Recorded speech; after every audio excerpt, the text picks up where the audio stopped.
Sometimes you gotta do that. I was fucked up, fucked up, fucked up, fucked up. I was fucked up, fucked up, fucked up, fucked up. I was fucked up, fucked up, fucked up, fucked up. I was fucked up, fucked up, fucked up.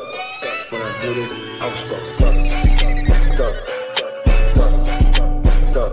I was fucked up, fucked up.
I hit rock bottom, but I make no excuses. My behavior on that video is inexcusable. Another Queen Amadaya production. Haze on the corner, they talking real loud, spreading no light, trying to bring me down. Enemies lurking, but I won't back away. Got a vision in my mind, I'm here to stay. Got my crew beside me, we rise like a tide. When the storm gets rough, we ain't gonna hide. Popping till it's swilling, but it won't touch me. Only love around, that's how it's gonna be. We keep moving forward, never looking back. The truth's in the power, it's an unstoppable track. In the city lights where dreams collide, we hustle through the night, fire in our stride. Whispers in the dark can't dim my glow. With rhythm in my soul, I'm ready for the show. We break the chains, rewrite the rules in this concrete jungle where nobody's fools. Unity sings louder than the lies they scheme. In the heart of the struggle, we dare to dream. We keep moving forward, never looking back. The truth's in the power, it's an unstoppable track. Another Queen Amadaya production. Haze on the corner, they talking real loud, spreading no light, trying to bring me down. Enemies lurking, but I won't back away. Got a vision in my mind, I'm here to stay. Got my crew beside me, we rise like a tide. When the storm gets rough, we ain't gonna hide. Popping till it's swilling, but it won't touch me. Only love around, that's how it's gonna be. We keep moving forward, never looking back. The truth's in the power, it's an unstoppable track. In the city lights where dreams collide, we hustle through the night, fire in our stride. Whispers in the dark can't dim my glow. With rhythm in my soul, I'm ready for the show. We break the chains, rewrite the rules in this concrete jungle where nobody's fools. Unity sings louder than the lies they scheme. In the heart of the struggle, we dare to dream. We keep moving forward, never looking back. The truth's in the power, it's an unstoppable track. Haze on the corner, they talking real loud, spreading no light, trying to bring me down. Enemies lurking, but I won't back away. Got a vision in my mind, I'm here to stay. Got my crew beside me, we rise like a tide. When the storm gets rough, we ain't gonna hide. Popping till it's swilling, but it won't touch me. Only love around, that's how it's gonna be. We keep moving forward, never looking back. The truth's in the power, it's an unstoppable track. In the city lights where dreams collide. All right, hello. Hold on. All right, hello everyone. Thanks for tuning back in once again to the original Queen AmadayaShakur show. I'm your host, Queen AmadayaShakur, and this is your daily vitamins. So as you're coming in, please feel free to go ahead and subscribe to the channel if you haven't done so already. Be sure to click that notification bell and click the word all so you're notified each time the Queen Goddess goes live. Okay, so we're back for the second half of Diddy's trial for today with Cassie Ventura on the stand giving her testimony. Okay, so let's go to the updates. Everyone, please hit that like button. Thank you in advance. Okay, let me share my screen.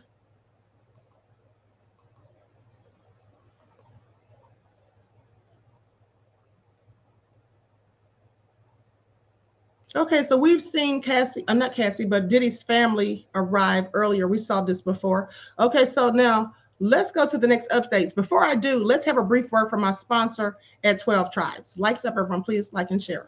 Do not buy 12 Tribes on Earth hair growth oil and hair magic elixir unless you want super healthy, gorgeous hair that grows. They have a whole line of amazing hair growth products, including hair growth leave-in conditioner spray, hair growth shampoo, hair growth spray, and hair growth butter. I'm starting to sense a theme here. They include quality natural ingredients. They smell amazing, and you can see the results for yourself. So if you're looking for healthy hair growth for your natural or relaxed hair, try 12 Tribes on Earth today.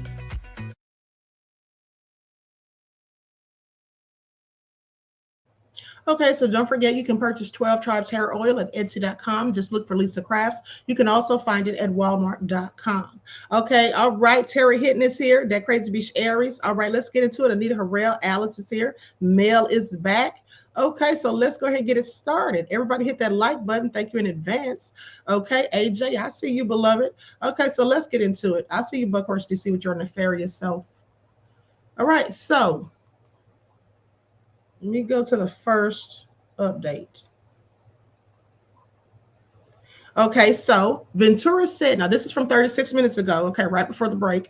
Ventura said she spent a big chunk of her life recovering from days-long freak-offs. Cassie Ventura testified that freak-offs could last 36, 48, or even 72 hours, forcing her to spend a big chunk of her life recovering from the rug with a D use and dehydration.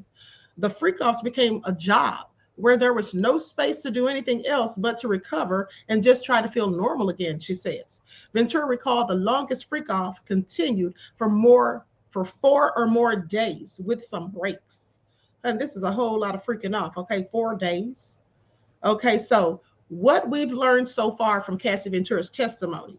Okay, Cassie Ventura, Sean Diddy Combs' former girlfriend, took the stand this morning in the government trafficking case against the music mogul. She entered the courtroom with her eyes facing forward, passing by the jury box to the witness stand. Combs, who was seated, turned around in his chair and watched Ventura walk to her seat. She did not appear to make eye contact with him. As she testified, Ventura dabbed her nose and eyes at times. As a reminder, before we went into her testimony, some of the details below are graphic. Combs has pleaded not guilty to charges that include racketeering, conspiracy, trafficking, and transportation to engage in you know what, okay? Now, here's what they say. These are the things that they gathered from her testimony. Early stages of the relationship. When asked how she knew Combs, Ventura said, "We were in a relationship for a little over 10 years. She testified that her relationship started platonically when she was signed to his Bad Boy Records in 2006. She was 19 at the time. She later told the court that she was really confused the first time Combs kissed her while celebrating her 21st birthday in Las Vegas. Different sides to Diddy. Ventura testified that she was initially enamored by Combs, but then saw a different side to him. She described him as a fun guy who also happened to have her career in his hands, saying that he called all the shots while she was younger. Next, they say non-monogamous relationship. Combs basically had many girlfriends, Ventura said, adding that their relationship wasn't public for years. Later in her testimony, she said that she thought they were in a monogamous relationship, but quickly realized they weren't. Now, what point did she believe that? Because she knew that Diddy was dealing with Kim for all that time first, and that's why the relationship was quiet for years. That's why nobody really knew about that relationship, because Diddy knows darn well he was still with Kim Porter. Okay, description of freak-offs. Within the first year of our relationship, he proposed this idea, this sexual encounter that he called voyeurism, where he would watch me being in intercourse with a third party, specifically another man. She testified to this in court. She said that she didn't feel like she could refuse them, adding that Combs controlled a lot of her life. Allegations of abuse. Ventura said some of their arguments would be violent and result in some sort of physical abuse. He would smash me in the head, knock me to the floor, drag me, kick me, stomp me in the head if I was down. Ventura said that of her relationship with Combs. Now, she said that he experienced mood swings, and if she didn't answer her phone, he would call her incessantly or send staff to find her. Now, that we know that's true because Kim Porter said something about how many times Diddy called her once, and also Claudia Jordan, if you remember, said that Diddy had called her 52 times or texted her 52 times, one of the two, when there was a picture of him and her that was posted some years ago. Okay, so, and he felt like she had maybe sent it to media takeout, if you all remember that. She said it was like 52 times that he called her text. Now, keeping broken devices. Ventura revealed in court that she kept broken laptops, iPads, and phones because she didn't know what exactly was on them and feared blackmail materials would become public. So let me get this straight. So she didn't know what was on them. Now, that's interesting because whose broken laptops, iPads, and phones were these? Were they hers or did they belong to Diddy? I'm just curious because she said she didn't know what was on them. So is that why she had those 9 freak off videos? Because she didn't even know they were on those devices? What do you all think? Now, I really have questions. What do you all think about this? Somebody let me know. Okay, do you all think that Cassie had no idea what was on the laptops, iPads, and iPhone? So she just kept all that stuff just in case there was something on there? She never checked. But these things were supposedly broken. So if they were broken, maybe she couldn't check.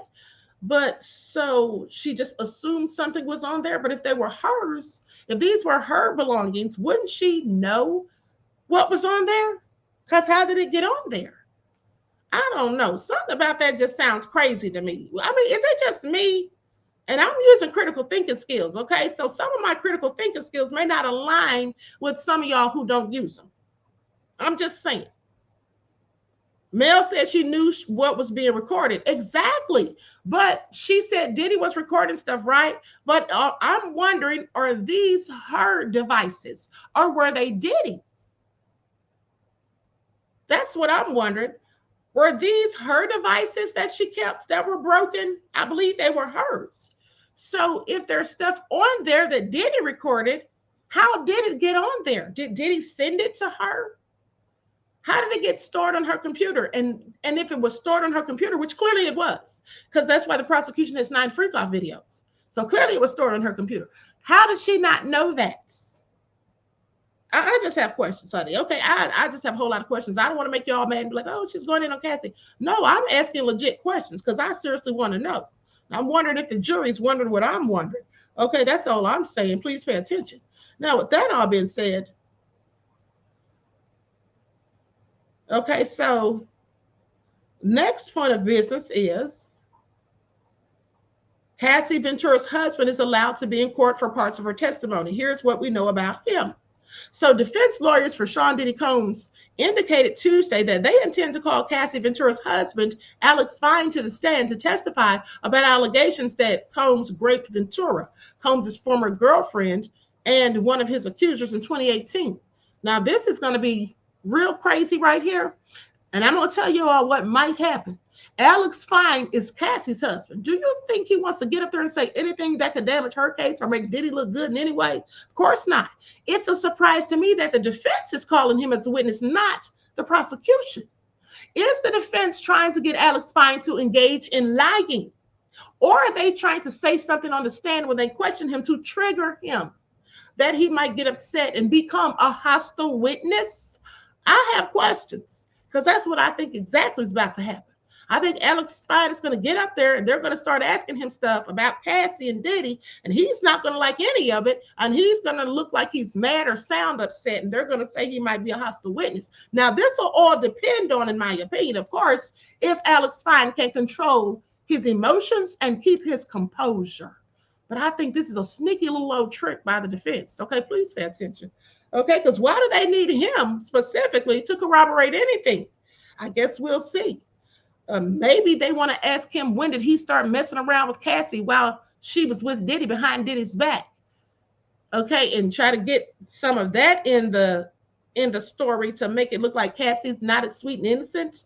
I don't know, but they definitely have a motive for why they're doing this. But I can't wait to find out what it is. Now, with that all being said, Fine was allowed by Judge Aaron Subramanian to sit in the courtroom to support his wife during her testimony, which began on Tuesday, until the 2018 allegations are brought up. Ventura and Fine wed in 2019 during a secret ceremony in Malibu, 1 year after Ventura and Combs' years-long relationship ended.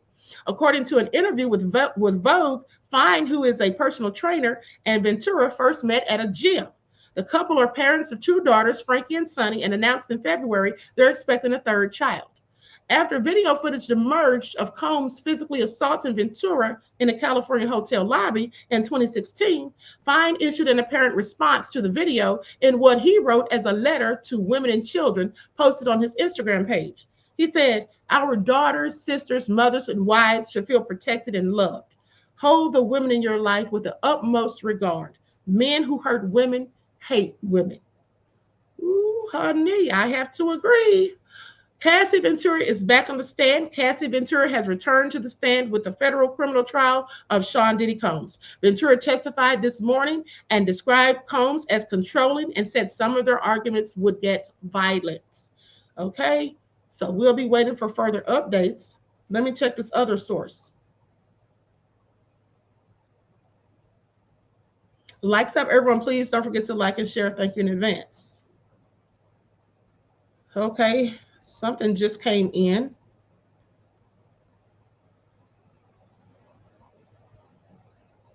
Okay, so they say, wait a minute, what is this?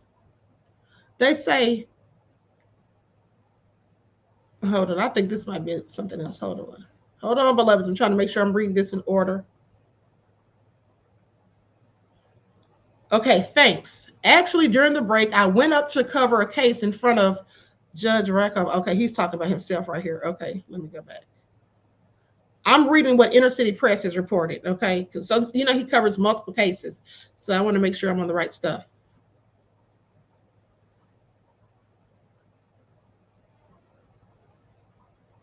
Okay, so he says 1:16 p.m. they're back.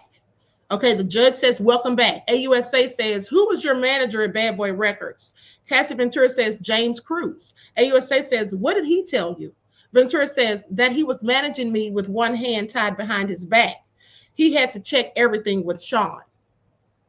Okay, so this is showing more of Diddy's control. Said he was manager with one hand tied behind his back, honey. Please pay attention.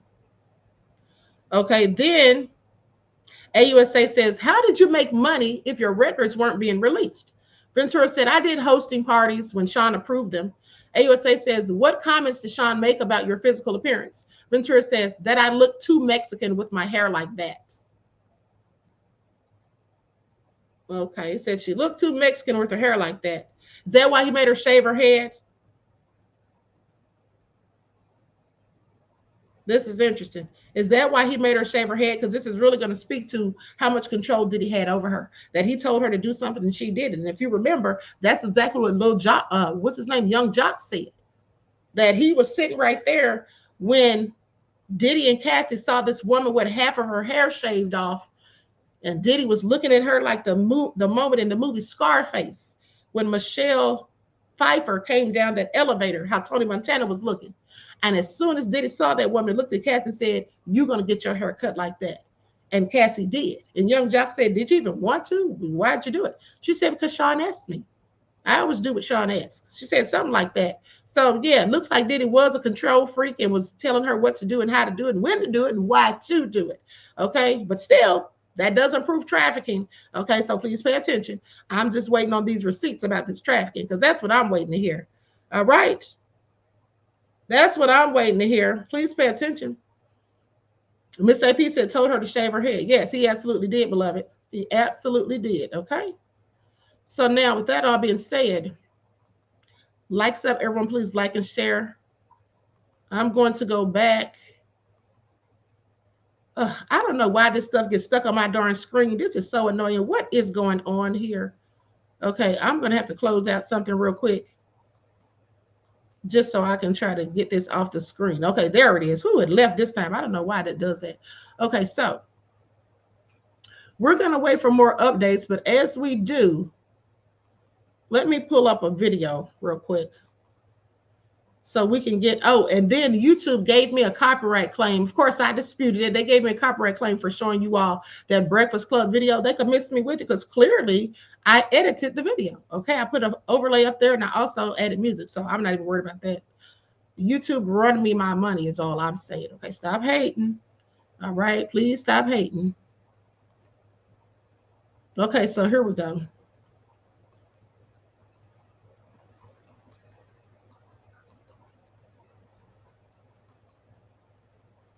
Shocking testimony day one. Okay, let's get into it.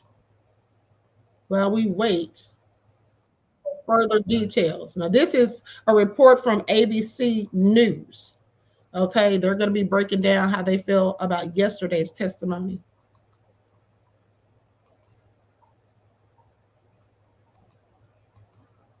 Likes up, everyone. Please don't forget to like and share. Thank you in advance, beloveds.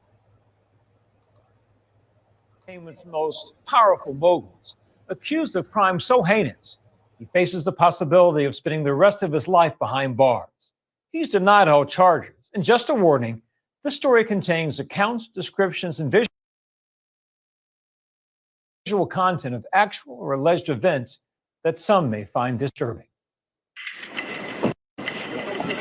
Mom, how are you feeling? How are you feeling today, Mom? How is your son?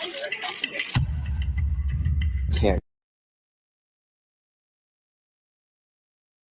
Let's pause that for a moment because I have a couple of updates really quick, okay?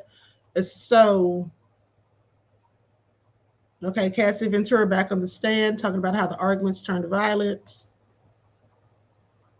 Analyst says prosecutors want Cassie's testimony to bridge the gap between Combs' public persona and the indictment. Okay, they say Cassie Ventura, the former girlfriend of Sean Diddy Combs, who is currently testifying in his federal criminal trial, is the linchpin in the government's case against the music mogul, according to CNN anchor and chief legal analyst Laura Coates. Prosecutors want to use her testimony to bridge the gap for the jury between Combs' public persona and who they say he is in this felony indictment. They claim he is a racketeer, that he is an sexual trafficker, and that he's a violent man, she says. Combs has pleaded not guilty to charges that include racketeering, conspiracy, trafficking, and transportation to engage in prostitution. Now, if convicted, all those counts that he could face, with those counts, he could face up to life in prison. Ventura has testified about the beginning of their relationship and how the power dynamic changed as time went on. She also detailed allegations of abuse, and some say, or some of their arguments would become violent. The defense said it is in its opening statement that the domestic violence was not trafficking. Lawyers for Combs also plan to argue Ventura made a choice of staying with him for more than a decade. Okay, you know what? With that right there, the prosecution might bring in a psychiatrist or psychologist to attest to why someone would stay with their abuser for so long. Cassie Ventura said that James Cruz, an employee of Bad Boy Records, managed her career after she started dating Sean Diddy Combs, but she added that decisions ultimately went through Sean. She said his role in managing my career was that he was managing me with one hand tied behind his back. She testified that any decision had to go through Combs. Okay. All right, so let's get back to this video. This is Attorney Brian Steele outside the courthouse, and they're asking him questions. And talk about the case at all. All eyes are on this New York City courthouse as the federal trial for disgraced mogul Sean Diddy Combs begins. Music mogul Sean Diddy Combs goes on trial today. Combs is inside the courtroom along with those prospective jurors. He faces multiple charges, including racketeering and sex trafficking. The musician famous for hits like Bad Boy for Life. What I've been through, y'all got drama, the saga continues. And Can't Nobody.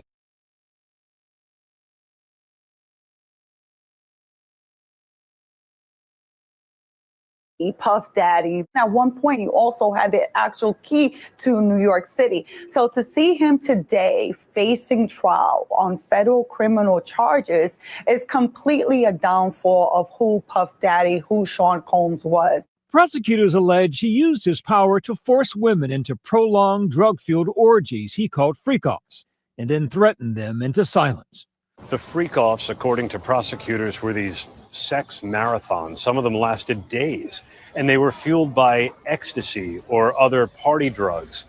And women were not allowed to leave. Highly anticipated at the trial, the testimony of Cassandra Ventura, the singer better known as Cassie, who was at the center of this now infamous video. The disturbing and watching this video. Literally, you can hear a pin drop in that courtroom. A security guard who came onto the scene in the aftermath of that attack testified that Diddy had a devilish stare and Cassie had a purple eye. Another witness alleging he was paid to have sex with Cassie while Diddy watched and told to urinate on Cassie. You heard so much about sex during the prosecution's opening, the defense opening. You heard about oral sex. You heard about missionary style. You heard about baby oil being put on people's body. You heard so much. This is not a case for the prude. Cassie and Diddy were in a romantic relationship for almost a decade, releasing hits like "Lawsuit Against Diddy Changed Everything," helping spur the federal criminal investigation into the mogul. Diddy has denied these allegations and settled that suit without admission of wrongdoing. Mom, how are you feeling? Diddy's mother and children arriving to court this morning to support him, along with Combs' spokesperson. Obviously, it's like a horrific time for the family, so they're just trying to hold steady in their faith and make sure that they take care of each other. And how is Mr. Combs feeling? Upbeat. I think... obviously this is a huge deal, and so he's just ready to have his side told in open court.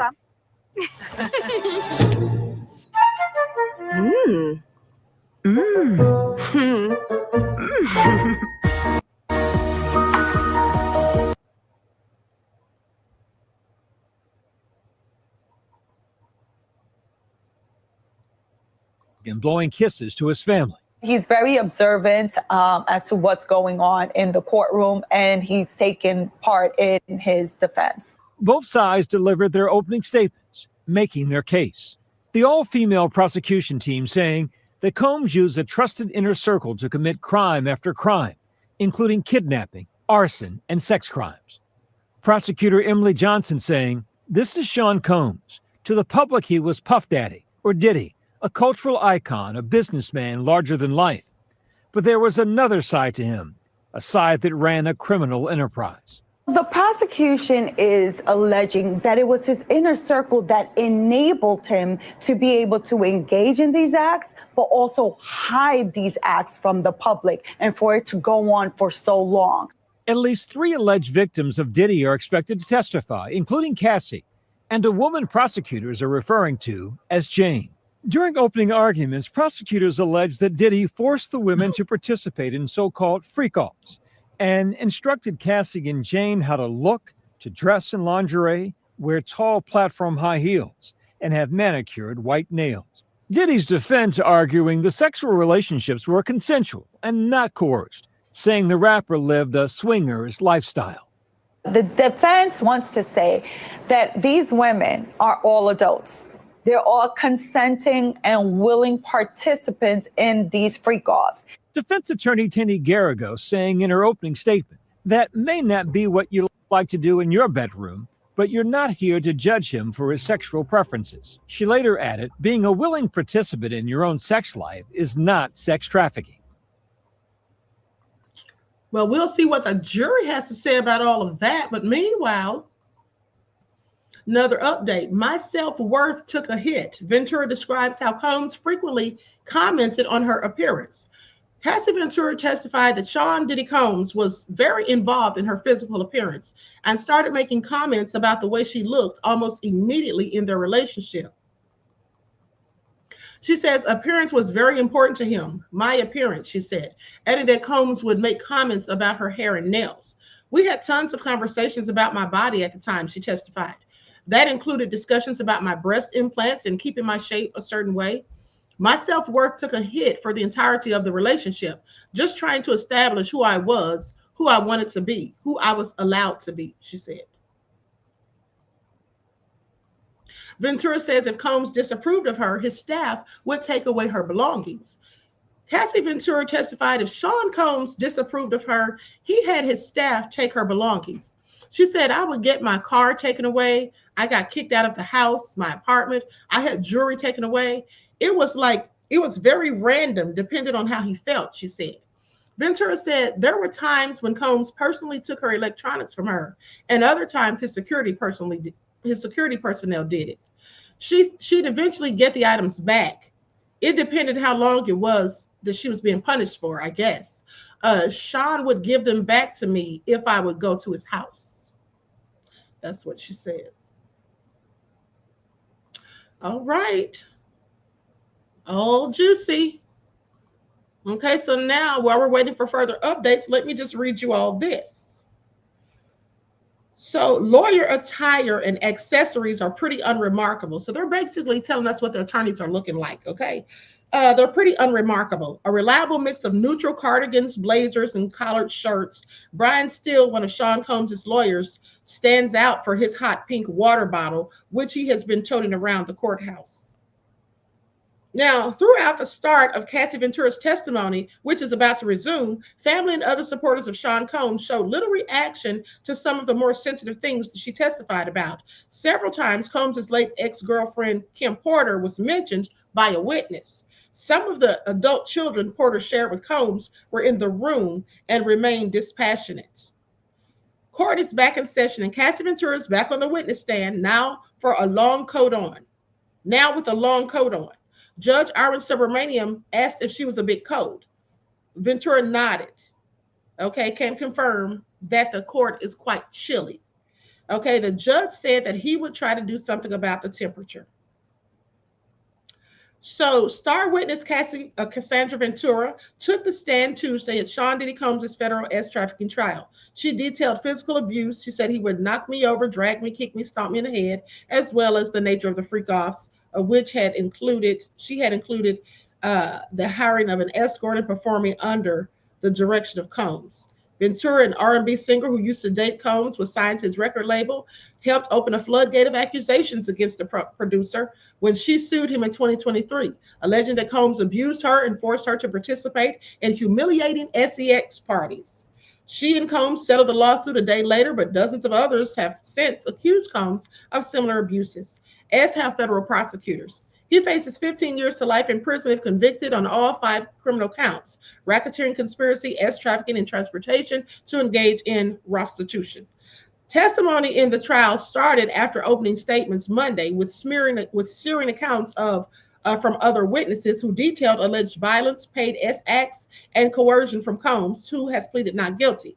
The jury on Monday also viewed surveillance footage which showed Combs dragging and beating Ventura in a hotel in 2016. Okay, so that's it for now. Let's see what we have going on here. Okay, so still waiting for further updates, so let's get back to this video. That disturbing video was all is not sex trafficking. Had he been charged with domestic violence, had he been charged with assault, we would not be here right now. The defense said that Sean Combs may be a lot of things. He may have committed domestic violence, but those aren't the crimes the defense said that he's charged with. So in effect, the argument is he's a criminal, just not the kind of criminal they say he is. The first testimony in the trial taking jurors to Los Angeles, March 2016, the hotel where that surveillance video was taken. As long as probably forever, there's only been one.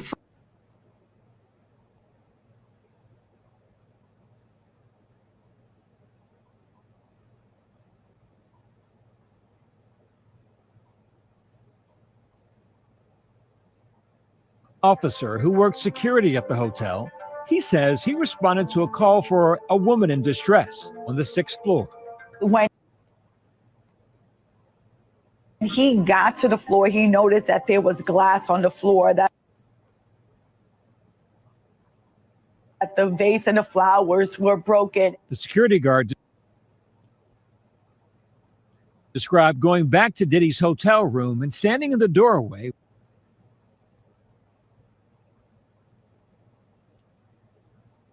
while Ventura grabbed her things. Inside, another man sitting at the corner of the bed. So from the very start, the first witness brings the jury into that hallway where he said Sean Combs looked at him with a devilish stare and Cassie Ventura had a purple eye. Sean Combs tried to offer him money, to give him money to make this go away. And he said he wouldn't accept the money. The second witness to take the stand, Daniel Phillip, a man who said he was paid to have sex with Cassie on multiple occasions at several high-end New York City hotels while Diddy watched. The witness said he was paid between $700 and $6,000 each time. So Mr. Phillip agreed to go to the Gramercy Hotel to do a performance for a bachelorette party. At least that's what he thought. But when he got to the hotel, to the room, that Cassie opened up the door. He did not know that was Cassie, and that she told him, well, it's my birthday and my husband wants to do something special. So can you give me a massage with this body oil? And then we can just take it from there and see where it leads. Diddy allegedly in the corner masturbating, wearing a bandana over his face. During these meetups, he says Diddy would often give directions and at times tell him to step off and back up because he was going to get some.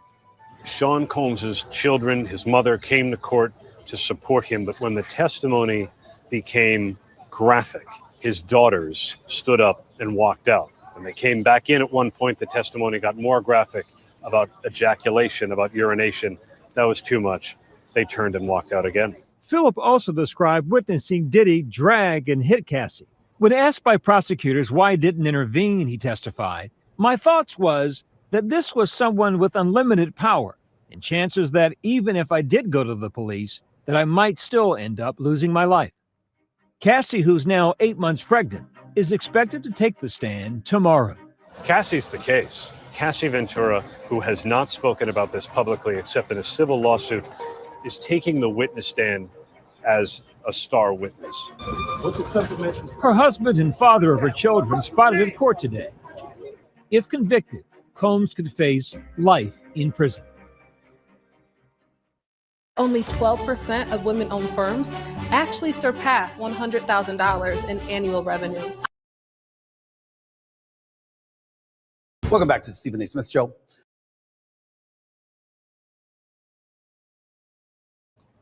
Okay, so I'm going to put an overlay on this and let you all listen because he's going to have a legal analyst on here to talk about the case. Now, this time I'll be a bit more careful because I don't need any more trouble from Screw 2, okay? There we go. Now, and then I'll add some music.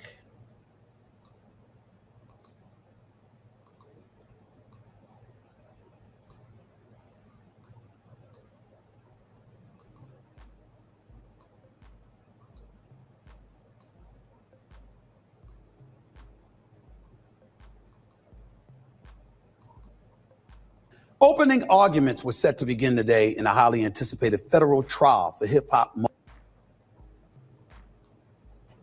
Clerk at a store in New York. So I think that's what prosecutors wanted to paint here, a broad swath of New York society, of people who are there to try to judge this case. It can be an advantage for prosecutors. It can also be an advantage for the defense, because the defense can look at this and say, we are going to try in many ways to show you that Sean Combs might not be a great guy, might be a jerk, might be angry, might have committed domestic violence, but was he a racketeer? Was he someone who we should hold accountable for what the prosecution is saying? So this jury is a diverse, broad swath of people in New York, but we will see how that plays out on either side.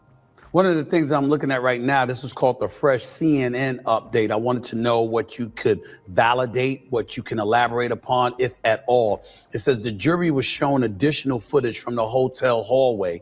The jury is being shown footage from the north hallway of the 6th floor of the Intercontinental Hotel. This is where P. Diddy ran out in the hallway with just a towel wrapped around himself, naked up top, going after Cassie Ventura, trying to prevent her from getting on the elevator. He grabbed her, he shoved her down, he kicked her, etc., etc.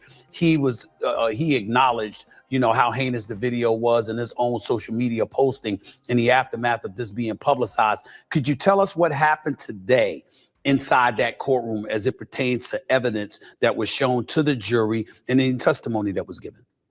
Yeah, that evidence, that video right there, that is the most powerful piece of evidence the prosecution has. And they put it right up front. First witness in the trial they called, they put that on full display. You talk about the extended view of this. What they're trying to show is the defense will try to say, hey, this was an argument. This was an argument between a couple that went awry. Yes, there was domestic violence here, but this isn't any evidence of racketeering or conspiracy. So the prosecution here is trying to show an expanded view. What that does is it kind of undercuts any defense argument that says you're not showing the whole context of what happened. You're not showing what really happened, and there was so much more that went on that tells a story of more of a couple that got into an argument rather than something that builds more into a criminal racketeering conspiracy or something that is a broader issue that comes from it. So that's what they're showing there. Stephen A., the big part of today, though, was opening statements. The prosecution gets up first and lays out their case. And their case is essentially this. Sean Combs, big music mogul, committed these crimes, had these freak-offs, had coerced women into forced sex, all as a part of a criminal enterprise, and others were involved to facilitate that enterprise. But the defense part of this, they come second, and how they contrasted it, I think, is very interesting. They didn't try to say Sean Combs did none of this. They said, look, he's a bad guy. He's a jerk. He has anger issues. He took drugs. And they even took the step of saying that he had some domestic violence in his past. That is important. Because in a way, you put to the jury, hey, if he had these things, doesn't that build into what the prosecution is saying? What the defense is going to try to do here is say, just because he is a bad person doesn't mean he is a person who did illegal things.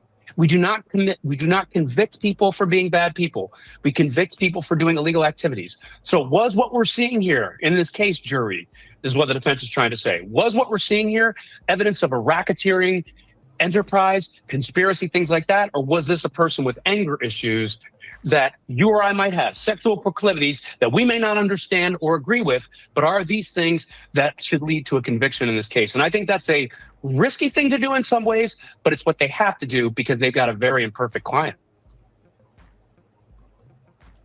Yeah, that's really all they could do at the end of the day, because otherwise, how can they explain the videotape? The video footage is out there, so they can't act like Diddy's all nice and sweet and innocent, okay? That's what they can't do.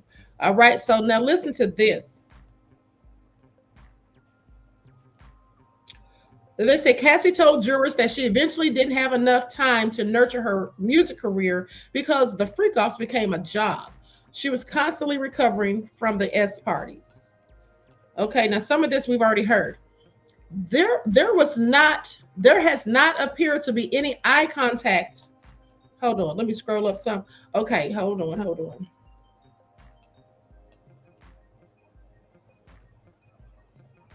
Okay, so from 12 minutes ago, Diddy controlled Cassie's appearance. Cassie told jurors Sean Diddy Combs controlled even the smallest details of her appearance. I had to look a certain way for freak-offs.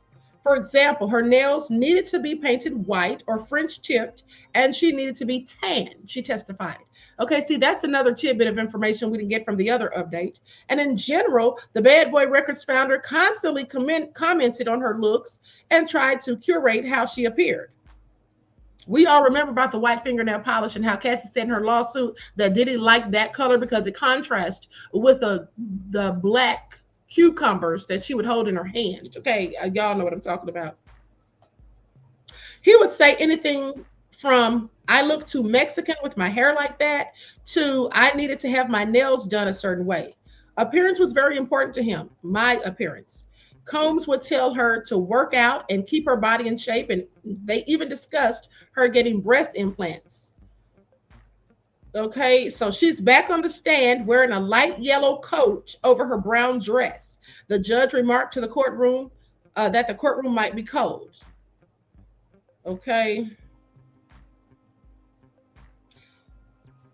Now, this was from 27 minutes ago. It said how Cassie is handling her star turn in court. Cassie breathed in deeply several times, as if mustering up the strength to keep her composure while testifying. A star court turn that has kept the jury riveted. When she first entered the courtroom, Diddy whipped around in his chair to look at her. She stared straight ahead. There has not appeared to be any eye contact between the pair so far, including when Cassie wept and dabbed her eyes with a tissue at times, such as when the prosecutor showed an image of the rapper's beatdown of her in a hotel hallway. She started crying again when a photo was shown of her in her younger days with one-time best friend and model Carrie Morgan. Diddy didn't have any noticeable reaction to his former girlfriend's, to his former gal pal's testimony against him, only taking notes and passing them to his lawyers. If Cassie says anything that Diddy knows she's lying and he can prove it, that's probably what he's writing down and giving to the lawyers, like, get her on this when you cross-examine her because she's lying. I'm sure that's what Diddy's up to. And also another thing I want to point out is that when they said that when Cassie entered the room, Diddy spun around and looked at her, I think he wanted to get eye contact with Cassie, because that to me is a sign of intimidation. You can intimidate someone by that, okay? And I think that Diddy wanted her to look him in his eyes, okay? And just to try to make her nervous or to intimidate her in some way. That's what I think. I could be wrong, but I think that's what he was doing. Okay, so anyway, Cassie told jurors that she eventually didn't have enough. Hold on, that's not where I'm at. Hold on. Okay, so yeah, so he wrote notes and passed them on to his lawyers. Okay, so that's all for now. But it's interesting that they said Cassie had to struggle to keep her composure. I'm gonna tell y'all right now, this is the prosecution talking to Cassie. Now, she's having a hard time keeping her composure and she's already wiping away tears. Wait till the defense gets a hold of her. She ain't hurt nothing yet because the prosecution's on her side and she's already getting emotional. So what do y'all think she's going to do and how she's going to behave when when the defense gets up there? Okay, so we got more updates, so let's talk about that. Prosecutors asked Ventura about her relationship with Combs' assistants. Prosecutor Emily Johnson asked Cassie Ventura about several assistants that worked for Sean Diddy Combs. Ventura testified that in the first 3 years of her relationship with Combs, one of his assistants would regularly help Ventura with her finances. Ventura said that she spoke to another assistant on a daily basis about everything from scheduling to what kind of mood Combs was in. She knew a lot about my personal things, Ventura said. Now, Cassie Ventura said Sean Diddy Combs had a safe in every one of his homes, and she said she would occasionally access them to get him money or something else. There was always cash and jewelry and sometimes tapes, SD cards for cameras and guns, depending on the safe, she said. Ventura testified she saw handguns in Diddy's Combs' residences in New York, Los Angeles, Miami, and Alpine, New Jersey. Ventura recalls Combs' rivalry with Suge Knight. Now, this is going to go to the part of Cassie's lawsuit where she said Diddy told her to put them two guns in her purse because he was going to run up on Suge Knight. Cassie Ventura testified that Sean Diddy Combs was rivals with former rap mogul Marion Suge Knight, the former Death Row Records co-founder who was sentenced to prison for the death of a man during a hit-and-run incident on the set of the movie Straight Outta Compton. One time, she and Combs had a freak-off at one of his homes in Los Angeles when one of his security guards came in and mentioned that Suge Knight was at a diner close by. They quickly packed up and drove down there, she said. I was crying, I was screaming, don't do anything stupid. I just was really nervous for them. I didn't know what it meant, what they were going to do, she said. Honey, Diddy think he is a gangster, honey. Diddy really needs to sit down somewhere. That's one thing about it. They said Diddy had bodyguards and paid people and stuff, but say Diddy would put hands on you, honey. Diddy thought he was a whole mafia. Okay, he thought he was John Gotti or somebody. Okay, I'm just wondering. But he didn't mind getting into a squabble every now and then, according to sources. Okay, now let's go back to this video until more updates come in. Let's stick to that word risky that you just threw out there. I would imagine you've surmised and deduced that this is risky because of the times that we're living in. This is not the 90s. This is not the 80s. This is not even the early 2000s. This is a time where domestic violence has really, really come to the forefront of the mind's eye of American citizens and beyond because of the heinous behavior of a lot of people, most of them being men, against women. The Me Too movement, the aftermath of all of that and what have you. Let me stop for a minute because AJ Matthews said, baby, you need to have 2 seats, bro. You is not about this gangster life. And then gonna put in the chat, Diddy, honey, I knew you weren't talking to the queen. Because I don't think I'm gangster. I know I am. No, I'm just kidding. But I knew you were talking about Diddy, okay? And Diddy does need to sit down, okay? I don't know who Diddy thinks he is, honey. Clearly John Gotti. Please pay attention. You're looking at those kind of things, and I find myself saying, why in God's name would a defense team believe that that's a strategy to employ in light of how sensitive we are to those things in these times compared to how we were in years past? Is that why you use the word risky?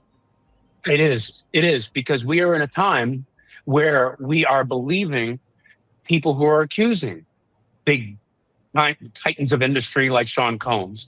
So in the past, a lot of times you could undercut that in so many ways as a defense team. You could try to dismiss a victim. You could try to attack people who are accusing people of other things. That is a much tougher thing to do today. That's why it's risky. And in a way, it's risky because you're painting part of the prosecutor's picture. The prosecution is trying to show this was a man who had these freak-offs, did all these, did coerced women into horrendous sexual engagements, all because he's trying to further this enterprise. And then you're getting up and saying, yeah, you're seeing a video. He did do some domestic violence. He did have anger issues. He did take drugs. For example, even the drugs part. If he took drugs, part of the prosecution case is he drugged women to do some of these things. That helps the jury build into the prosecution's case. But you do this because in some ways you don't have another choice. You do this because you know there's a video out there that jurors are seeing today in that courtroom that shows what he did. You see that. There is information. They're going to see evidence in that jury of these freak-offs and things like that. So you know this is the situation.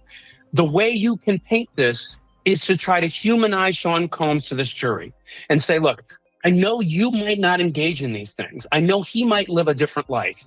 But just because he lives a different life, would you want someone coming in and saying, hey, you live a different life, so now we're going to prosecute you? I think that's what they're trying to do. But you make the great point, Stephen A. In this day and age, doing that is a tough needle to thread. Because when you do that, you open the door of, well, are we not supposed to believe these women? Are we not supposed to believe what they say Sean Combs did? Are we not supposed to believe what we're seeing on video?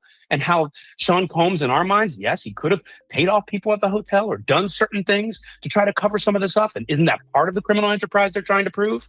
So that's where it becomes risky. Define for our audience the word racketeering and the word enterprise, because those words are thrown out, obviously, as a part of this indictment, of course. But I don't think people understand those two words. When you say criminal, they understand the word criminal enterprise, racketeering. Explain enterprise, explain racketeering for the purposes of these specific charges against Sean Diddy Combs. Okay. That racketeering and criminal enterprise, I think people can look at it as where it started from. Years and years ago, when the government was trying to go after organizations like the mob, it was so tough because in that kind of situation, the person you're trying to accuse of the crime didn't do every part of the crime. So let's say a mob boss ordered a hit on somebody. They might not have done the actual hit. So how do you connect them to that? Racketeering, and when you talk about criminal enterprises, is where the government tries to set up a scenario where they say, an enterprise was set up to do the crime. In order to do the crime, multiple people had to be involved, but there was somebody at the top who started the whole thing. So we're going to try to get all of those people to paint the picture of the enterprise and convict the person who started the thing. So in Sean Combs' case, the way it breaks down is to say he set up a criminal enterprise. He wanted to do things like freak-offs and this coercion of women and these abusive things that they're accusing him of. So he set up an enterprise. That enterprise had people going to get the women, had people procuring the drugs, had people paying off people when evidence got out. And then prosecutors can take all that information and paint a picture of an enterprise that was all set up to further Sean Combs's freak-offs or proclivities sexually. So that's how it breaks down. It's almost helpful to look at it like the person you're trying to convict didn't touch every element of the crime that you're trying to convict him of. So you're trying to show that he set up an organization all in furtherance of that criminal purpose. And when you do that, you can get him on that racketeering charge. So we've heard about him being charged. We haven't heard about anybody else being charged. Is that because they can't find these other people? They can't find enough evidence against these other people? Or is it because they're utilizing those people to make the case against him? I would say it's probably part of the latter, which is using people to make the case against him. I would say in some ways, they're probably all these people who are involved in what they see as the enterprise. They got these people in, they tried to see who could flip in different areas. And that's why in this case, everybody should be watching the witnesses that testify and look at the witnesses, if they have any, that relate to people who are in Combs's organization. Those are the people that you're talking about. The people that in some way might have been involved with what they're saying is this criminal enterprise, who are in a sense flipping on Diddy. Now, the other side of it is not being able to find people. I always like to say when you talk about prosecutors in government cases, the key for them is patience. They need to have evidence to win a case if they believe there's a good faith basis in which a crime has been committed. That takes time. Like even in Diddy's case, it took years to try to iron this thing out. So I think sometimes when you think of Diddy's case, you think, well, is there going to be another star coming next month or the month after?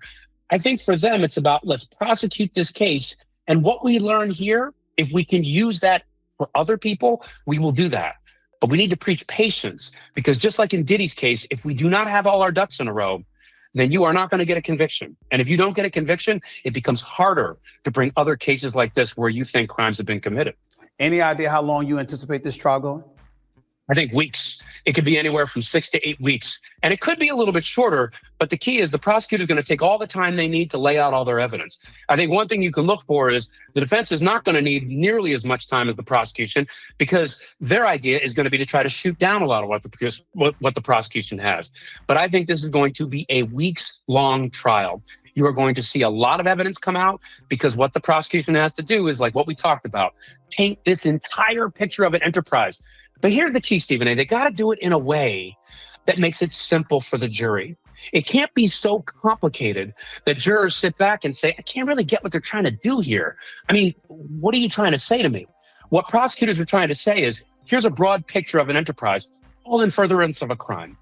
They've got to be able to focus on that every step of the way and not make it too complicated. And for the defense, the key is going to be poke holes. They want to show a man who was maybe mean, maybe angry, maybe had unconventional sexual proclivities. That would be their way of wanting the jury to look at it.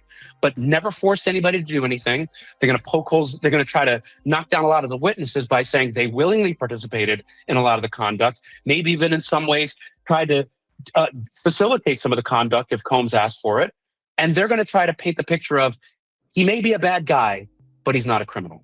Last couple of questions. We know how eccentric Sean P. Diddy Combs was, and particularly with his wardrobe, how fly he liked to look, et cetera, et cetera. Yet he shows up to court today. He's dressed down, wearing a white dress shirt, a light colored pullover, and khaki pants. It's not how the public is used to seeing the music mogul. What do you make of that? That's by design. And it's always by design. I don't want people to think that, oh, he's doing that. That's not what we would see with other people. This happens in every single case. The defense is trying to humanize him. And in order to humanize him, they got to make him look like other humans. And other humans don't come in looking fly wearing $10,000 watches or more. You know, other humans are wearing regular clothing, a suit, a tie, just there to be humble.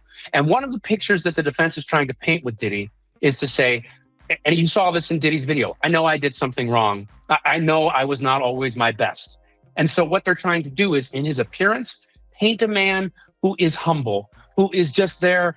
I will sit through this case, but I did not do what prosecutors said. And that's the image they want to show. So I think when people say, well, where's all that flyness that we're used to seeing? You would never want to have that in court because that would make him look less human to the jury.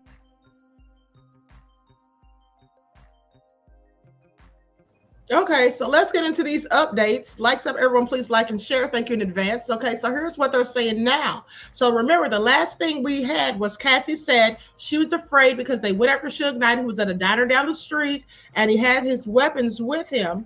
And she said she was crying and said, don't do anything stupid. Okay, don't do anything stupid. Now, then AUSA says, were you ever handed a gun? Ventura says, yes. We were going to a club in downtown LA. We'd taken mushrooms. I was high. I was told to put the gun in my bag and I was freaking out. AUSA says, who was present? Ventura says, a driver, security, and Sean. Okay, please pay attention. Then AUSA says, Ventura says, another time I saw them get dressed and grab guns and leave in an SUV. AUSA said, how long were they gone? Ventura says 30 or 40 minutes. AUSA says, let me switch topics. How soon into the relationship did Sean mention voyeurism to you? Ventura said, first 6 months to a year. First 6 months to a year. AUSA says, how old were you? Ventura says 22. AUSA says, why did you agree to try a freak off? Ventura said, good question. I wanted to make him happy. AUSA says, where was the first freak off? Ventura said, one of his homes in Los Angeles. AUSA says 2A-627. Who is this? So she's clearly showing an exhibit, an example of evidence. Ventura says, the first escort. AUSA says, do you know his name? Ventura says, no.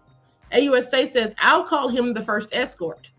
Were you aware he was paid? Ventura says, yes, to dance and to have intercourse with me. AUSA says, what rugs did you take? Ventura says, XTZ and alcohol before things started. AUSA says, how did you feel? Ventura says, I was high, so I didn't feel much, dirty and confusion, and that he was happy with me. AUSA said, why did you feel you couldn't say no? Ventura said, I didn't want to make him angry or upset after he'd shared this part of himself with me. Okay, so there it is right there. So we'll wait. Hold on. Okay, more just came in. Okay, so she says after he shared that part of himself with me. AUSA says, how frequent did the freak-offs become? Ventura said weekly for a consistent amount of years. AUSA says, when was your last one? Ventura says 2017, 2018. AUSA says, how long were you awake during the freak-offs?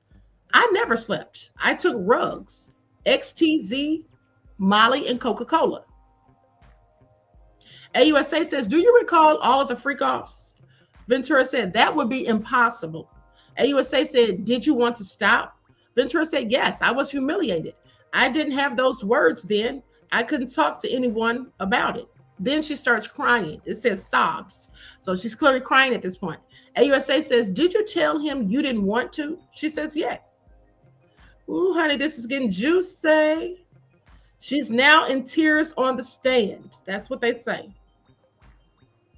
Okay, so this is going to be very impactful. Okay, this is going to be very impactful. So let me go to the other update on this other source and see what they're reporting. Okay, so where we left off on here was Cassie saying that she was telling them not to do anything stupid. Okay, prosecutor Emily Johnson turned her questioning back to voyeurism. Cassie Ventura said Sean Diddy Combs presented it to her within the first 6 months or year from them dating as a fantasy he had. He would want to see me with another male having sexual interaction, she said. He also brought up swinging. So that's where his attorneys got that from. Now, hold on now. Cassie might be inadvertently helping the defense prove their theory. She literally said he brought up swinging. Isn't that what the defense is banking this all on? That Diddy was a swinger, not a trafficker? Cassie, why did you say that, beloved? Why did you have to use that specific word? But anyway, Ventura said she was shocked when Combs first told her about voyeurism. I didn't know how to react. I didn't want to upset him if I said that it scared me or if I said anything outside of, okay, let's try it, she said. Okay. 2 more just came in, 2 more updates. Cassie Ventura is now testifying about the first time she participated in a freak-off. She was about 22 years old when Combs first asked her to have a freak-off. When asked why she agreed to the freak-off, she said, "Good question. I wanted to make him happy." Ventura testified Combs arranged for a male escort to participate and that they took XTZ and drank alcohol. She said she took the illegal substances Combs gave her before they started. Ventura said Combs managed every detail, even what she wore, including masks to disguise their appearances. She said every freak-off was like directed by Sean. Like he knew specifically where he wanted everyone to be, the lighting and such. So over that first session, we just kind of like ended up getting closer and closer. Then eventually had to put oil on each other.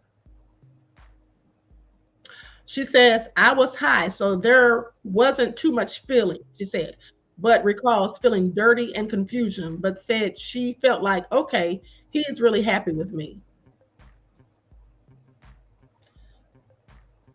Cassie Ventura described how she'd stay awake for days at a time without sleep against her will for the freak-offs that her former boyfriend, Sean Combs, organized. Asked how she could stay awake that long, she said the rugs honestly helped. She testified that she would take XTZ and Coca-Cola that Combs would give her. Ventura said Combs would decide when the freak-offs would end. He'd tell her at some point a session would be the last one, and she'd think, hopefully, that would be the last one. So Cassie Ventura testified about how she interacted with several of Sean Diddy Combs' assistants and staff during their relationship.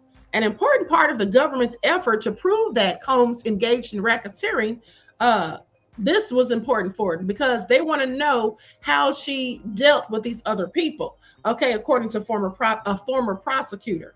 Julie Grant, a court TV anchor and former prosecutor, said that Cassie Ventura's testimony helps paint a picture for the jury of the organization and how people who worked for Diddy might have been involved in the allegations. Combs has pleaded not guilty to the charges that include racketeering, conspiracy, trafficking, and transportation to engage in prostitution. Grant said that Ventura can identify instances where she witnessed other people working as agents for Combs and doing things on his behalf.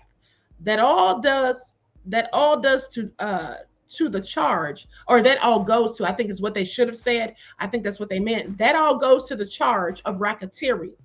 According to the U.S. Justice Department, to convict someone of racketeering, prosecutors must prove 5 different criteria. One of them is that a criminal enterprise existed and that there was a pattern of racketeering activity. In the indictment, the government alleges that Combs was using his business enterprises and having these people who work for him in various capacities help him exert that power and control to force women like Cassie to engage in unwanted sexual behaviors. Now, here are some of the things that she said about Combs, his staffers so far. If Combs disapproved of her, he had his staff take her belongings. Ventura testified that in the first 3 years of their relationship, one of his assistants would regularly help her with her finances. She said she talked to another assistant on a daily basis about everything from scheduling to what kind of mood Combs was in. Okay, so this is all getting very salacious. It's all getting very salacious. Okay, indeed. So let's go back to this video while we wait. You want the jury to almost look at him and say, even though we know he's a billionaire, he's a music mogul, when I look at that man in that defense chair, he looks like a man who did the wrong thing, but isn't a criminal. That's what the defense wants to show in his appearance. The jury opted to choose the jury. The judge, rather, opted to choose the jury today out of concern that if given the weekend to think about it, jurors may have second thoughts about serving. Good move on the part of the judge? Yeah, excellent move on the part of the judge. You want to get this thing underway fast. And I know a lot of people actually said to me today, wow, seated the jury, and now we're getting going right away. That happens all the time. This is a big commitment for jurors. And I know the jurors' names won't be revealed. That's a big part of this. That's a big part of our justice system. But think of the pressure these men and women face. Think of the fact that they have to sit through 6 to 8 weeks of a trial, pay attention to every detail of perhaps the biggest trial in the world right now. And so for them, there might be feelings of, I don't want to be a part of this. You know what I'm going to do? I'm going to go home and I'm not going to come back. Let him say something about that. Use one of the alternates. No, this judge is looking at this saying, we have a jury. Let's get this thing going. And at every stage, you will see this judge trying to move this case along. If he has to stop it, he will. But his key is not to elongate it, because the longer it goes, the more a chance that you might lose a juror. And that's the last thing you want. Yes, you have the alternates, but the people sitting on that jury right now, they are focused on making a decision. Okay, so let's go to the next update. So we left off with Cassie sobbing on the stand. Okay, she was now in tears. Ventura brought it up gently. Ventura says, I brought it up gently. I didn't want him to just do it with someone else. AUSA says, were you able to express your concerns to him? The defense objected. They said leading. That's leading the witness. Okay, the judge is probably going to tell him to rephrase it, because that was leading the witness. Like, she's literally telling Cassie where to go with the answer. Okay, so objection, leading. The judge says rephrase. That's usually how that works. AUSA says, why would you talk to him gently? Ventura said, I don't want to make him angry. Now, this is all good for the feds, but at the end of the day, Cassie already said that Diddy said it was swinging. Why would he mention that to her if he was trafficking her? She already used that word. The defense is eating that up right now. I bet they can't wait for the cross. So AUSA says, what did you write? Ventura said, I really need to F. This is what she wrote. They left out something. Maybe I'm going to go to the next source after this to see what they say about it. But so apparently there were some text messages or something that she wrote down. And then AUSA says, what did you write? She said, I really need to F. Who talks like that? Freaky dinky people talk like that, because I certainly don't. But anyway, I digress. AUSA said, why did you write that? Ventura said, because I wanted to be with him. AUSA says, I'll read your messages. I'll read your messages. You read yours. AUSA is reading Sean's, okay? And she says, or Diddy's. She says, you don't want to do anymore? Ventura says, I'm so predictable. Okay, so let's see what's coming after this, honey, because this is all juicy. This is all juicy. Now, the other site I'm following hasn't given any updates as of yet, but I'm sure they will soon. Okay, so let's keep listening. You don't want to lose one of those decision makers, bring in an alternate, or worse, have it happen to multiple people, and then you start opening this case up to questioning. So the faster you go, the better off you are, and this judge is handling that right. Last question. We've heard nothing about character witnesses for Sean Diddy Combs. A, have you heard of any? B, if you haven't heard, what kind of effect could that potentially have on a case of this magnitude and sensitivity?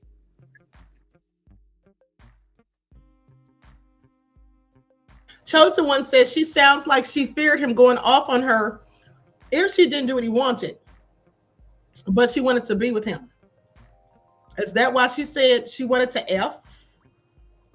How's the jury going to take that? Are they going to believe that's exactly why she said that? Sending somebody something saying, I want to F. If I didn't want to do those freak offs, the last thing I would do is ask for them. You being afraid he's going to go off on you is one thing, because then all you have to do is be concerned about when he's going to ask you for it. Oh, when's Diddy going to ask me to do another freak off? And I don't really want to do it.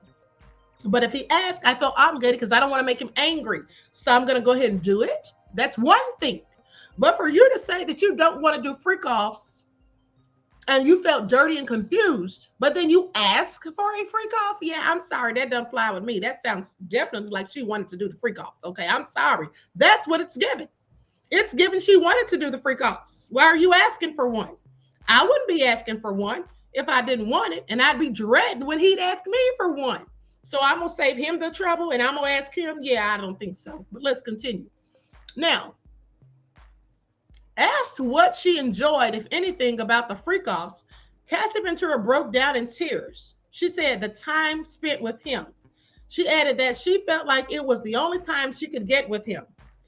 I felt disgusting. I was humiliated. I didn't have the words to put together at the time how horrible I really felt. I couldn't talk to anybody about it. I'm sorry, but this is given Douglas Wignor told her to say this. That's what it sounds like to me. I didn't want to upset him or make him angry with me for even sharing it.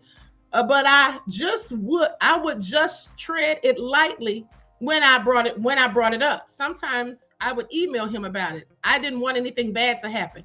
So you didn't want anything bad to happen, and you didn't want to have these freak offs, but you emailed him about freak offs, and you wanted to have freak offs. That's not making any sense to me, people. I'm sorry. Y'all let me know what y'all think in the comments, because that's not making any sense to me. I'm not finna ask for a freak off. I don't want to have one, and I'm gonna dread when he brings it up. And another thing is this: let us not forget that the witness said on the stand yesterday that she asked him for a D pic. Said she never saw one so large. Do y'all remember that? So did I tell y'all that that's what the my source told me? They may not have given all those explicit details when I was giving the summary yesterday or what have you, but said she asked that man for a D pic. Okay, remember he said that she and him exchanged numbers. If you don't want to do freak offs, why are you exchanging numbers with an S worker? Anybody understand? Have a question about that? If you don't want to do freak offs and you feel dirty and confused and humiliated, why are you getting so chummy with an S worker? This man said that he thought him and her had established a friendship. He would have dated her had she asked. He asked her why she was with Diddy, and she said it's okay. I just want you all to pay attention to what the jury's hearing. Now, I'm not saying that I agree with any of this, but I'm just telling you this is what it sounds like. Okay, this is what it sounds like. She asked him for a D pic. Who's going to ask a person that you engaged in a freak off that you didn't want to do with for a D pic? Now let's keep listening, because maybe Diddy told her to ask for the D pic. Maybe it was for Diddy. But the S worker would never have thought it was for Diddy, because she said my husband isn't gay. He's not going to touch you. So clearly he didn't think it was for Diddy. If he had, he probably wouldn't have sent it. But who was that D pic for? She asked for it. So was it for her or was it for Diddy? Inquiry Minds wants to know. But anyway, here's another update. Early in their relationship, Sean Diddy Combs wanted Cassie Ventura to call him by her grandfather's nickname, she said. He asked me what I called my grandfather, and I said Pop Pop. I thought it was weird at the time, and now I just feel like it was disrespectful. He called her Cece, which she said stood for Cassie Combs. Honey, this is all some freaky-ish. Let me tell y'all something. This don't even sound like this. Let me tell y'all what this sounds like for me. This sounds like a toxic arse relationship fueled by rug use, alcohol consumption, and a whole lot of violence, negativity, low vibrations, and freaky deaky sex. That's what it's given. That's what it's given for me. I don't know about y'all, but that's what it's given. Where's the trafficking coming in? I'm waiting. Where is it coming in? Y'all better nail Diddy to the wall, okay? This is all crazy. They need to nail Diddy to the wall, honey, for Tupac. All right? But at the end of the day, right now, it's not given. Okay? It's not given what it should be given. Okay? This just sounds like Miss AP said, a bunch of nefariousness. All hell no, said sounds like a Scarface scene. Okay, Tony Montana, where are you at? Okay. So anyway, this is all crazy. Mel said, it's the control that gets to me. Okay, DJ Big Six said Diddy is prepubescent. Remember? Yeah, they did say that about Diddy now. Somebody did say in one of the lawsuit filings that Diddy had a little, cucumber, specifically in comparison to Aaron Hall's. Do y'all remember that? So if that one wasn't so nice sized for Cassie, or maybe because it was such a nice size for Cassie, maybe that's why she asked for a picture of it, talking about she never saw one that size before. Okay, now here's the thing. Do you think Diddy told her to say that? Because as jealous as Diddy was, I would have thought that would have ticked him off real quick. Okay, I don't know here. She already used the word swinging. To me, that's affirming what the defense's side is trying to prove. Now, I'm not saying that that's exactly what it was, but I'm telling you that word used right there is helping their side, because that's what they already said it was. They were swingers. And she said out of her mouth that Diddy talked to her about swinging. So she just confirmed that for them, because now nobody can sit here and say, oh, they made that up, trying to use a swinger story. That's all cap. No, it's not. She just said it. Okay, she just confirmed it. Okay, whether we like it or not, the truth is the truth. Okay, I'm being unbiased here because y'all know I can't stand Diddy's arse, but at the end of the day, the truth is the light. Okay, so honey, this is not going good for the state thus far as I'm concerned, but let's continue. I have not heard yet, but I think it could have a huge effect. The question is, who are those witnesses and what do they say? Now, if they use a character witness, if the defense decides to go that way and use a character witness that's a member of his family, you have a jury looking at that person and you say, many juries might think, well, that's self-serving. You know him. You want to get him off. You're going to say nice things, of course. The question would be, do you have character witness who in some way could transcend that for jurors and make them think, hey, this is somebody who I wouldn't expect to say this about him, or somebody who I believe and support everything they say. And here they are saying that Diddy is not guilty of the things that the prosecutor is trying to prove here. So it's always a little bit of a risky proposition with character witnesses, because if it just seems self-serving, then the jurors are starting to hear witness after witness, especially if you have multiple ones, and they're saying, well, what are you doing here? You're just telling me like what I expected you to tell me, which is he's a great guy, shouldn't be convicted. And the more you hear that, the less you believe the defense's case. So I think in many ways, it's going to be a tough road to hoe for these defense attorneys, because you want somebody to bolster Diddy, but at the same time, the more you have somebody who's in his corner, the more you open yourself up to jurors saying, can I really believe these witnesses? One of the best in the business, legal analyst extraordinaire, Ryan Smith, right here with Stephen A. Smith on the Stephen A. Smith Show. Appreciate you, buddy, man. Thank you so much.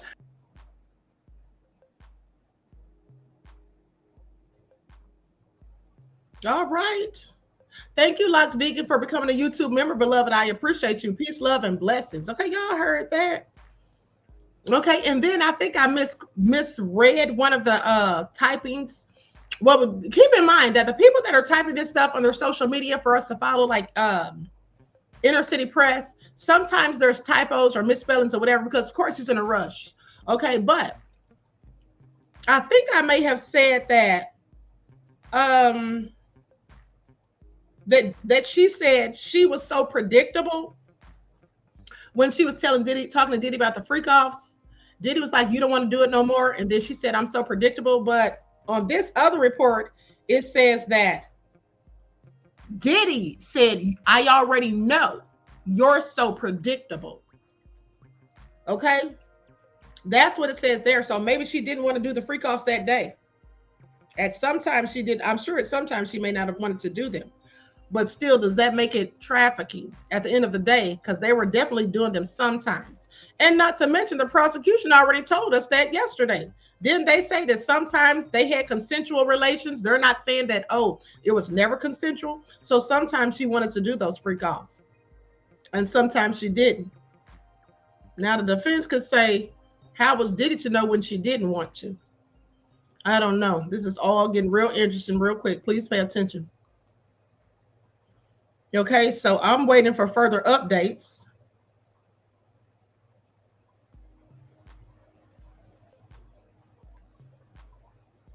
Okay, when she talked about him calling, wanted her to call him Pop Pop, which was her grandfather's name, and she thought it was disrespectful. Okay, so then AUSA says, what supplies for the freak offs? Ventura says Astroglide, baby oil, and protection. Okay. AUSA says, who brought the supplies? Ventura said security, Sean's assistants. Okay. AUSA said, which kind of baby oil? Ventura said Johnson's. AUSA said, how was it used? Ventura said, you need to be glistening.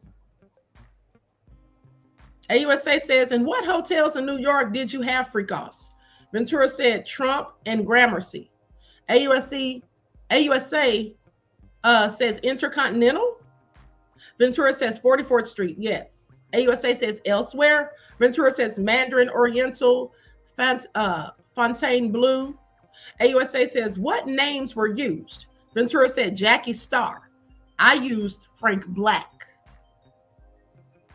Okay, so remember when the S worker who testified yesterday said that Cassie told him to ask for Black when she got there, and I was wondering why he told her to ask for Black? Well, that's apparently why, because that's the name she used. Okay, Frank Black and Jackie Starr. All right. So what do you all have to say about it? What do you all have to say about it? What do y'all think? Let me know in the comments.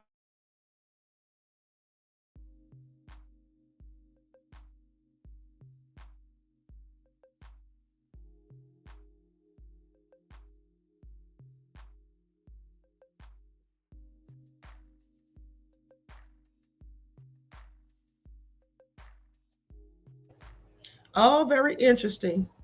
This is getting juicy, you guys. This is absolutely. Ladybug said, not sounding good. Defense is going to drag her. I mean, I'm really wondering, beloved. Andrew Vesson says, Queen, did you say vibrations or vibrator, LOL? You know darn well I said negative vibrations. Sit down somewhere. You know darn well I said vibrations, okay? Gravedigger said she already got paid. She doesn't care what happens with this case, and she already knows what Diddy can do. This is why she said swagger. Or you mean swinger? You mean swinger? Okay, Jay Gray said them ninjas was making corn movies to sell on the black web. Were they? Miss AP said no justice anywhere is injustice everywhere. Blazin says Cassie is helping Diddy's team in a roundabout way. This was a toxic and controlling relationship. Y'all think she's trying to help him? I mean, I'm just wondering why she used the word swingers. I don't think she meant to. I don't think she's trying to help him. I think she just used that word because that's what it was. Okay, I think she used that word because that's what it was. Why did she say it? She had to have used it because that's what it was. Okay, so Diddy isn't lying. Maybe they were just swingers. That's what it sounded like, honey. I mean, she said it, not me. Okay, Adrian said, still waiting for her to say he forced her. Hansel said, so Cassie was a willing participant? I mean, come on. Y'all already know she was. She was with that man for a decade. Do you think she wasn't a willing participant at some point? Of course she was. Please miss me with it. I always thought she was a willing participant. Now, I didn't say that Diddy didn't beat her behind and treat her nasty. He does that with all women because I really don't think Diddy likes women like that in the first place. I think he really likes men. And I've already told you all that men who are on the DL who really like men, they tend to put hands on women. And that's why I think Diddy was doing all of that. But at the end of the day, yes, I think Cassie was doing some of that stuff. Absolutely. She was complicit in much of it. And that's why I told you all, don't be surprised when the defense comes at her upon cross-examination and treats her like an unindicted co-conspirator. Because guess what? That's what she is. That's exactly what she is. Okay, that's just the facts. Y'all get mad all you want. I'll just tell the truth, honey. So anyway, it's all up to the jury at this point. Please don't let Diddy just walk up out of there, okay? I am not trying to hear any of it. So, not trying to hear any of it. Now, let me go to Shayna Jacobs and see what she's talking about. That's one of the journalists I like to follow.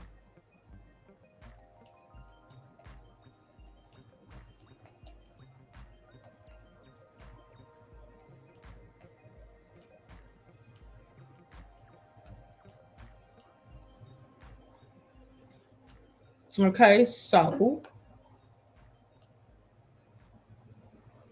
they say, hold on, who was this?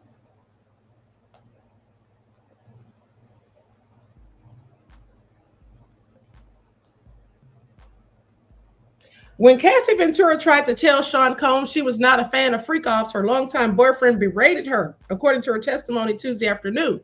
Ventura said that she would backpedal at that point for fear of disappointing Combs. Jurors were shown a series of 2010 emails between the couple, starting off raunchy and playful, then turning into an argument about whether Cassie Ventura would want to participate in future freak-offs.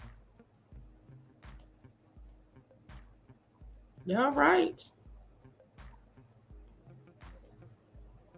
Star witness Cassie Cassandra Ventura took the stand Tuesday at Sean Diddy Combs' trafficking trial. She detailed physical abuse, talked about how he would kick her and drag her, as well as the nature of the freak-offs, which she said included the hiring of an escort and performing under the direction of Combs. Ventura, an R&B singer who used to date Combs and was signed to his record label, helped open a floodgate of accusations against the producer when she sued him in 2023, alleging that Combs abused her and forced her to participate in humiliating sex parties. Let me tell y'all something too. Now y'all can agree or disagree. It doesn't matter. I just want to know what everybody honestly thinks. I want to know what everybody honestly thinks. Okay, because here's the question I have. I do believe that Cassie didn't want to do these freak-offs all the time. I mean, who would? If they're lasting, if you have to do them once a week and they're lasting for hours, who wants to do all of that? Even if you are freaky, okay? Even if you're the freak of the week, who wants to do all that freaking off is all I'm saying. Diddy was just running rampant like a jackrabbit. You know how they get down. But with that all being said, I do believe that sometimes she didn't want to do it, but I also think that sometimes she did. But here's the thing. Does that make it trafficking? Because sometimes in relationships, people talk their spouses or their mates into doing certain things or pressure them even into doing certain things. But does that make it trafficking? Y'all let me know what y'all think in the chat. So anyway, goes on to say, alleging that Combs abused her and forced her to participate in humiliating parties. She and Combs settled the lawsuit a day later, but dozens of others have since accused Combs of similar abuses, as have federal prosecutors. He's facing 15 years to life in prison if convicted on all 5 criminal counts. Testimony in the trial started after opening statements Monday with searing accounts from other witnesses who detailed alleged violence, paid acts, and coercion by Combs, who has pleaded not guilty. The jury on Monday also reviewed surveillance footage, which showed Combs dragging and beating Ventura in a hotel in 2016. Okay? Now, when Sean Combs would get upset, he could be a very scary person and could get violent, Cassie said. Ventura went on to describe the ways that she would alter her appearance for a freak-off. She said she would regularly get a wax, a tan, and get her nails done. Her nails had to be painted white or with a white French tip, per Combs' instructions, she said. She also described getting piercings at Combs' suggestion. Ventura said she would wear see-through netted outfits and extremely high heels.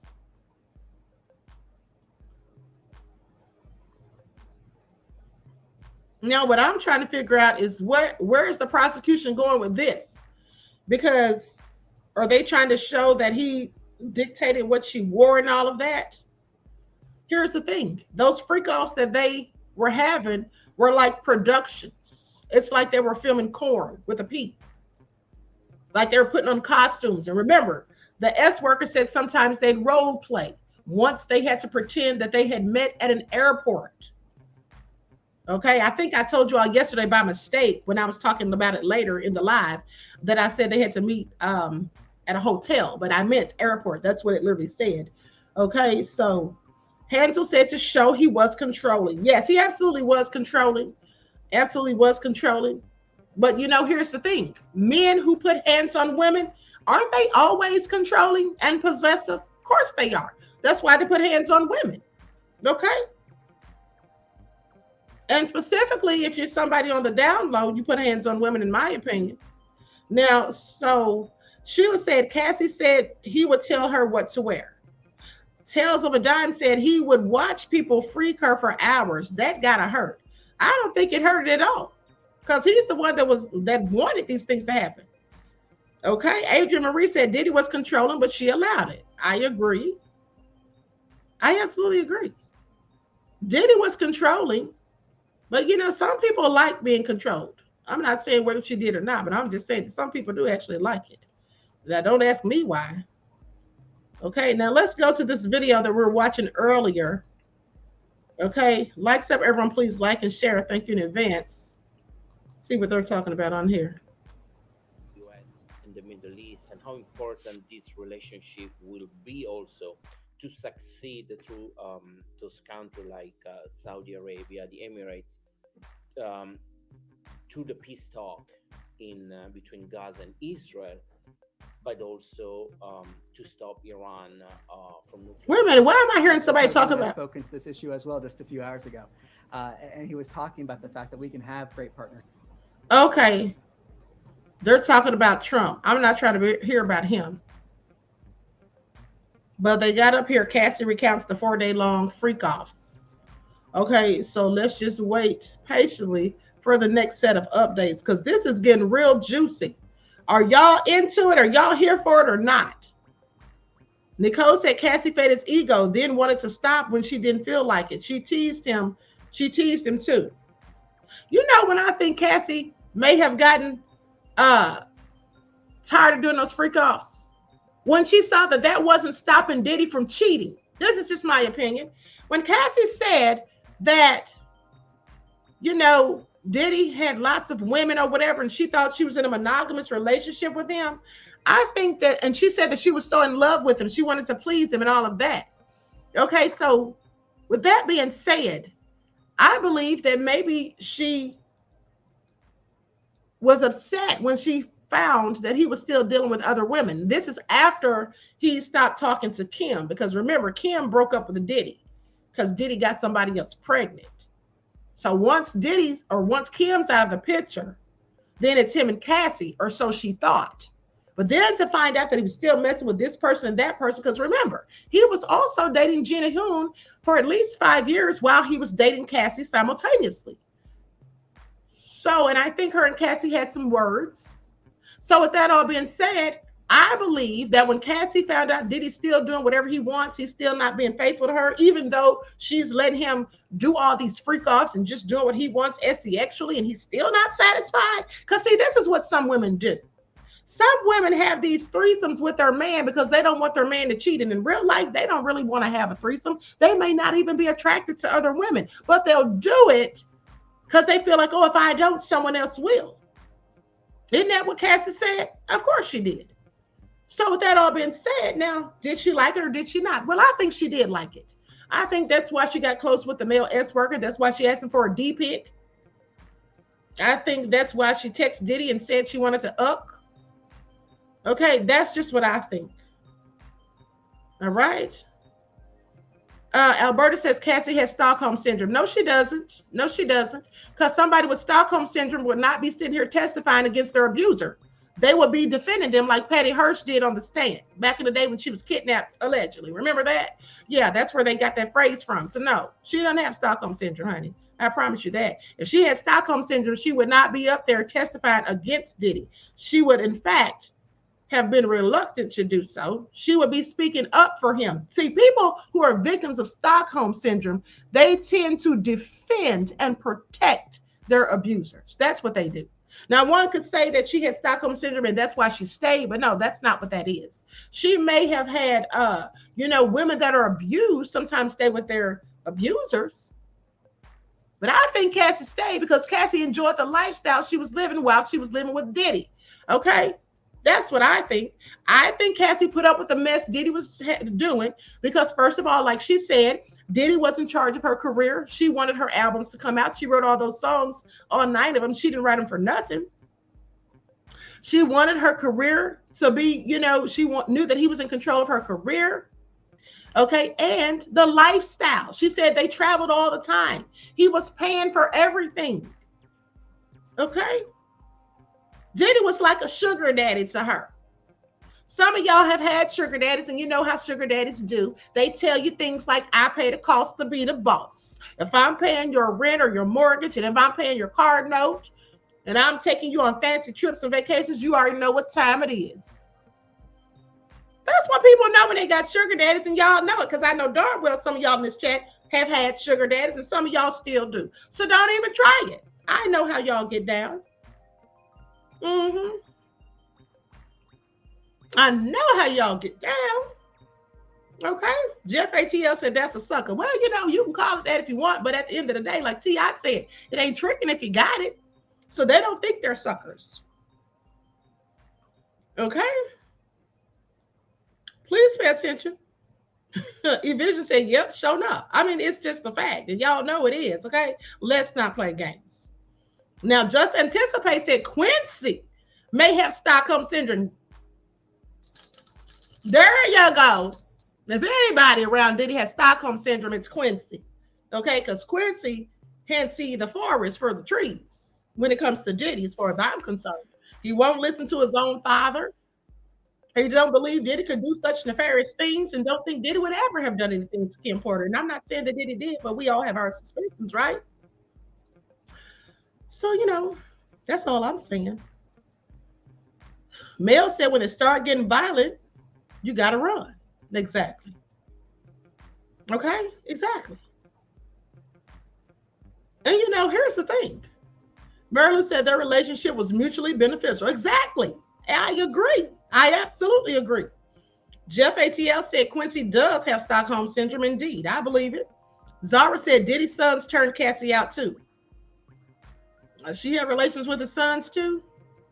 I did hear that before. Don't know if it's true or not. The defense may ask. Now, Sean Diddy Combs used aliases like Frank White or Frank Black. Like the movie by Quentin Tarantino, Reservoir Dogs. Remember that? Mr. Black, Mr. Brown, Mr. Orange, and all that. So I said he would use these aliases for hotel rooms where they have freak-offs. Now, if she booked the rooms or dancers, she said she often used the aliases Jackie Starr and Frank Black. Ventura said freak-offs were held at both her and Combs' houses, in addition to hotels in New York City, Miami, Los Angeles, Atlanta, Las Vegas, Ibiza, and Turks and Caicos. Sometimes she would book the hotel rooms, and other times Combs' staff would do it. His staff would provide materials such as baby oil, lubricant, and protection, she said. Now, when she named all these different places, different countries, and different states, the Fed's going to use that to try to prove trafficking. But here's the thing, as I told you all before, trafficking is usually when someone is taking people that they get money for and then taking them and selling them off over here. Like these Johns are over here waiting and they want to solicit these women and then they give money to the trafficker. But in Diddy's case, it was quite the opposite because Diddy was actually paying these male S workers to have relations with Cassie. They weren't paying him. Now, had men been coming to Diddy and saying, hey, we want to sleep with Cassie, here's some cash. Can we get in or can we fit in? And Diddy says yes and tells Cassie, you better do it. They already gave me the money. Now get in there and earn it. That's trafficking. And y'all know it is. How is it trafficking if Diddy was paying the S workers to do this stuff? And better yet, Cassie was the one instigating it by calling and confirming it and giving them the money or paying it on her card. Now, I'm looking at this objectively, and I'm just saying things that I believe the defense is going to ask. And this is going to probably cause a little doubt in somebody on that jury's mind. And remember what Diddy said. Diddy said he only needs one. That's all I'm saying. That's what Diddy said. Diddy said he only needs one. Okay? And it seems like there's a whole lot of ways you can cast doubt. It seems like there's a whole lot of holes in the feds, in their evidence and in their case, where it leaves a door open, in my opinion, for the defense to cast doubt. Because that's all you got to do is have doubt. You don't have to prove it. You don't have to drive it home. You don't have to have the smoking gun. All you got to do is make them wonder. All you got to do is have them question their own thoughts and beliefs and say, wait a minute, was he really trafficking her? Because people get paid when they're trafficking people. That's why they do it. It's $1 billion industry. Diddy didn't make any money off of Cassie. The S workers made all the money off Diddy. He paid them $7,000 sometimes. How's that trafficking? Somebody please tell me. Somebody please tell me. Nobody got nothing? I'm just saying. This is not looking good for the feds, in my opinion. Now, perhaps when the other witnesses come along and start telling their stories, maybe that'll help confirm some of the things they're saying. Mary Lou said it's not trafficking. Kyla said, you're absolutely right. Thank you, beloveds.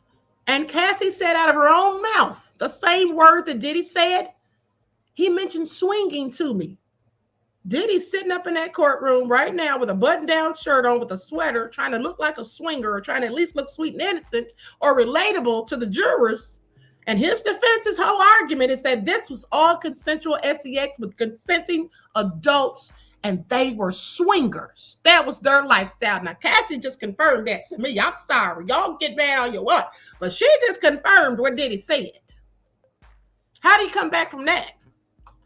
So somebody on the prosecution side, one of the six-pack of white women, as Mark Garagos calls them, they got their work cut out for them because they're going to have to drive home their point real good now that Cassie said that. Why, of all words, did she use that? I think because that's what Diddy called it. And that's what Diddy mentioned to her when he was talking about it. Now, the fact of the matter is, when she didn't want to do it, and Diddy said he knew that she didn't want to do it because she's predictable, and then she still did it. What's that? Is that trafficking? Does that make it trafficking? That still doesn't make it trafficking, not to me. It is what it is. And I want Diddy to go down, honey, just as well as anybody, but that is not proving what they're trying to prove. So let's just keep waiting and see what else happens. Alberta says reverse trafficking. Okay. Andre says, and this is their star witness. Exactly. Like, this is the best they got right here. This is the one that's supposed to put the nail in Diddy's coffin. This is the one that the state's case weighs on her shoulders. And this is what we're hearing. She literally just put a big hole in their case when she used the word swinging. Okay. I bet the prosecution couldn't wait, or the defense couldn't wait to write that down to come back on the cross. Okay. Now, Nicole said, I believe Cassie is helping Diddy because it's going to help her. She was a victim at some point, but she didn't start off a victim. Started off as Bonnie and Clyde. I don't know if she was trying to help Diddy or not, but what I do know is what she said is going to help Diddy regardless. That's what that's going to do.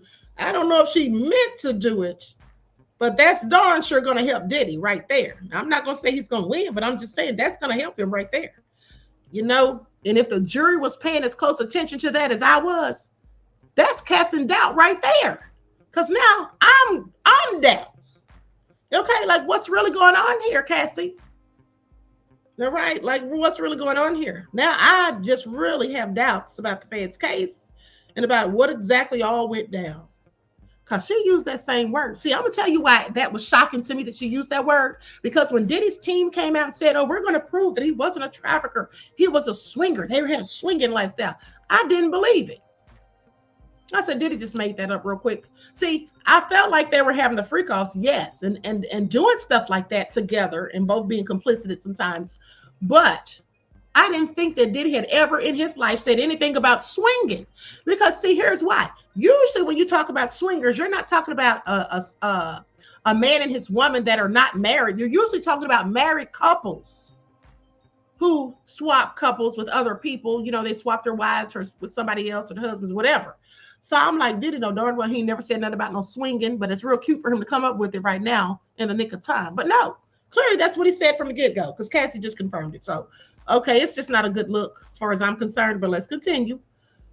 So Cassie Ventura testified that they used quite a bit of baby oil in the freak-offs because Sean Diddy Combs wanted them to be glistening. Ventura said Combs would instruct her to apply more oil if he felt like she didn't have enough on. Ventura said they used somewhere between around 10 large bottles of baby oil per freak-off. 10 bottles? No wonder the feds found 1,000 bottles. 10 for one freak-off? What's really going on here? Were y'all bathing in it or what? One time there was a baby pool filled with baby oil. Ventura testified. What were they, oil wrestling? Combs told her to get into the pool to cover herself in the oil, she says. She testified she did as she was told because she felt like she couldn't say no. You know how that's not going to fly if the defense is paying attention? She felt like she couldn't say no. But didn't she, in fact, say no that night at the hotel? I mean, Diddy did beat her behind, but she still left, right? Diddy told her after he beat her, he said, you're not going nowhere. And she said she's not staying at the hotel. She wants her stuff and she's leaving. She got her bag and she got her phone and she left with the security. Now, she didn't want the security to call the police, according to him. But at the end of the day, also, didn't she come back to the hotel at some point? If I recall, she went home and then came back to the hotel or something like that. So I don't know. This is all very interesting as far as I'm concerned. Now, if that's something Sean wanted to happen, that's what's going to happen. There wasn't another way around it, she said. When they ran out of lubricant during a freak off, Ventura said they called someone or Combs' staff, called someone on Combs' staff or at the hotel desk to bring more. Combs would call an assistant himself or direct Ventura to call them. Law enforcement seized more than 1,000 bottles of baby oil and lubricant during the searches on Combs' homes in Miami and Los Angeles last year, according to the indictment. Excuse me. So what do y'all think? Well, we know she's not lying about that baby oil. Diddy seems like he was obsessed with it with his freaky deaky self. It's all nefarious. At the end of the day, I just wonder what the jury's thinking right now. Now, Ventura said it was obvious I didn't want to be on the ground being urinated on by two men. Where did you find escorts? She said initially Craigslist. Okay, so I'm going to have to find another outlet talking about this because he left a whole chunk out. He goes straight from her saying that they used the names Jackie Starr and Frank Black, and then now comes back with, it was obvious I didn't want to be on the ground being urinated on by two men. But here's the thing. Where did you find the escort? She said it Craigslist initially. Here's the thing, though. She didn't want them to do that to her, but guess what? There's somebody lying. Did y'all catch that? Somebody is lying. Why do I say somebody's lying? Somebody put it in the chat. See, are y'all paying attention? Because I'm paying very much so attention because I want to know what the jury is thinking. Okay, somebody put it in the chat. Why is that so significant that she just said that she didn't want to be on the ground while somebody did that to her? Why is that so important? Nobody seems to know. I'm going to tell you why. Because yesterday, the S worker testified that she asked him to do it. When he was asked about that, he said Cassie told him to do it. And remember, why is that even more important? Because at the beginning of the case yesterday, during opening statements, the prosecution said, you'll hear testimony. Now I'm paraphrasing because I don't remember their exact words, but they said something along the lines of, you'll hear testimony of how Sean Combs had someone urinate in Cassie's mouth. And then we hear about it, but the man says Cassie told him to do it. And then he said that Cassie and Diddy both told him how to do it. Because remember, they said she was choking off of it or whatever. And then he said they both told him how to do it. No, you can't do it like that. You got to let it drizzle. You got to give it a little slow. You can't just pour it all out there, you know. So, but now she said she didn't want that happening, but she's the one who asked that man to do it. Now, did he tell her to ask him that? Did he say it? Well, here's the thing. If Diddy was the one directing everything, like she said, Diddy told them what to do and how to do it and when to do it, how come Diddy didn't tell him to do that? How come she did? How come she did? I'm just asking questions. Okay? I just have several questions. Now, Cassie said the hotel rooms were used for the freak-offs. They would typically be trashed after the rug-fueled S parties or S performances. She testified that she would try to clean up a bit, and typically they'd leave a good tip. Many times, one of Sean Diddy Combs' staff members would go in and clean up more. Combs was often charged by the hotels for the damages. She recalled hearing Combs' staff members take calls from the hotels about the matter. One specific time, Ventura recalled the Intercontinental in New York charging Combs a really high number for damage to the hotel room. First of all, how were they messing up these hotel rooms by just having sex? I would like to know, what were they really doing? Now, I know that one night they had that fight and Diddy broke a vase and all that, but what were they doing that they were damaging these rooms? Were they fighting all the time there? I mean, what was really going on? I really find that interesting. Okay. So Cassie says she initially found the men on Craigslist. Okay, stay tuned for more updates. This is all interesting. Hansel says, call the cleaning lady. Okay, I know, right? It's all just a whole lot. It's just a lot going on with this whole thing at the end of the day. All right, so let me have a little intermission music while I look for some further updates. Lorraine says Kevin Gates says he drinks these celebrities are sick. Let me tell you something. That's another thing some of you all might know, but some of these celebrities get down like that. Okay, I could tell y'all some stories, but let me tell y'all something. In fact, one of my insiders about this whole Diddy situation told me that that's the tip of the iceberg. They told me some stuff that made my toes curl. I'll say that much. Okay. Just saying, honey, these people is into some stuff that's not on the regular everyday average. That stuff that we might be just thinking about. You know what I'm saying? It's all nefarious is all I'm saying. Okay, I don't want any parts of it. Jay Gray said these people are beyond wild. I have to agree. Dead Crazy Beach Eric said this puts the OJ story to shame. I'll say.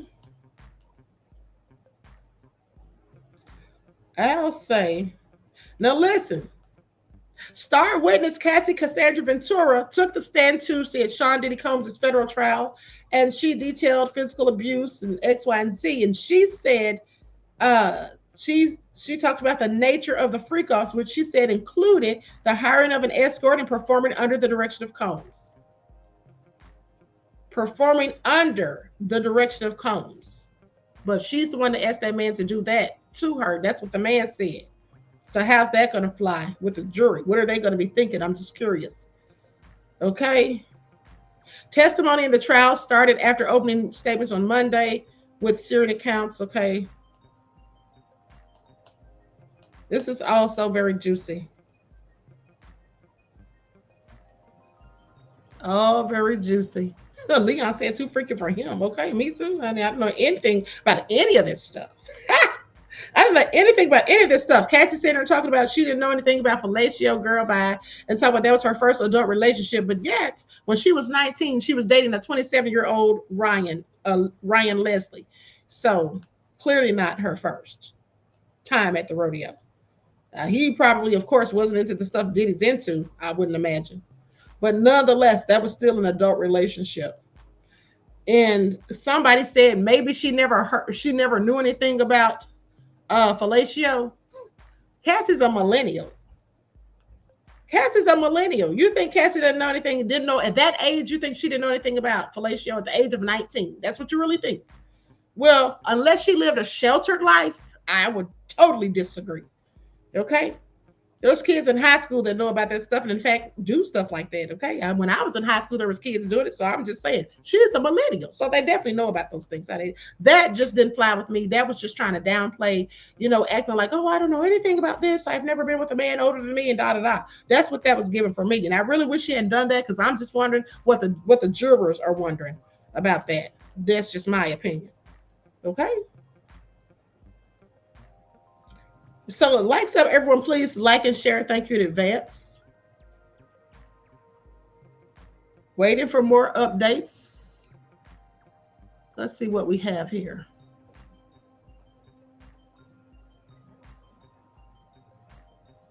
Court takes a short break. Okay, they're taking a short break, and then Cassie's direct examination will continue in the federal criminal trial of Sean Diddy Combs. Okay, so there's a break. Now, remember, I told you guys, for those of you who may have forgotten, I did tell you all that because because Cassie is pregnant and so far along in her pregnancy, I believe she's supposed to be due like the early part of June. So this is also why they're probably getting her in and out of there real quick with her testimony. But I do believe that she's going to be getting, here's Misa Hilton. Hold on, let's see why she's on this darn walker. They said she broke her leg.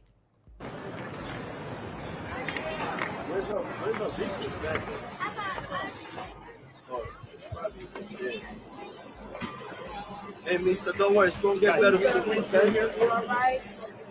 Be careful, Lisa. Lisa, that was upsetting testimony today. Do you have anything to say about Cassie's testimony? What was your reaction? Careful, Lisa. Hang in there, Lisa.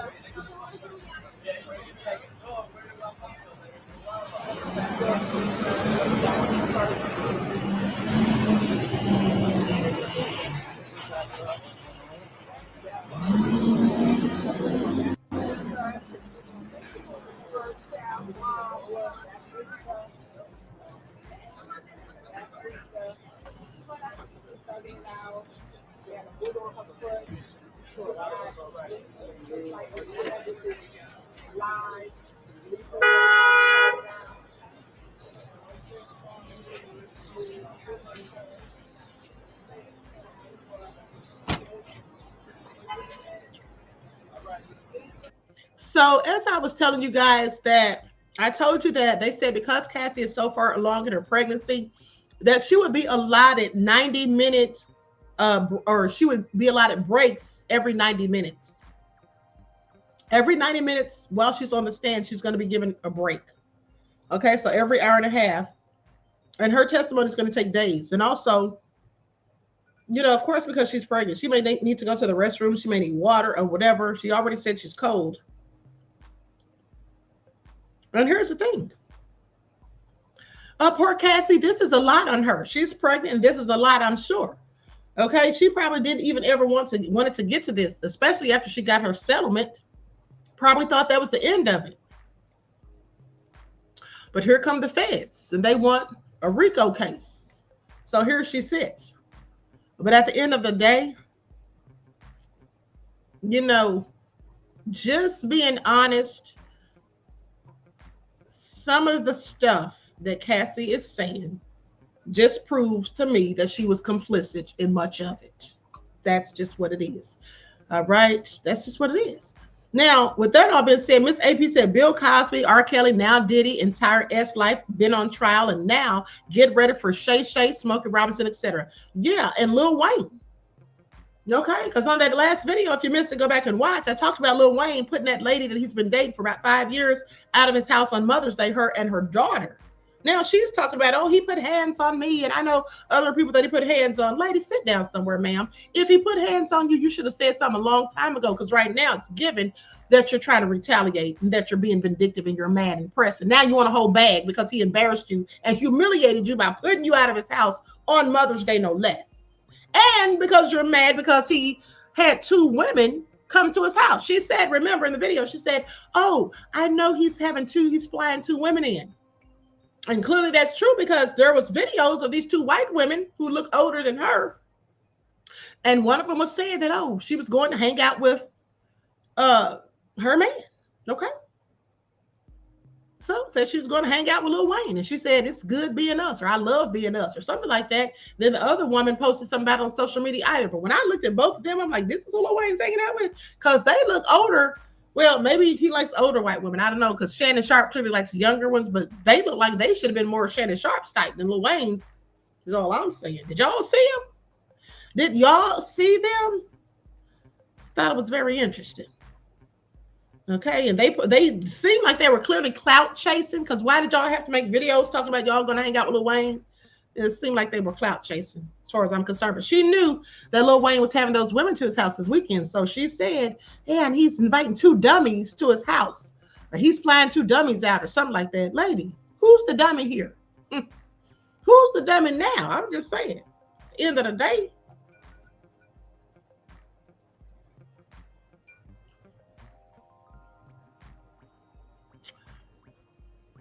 Miss Mississippi says, Cassie is experiencing trauma because if Diddy is not found guilty, he's coming for her. Diddy's not coming for her. Diddy be a fool. If Diddy if Diddy was coming for her, first of all, that would be so stupid on his behalf because I bet you. First of all, Diddy's not getting off. Okay, he better not. But if Diddy even thought about coming for her, if he did get off, you don't think everybody would know that's suspicious and he'd be right back in jail? I'm just saying. Marvin said, Queen, you are a disgrace to women's rights. Okay, thank you. Is that supposed to make me cry? I'm not one of those feminists, okay? I don't sit up here and promote abortions. That's what I don't do. I'm totally against it. So if you want to say I'm against women's rights or I'm a disgrace, well, that's your opinion, beloved. And what else is new? Next. Okay? At the end of the day, see, here's the thing. People like Marvin's mad because I'm pointing out the obvious. I'm saying things that some people don't want to say because they don't want to seem, contrary. I don't care about being contrary. I say what I want and I say what I think and what I feel. And I'm being objective here. Okay? I'm not being biased. Okay? Now you're getting out of pocket. Do I need to drop the link? He said it should have been you, Queen. It's not just Cassie he abused. First of all, here's the thing. I didn't say he didn't abuse Cassie, fool. Yeah, he did abuse Cassie. I said they haven't proven to me that it was trafficking. That could have been trafficking, but they've not proven that yet. Okay? So while you're talking about it should have happened to me, it should have happened to your mama. Is that how you got here? Don't go there with me, honey, because you're mad and pressed. All right? All right, let me drop the link so you can please click it. Here we go. Since you want to talk tough in the chat, let's talk tough up here on the screen. Because I got time today. The jury's on break for Cassie anyway, so let's get into it. Talk about I'm a disgrace to women's rights. Honey, please. You're mad about my opinion. But guess what? I'm not mad about yours. I'm not mad about yours. Don't ask me no questions. Click the damn link. Talk about how did the S workers get there. Click the link. If you want to ask me something, get up on here and talk your talk. Mr. Marvin, talk about how did the S workers get there. They got there because Cassie called them. She initially found them on Craigslist. That's what she said, not me. Anything else?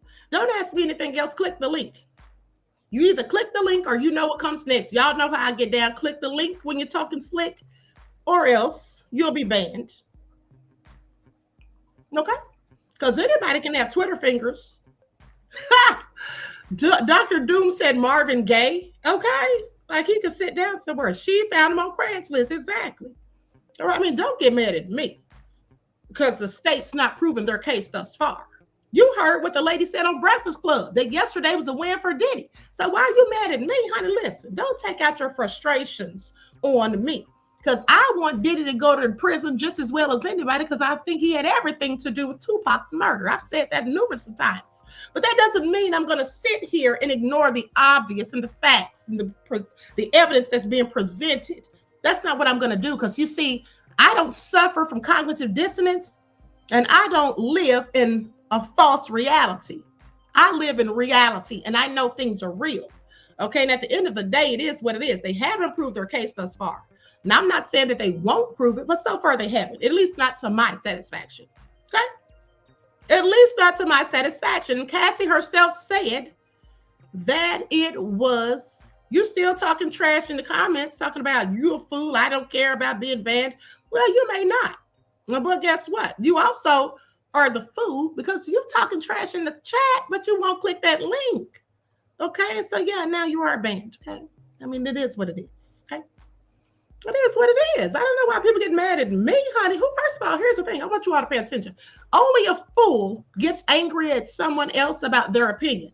You see, everybody is entitled to their own opinion, and I don't have to agree with anybody, and nobody has to agree with me. Okay? And one thing about me is this. I don't say what everybody wants to hear. I say what I think. And if everybody else thinks the opposite, then that's just what it is. But why get mad because I don't agree with you? Because I'm not going to get mad if you don't agree with me. Okay, you see how that works? It's called contrary views and opinions. It's what makes the world go around. None of us have to agree about every little detail. Okay, we don't. And that's just what it is. Okay, so bye, Marvin. Sorry that you're so mad and pressed. Okay, Go get the scoop elsewhere, but you're not. He's still going to be watching this channel. I promise you. Even though I banned him, he's still going to be watching this channel. Why? Because I have the receipts. Okay, that's what it is. So here's for you, Marvin. Funky dog head bitch. How dare you try to tarnish my motherfucking Queen QueenAShakur reputation, punk motherfucker. Respect the royals and back off, bitch, before we come get you. And that's on box. And there it is again. Okay, that's what it is. At the end of the day, you don't come in here talking greasy, but you can't click that link. If you was really so big and bad, you'd have clicked the link and got up here and talked your talk. But see, alas, they don't want to get roasted. Okay? They don't want to get roasted. And here's the thing. Somebody might actually click the link and roast me one day. That's a chance I'm willing to take. Okay? Because I'm not a coward. I don't fear anybody. And I know that anything someone else says, that I always have a quick response. Please pay attention. Okay, so anyway, with that all being said, waiting for more updates, beloveds. Now they say Cassie returns to the stand. Cassandra Ventura is back on the stand and her testimony is continuing. Okay, that was 5 minutes ago. So let's see what else is coming. And here's another thing too. From 10 minutes ago, right before the break, it says Ventura said it was disgusting. It was too much. It was overwhelming. Cassie Ventura testified that the freak-offs orchestrated by Sean Diddy Combs became disgusting and overwhelming. She told the jury how at times Combs himself would also do the golden showers on her or demand an escort to do so. Ventura testified that she didn't want anyone to do this to her, adding that she felt humiliated. It was disgusting. It was too much. It was overwhelming. Let me tell y'all something. I think Cassie might be saying some of this. Now, I don't know, but Cassie could, because listen, the escort said that Cassie asked him to do that. So now it could be, just my opinion, thinking outside the box, that Cassie doesn't want to admit to that because her husband is sitting right there. Would anybody, ladies, would any of you want your husband to know that this is something that you did? Whether somebody made you do it or you volunteered to do it. Would you want your husband to know that that's what you did? No, of course you wouldn't. And who would? I mean, I don't blame her. Okay, I don't blame her. At the end of the day, I wouldn't want to admit that I let somebody do that or that I liked that at some time or whatever. At the end of the day, I wouldn't even want the people in the courtroom to know it. I mean, I would not even want that to be said. But it has been said, and so with that all, you know, with that all being what it is, Cassie's acting like she never wanted any of this. She said that she did it at first because she wanted to spend time with him, like that's the only time they spent together. But here's the thing. She also said, now I just want y'all to pay attention because this is where the defense is going to go, in my opinion. Now, Cassie said that the freak-offs were the only time she felt like she got to spend with him. But she also said that they traveled together frequently. She talked about the times they had good times or whatever, you know, traveling and all that stuff or whatever. So freak-offs was the only time y'all hung out. Okay. All of that stuff sounds nasty as hell to me. Golden showers and all that. Ugh. Nasty. I'm sorry. Nobody could make me do that under no circumstances. I don't like anybody that much. That's what we're not going to do. Quite frankly, I would have hit the road. Okay, real quick. For anybody even daring to try it, let alone doing it plenty of times. And then here's the thing too. If Diddy was the one who wanted that happening and not her, how come the escort said that both of them were telling him how to do it? They were like coaching him how to do it. Oh, you got to do it like this. You got to do it like that. How come both of them? How come she didn't just let Diddy tell him? See, that's what I'm saying right here. I'm not believing this little routine that's going on. I'm not believing it. Now, before we hearing all of this, the only thing we had to go by was Cassie's lawsuit. Now, some of y'all can sit there and act like, okay, Cassie's all sweet and innocent. Maybe she is, but I don't believe it. I don't believe it. The truth is coming out in this trial right here. That's what it's looking like to me. It's given the truth is coming out. Okay, at the end of the day. Hansel said, she said it's because she was high. She was under the influence. Well, of course you could say that. You could say that. Okay, but let's not forget what the escort also said.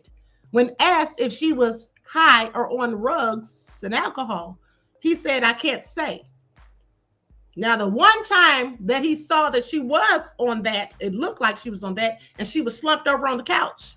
He said Diddy didn't want to do it that day. So that kind of helped Diddy too, because that looks like right then and there that Diddy doesn't want her doing something when she's not comprehensive of what she's doing. I'm just telling y'all that at the end of the day, Cassie's testimony right now so far is helping Diddy, period. It's giving, it's helping Diddy, period. Especially since she used that word swinging. I wish she had never used that word. She literally used the word that his case is hanging on. And I just wish she hadn't said that. She could have said anything but that. Okay, she could have said anything about but that. But she said that same damn word that he used. So that's just bothering me. Okay, so anyway, but let's continue. Now, here's what a legal analyst says. Ventura's testimony about the power dynamic between her and Combs speaks to the coercion allegation. Cassandra Ventura has spent the afternoon testifying in part about the power dynamic between her and former boyfriend Sean Diddy Combs as it relates to the sexual performances known as freak-offs, which Ventura testified she felt she could not say no to, saying that it got to a point where I just didn't feel like I had much of a choice, didn't really know what no could be or what no could turn into. Now, CNN legal analyst Joey Jackson on CNN said the prosecution's focus on the power dynamic during Ventura's testimony is about consent, whether or not she was on board with it or whether she was coerced. And so I think what the prosecution is attempting to do is to establish that because of the power dynamic, because she felt that she could not say no, that she ultimately had to say yes. As a result of that, Jackson said, now you have your coercion. Now you have your inducement. Now you have your compelling her to engage in this, engage in this, even if she did not explicitly say no. Prosecutors allege that Combs created a criminal enterprise using his business empire where he engaged in trafficking, forced labor, kidnapping, arson, bribery, and obstruction of justice, and is accused of coercing at least 3 women including Ventura, into engaging in acts with him during the so-called freak-offs. Jackson added that he thinks the defense may argue that Ventura did not explicitly indicate that she didn't participate and that she also helped to arrange, orchestrate, and organize the freak-offs for almost a decade. Yeah, they're going to use that. Of course they are. What else are they going to use? Yes. They're going to use that to try to say that she was complicit and that she was there for it. And she said herself that she agreed to it in the first place. She later didn't want to do it. And I believe that later she didn't want to do it because Diddy was out there messing with other women. That night when they were at the hotel, when she claims it was a freak off that she wanted to leave and that's why she wanted to go or whatever, they said that it was about Diddy's cell phone that she went through and saw that somebody else had texted Diddy, another woman, and she was mad. And then you see in the video, Diddy comes out there and he gets his phone. Once Diddy has the phone in his hand, he goes and sits in the chair. Like now he's calming down. Was it about the phone or was it about a freak off? That's for the jury to determine what they believe. That's what the jury has to determine. But here's the thing. I'm going to tell you what's going to really drive home this case. And that's going to be nothing other than the closing arguments. You see, whoever gives the best, most thorough, most impressive, most passionate, most believable closing argument is who is going to win this case. Okay? That's who's going to win this case. Looking at the evidence, it's a toss-up right now. It could be this way, it could be that way. It could have been force, fraud, or coercion and violence or threats of violence. It could have been, this is what we did and this is how we got down. We were in a swinger lifestyle and sometimes you didn't want to do it, but sometimes you did. And just because you did it sometimes when you didn't want to, does that make it trafficking? You see how that's going? So Zara says, where's the trafficking? I mean, that's what I'm still waiting on. But I'm going to wait till the closing arguments at the end of all of this. And also we'll see and hear to what other witnesses say. Yeah, but right now, the feds aren't doing it for me. They need to come back a whole lot harder and stronger. Okay, Ventura explains how she found male escorts at Combs' direction. Cassie Ventura testified that Sean Diddy Combs tasked her with finding escorts for the freak-offs, and she noted that Combs had very specific physical requirements for the men. Ventura said she'd find escorts by responding to ads on Craigslist and Backpage at Combs' direction. The jury is now reviewing a text message conversation between Ventura and a man that she said would facilitate escorts. He would send her photos of the men they could hire. I usually show them to Sean and see if that person was of interest for a freak off. Combs had to approve the escorts. I definitely had to show him.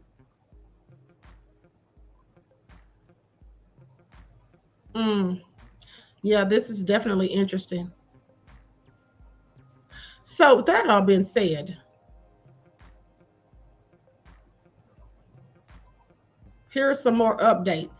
So this is another outlet. This is Inner City Press. Now he says, AUSA Johnson says, who directed you to communicate with escorts? Defense says objection. AUSA says, who, if anyone? Defense says, same objection, assumes a fact, not in evidence. AUSA says, did you ever reach out to escorts independently? Ventura said no. She never reached out to them independently. That's a shock to me because that's not what the S worker said. Are y'all paying attention? Somebody lying. I'm not saying it's Cassie. It could have been the escort. Somebody lying because that's not what he said. He said he and Cassie exchanged phone numbers. Cassie reached out to him and asked for a D-pic, and also that he and Cassie, or he felt like they had some sort of rapport, basically, like they had some sort of friendship or something. He said he could have been mistaken. But then Cassie also said that she was the one calling and booking the escorts, and sometimes, or she initially found them on Craigslist. So why would she then say that she didn't reach out to them independently? Did you ever reach out to escorts independently? She said no. I don't know why she said no. That's not matching what she previously had said, and that's not matching what the escort said. Okay, AUSA said, why not a cop? Ventura said, I learned this whole situation was not legal. Defense said objection. The judge says jury will disregard that last answer. See, when they do that, that never makes any sense to me. How are you going to disregard it? You can't unring a bell. Once you hear it, you've heard it. That's just it. So AUSA said, how did Cash get there? The judge said security, or he brought it himself. I think they meant Cassie because the judge definitely wouldn't have said that. The question was for Cassie, so that's a mistype. Okay, mistyping or whatever. So basically, security, or he brought it himself. Okay, now, what about the S worker saying Cassie gave him the money? What about him saying sometimes she paid with her credit card? Who's lying? That escort or Cassie? Because somebody's lying right here. This is not adding up. Are y'all paying attention? Are y'all paying attention? What say you? JL said she might be talking about intimacy though, but words are powerful. DJ Big Six said perjury. JL said not for no amount of money. I know that's right. Somebody's lying, y'all. Who's lying? Cassie or that escort? Somebody's not telling the truth. This is not adding up. Cassie saying one thing, he said another. Mel said Diddy took care of Cassie. Hansel said Cassie liked it for 10 years. She lying. JL said this girl moved to a different state to be with him after the alleged abuse had already been occurring. Yeah, sounds like that Club Shay Shay stuff that Shannon got going on. That girl moved to Vegas to be with him. Okay, and then now she's screaming foul play. Now D-Ray says, or I'm sorry, Dre Day says, I tend to believe the escort. What does he have to lose? Bingo. That's exactly what I'm talking about. I believe the escort too. I don't think he told one lie on that stand. I think he's telling the truth. So if he's telling the truth, is Cassie lying? Now don't get mad at me because I want Diddy to go down. But here's the thing. Is Cassie lying? Somebody is not telling the truth. Now who has a motive to lie? I'm telling y'all, I think Cassie don't want to own up to some of this stuff in front of her husband. Because what has she told her husband during pillow talk? Did she tell her husband all this stuff that's going to come out of this trial? Did she tell him about the freak offs and how she called people on Craigslist and how she told that S worker to urinate? Did she tell him any of that? Did she tell him the degree of the freakiness or whatever? I just have questions. And if she told him, did she tell it to him as if Diddy made her do every single vile act that she committed or had committed upon her? Did she tell her husband that? She probably did. She probably put it all on Diddy when she was talking to her husband. But was it really all on Diddy? I don't know. It could have been. But right now, something ain't sounding right because somebody's told two different stories, her and the S worker, and somebody has to be lying because both of these things can't be true. Zara said she left after Kim died. Yeah, but remember, she came back to visit Diddy after Kim died too. Which if somebody made me do those vile things that she said Diddy made her do, it's no way in hell I'm coming back to visit you for any reason. I don't care who died, period. I don't want to see you. I don't want to hear from you. I don't want to look at you. I don't want nobody asking me about you.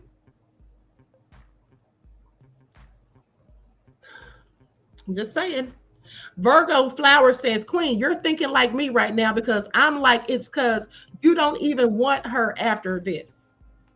I mean, right. This whole thing's just like real crazy. Okay. This is all real crazy. Aubrey says, I'm telling you all, Cassie didn't expect this to go criminal. No, she didn't. She darn sure didn't. I don't think she did either, beloved. I think that when Cassie got paid off, she thought, that's it for me. I'm out of here. I got my money, millions, and I'm gone. And then all the rest of these people suing Diddy, that's just it. But then here come the feds a knocking. Nope. And we're going to need you to testify because you're a star witness. This wasn't Cassie's doing. This was the feds. You think Cassie would have volunteered to get up there and have to put her entire S life that she had for 10 years with Diddy on trial before everybody, for everybody to be all up in her business? Who would want to do that? She had no idea it was going to lead to this, I'll bet you. But when she saw that it was going this way, she gave the feds those tapes. She knew that certain things was going to come out. So did she prep her husband for this and tell him, say, listen, you know, they're going to ask me some things on the stand. So let me just go ahead and tell you now that we were having these freak offs. This is the role I played. Or did she put it all on Diddy, like I said? But here's the interesting thing, though. We're going to find out some of it because I do believe, because the defense has said that they're going to call her husband to the stand to ask Alex Fine if Diddy raped Cassie in 2018 when they broke up. Now, why do they think that Alex Fine knows the answer to that question? Because Cassie did accuse Diddy of raping her in 2018 when they broke up. She said he came to her apartment and forced his way in and had his way with her. But why are they going to question her husband about that? What does Alex Fine know? Why would that be for him to answer? I'm really interested to see where this is going because I don't have any idea. Okay, I don't have any idea where this is going. Sheila says Cassie should have told her husband so he won't be surprised. Exactly. I would have told him as soon as I knew this was going down. Yeah, exactly my point. But what if she didn't want to tell him because she didn't want to admit to all the things she did because she thought he might look at her or feel some type of way. And so she blamed it all on Diddy and said, yeah, I did these things, but Diddy made me do them. So now if she told her husband that, don't you think that's the same thing she's going to have to say in court? Otherwise, her husband's going to be looking at her real crazy. Escorts were paid up to $6,000, according to Ventura. Cassie Ventura said escorts were typically paid between $1,500 and $6,000 after the freak-offs. That's about what the S worker said. He said anywhere from $500 to $7,000. She often, and that included the tip, so that would be about $7,000. Because remember, he said she tipped him like $1,000 or $2,000 one time. So, or not one time, but on one incident that he's particularly specified that she tipped him like $2,000. She often handed them the money, although it was provided by Sean Diddy Combs, she said. Sometimes the cash was brought to the location by Combs' security. The escorts were almost always men, with a few exceptions, according to Ventura. Cassandra Ventura described how she would vet a new escort if they found or if they hadn't used them before.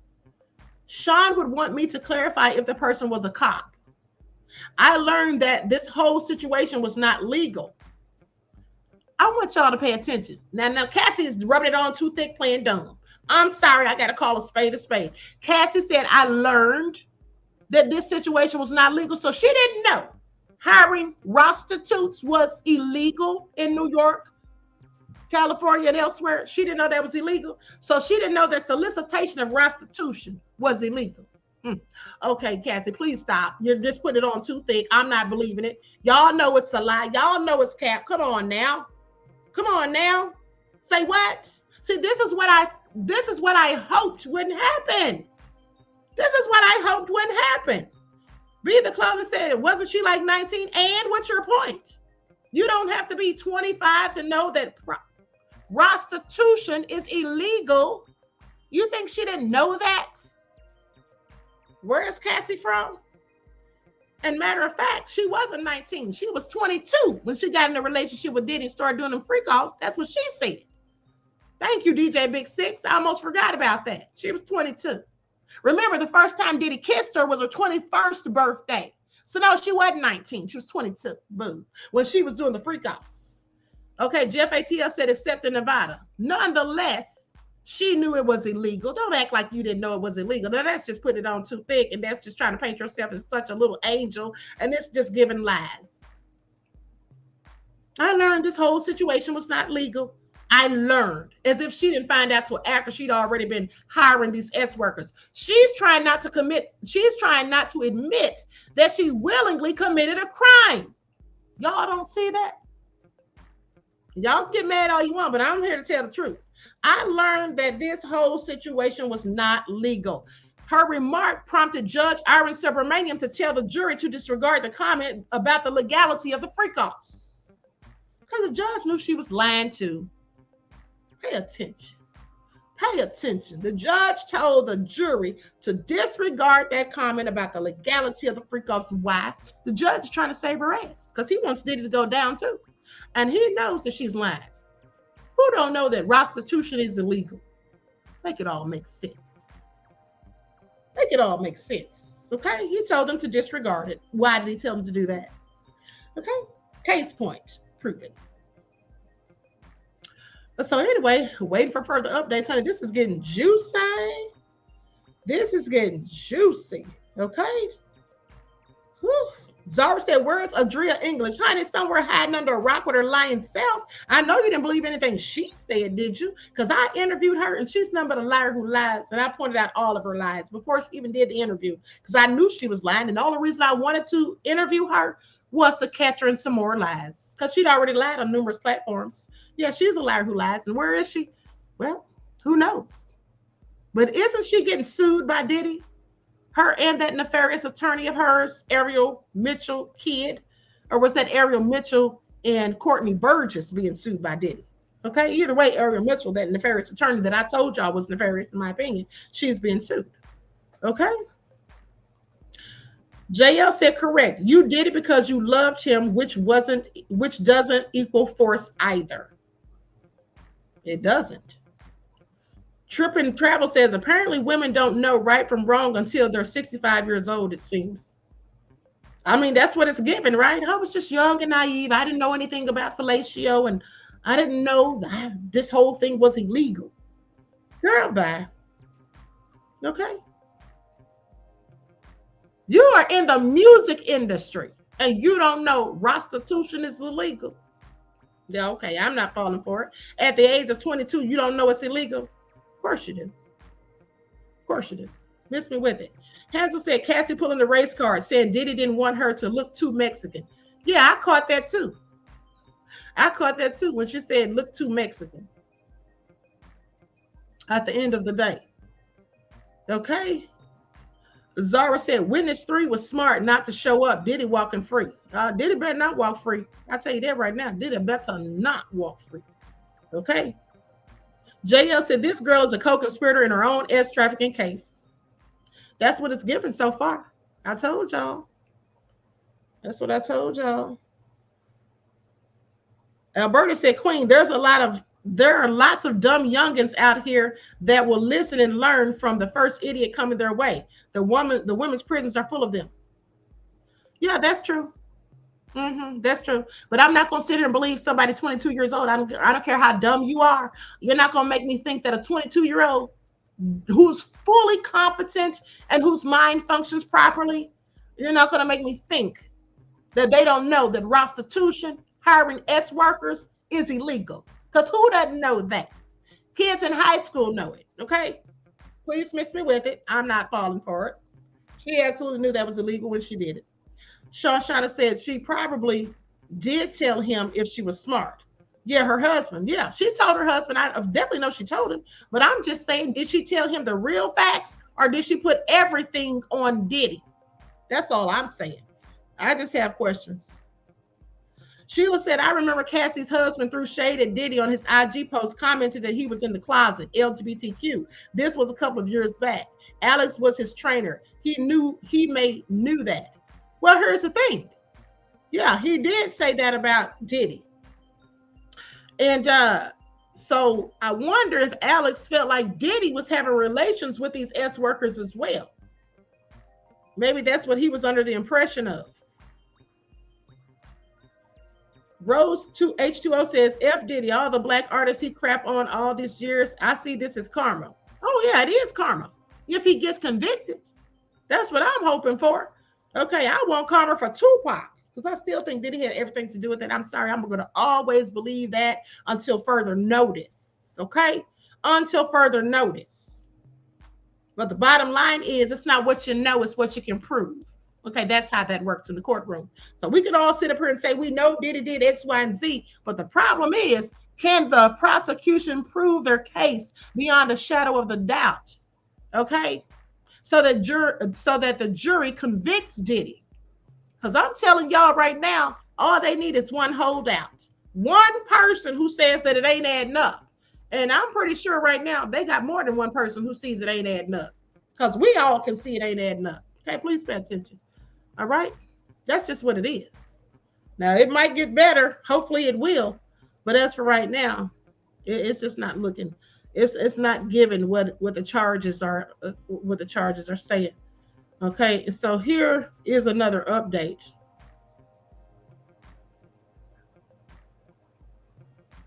Okay, Coast to Coast Garagos. While Teeny Garagos represents Sean Combs at the Southern District of New York, right now, Mark Garagos is speaking at the courthouse in LA about the Menendez brothers. That's why he's not in court, because he's working that Menendez case. This is Teeny Garagos' father, Mark Garagos, who had been advising Diddy's counsel, okay, because he's a senior attorney. Now, the judge says security, or he brought it himself, or Ventura. It says Ventura, then it says judge. Okay, security, or he brought it himself. We know that's what Cassie said. AUSA says the escort, Dave. Do you know his real name? Ventura said Clayton Howard. AUSA said, who's this? She shows a picture to the witness. Ventura says Daniel. Philip Daniel is the man who testified yesterday, or Daniel Phillip. He's the man who testified yesterday. AUSA says, what service did you use? Ventura said a dancer service. AUSA Johnson says, do you recognize Jules? Ventura says, yes. AUSA says, in what cities did you have freak-offs with Jules? Ventura says, New York, LA, and Vegas. AUSA says, do you know his last name? Ventura says, no. She shows her a picture, apparently, because AUSA said, who's this? Ventura says, I knew him as the Punisher. What kind of names are these? Said, I knew him as the Punisher. Okay, so it stops right there. So we've got to wait for further updates. I'm telling you all, this is getting real interesting right here. This is getting real interesting. I was hoping that Cassie would sit up there and give, you know, like just tell the whole facts as they happened or whatever. Don't try to sugarcoat it. Don't try to act like your hands are totally clean, because we all know they're not. And we know you didn't set up everything or do all this nefariousness, but at the end of the day, you did have a hand in some of it. So I feel like she should have just said that. You see, here's the thing. Think about how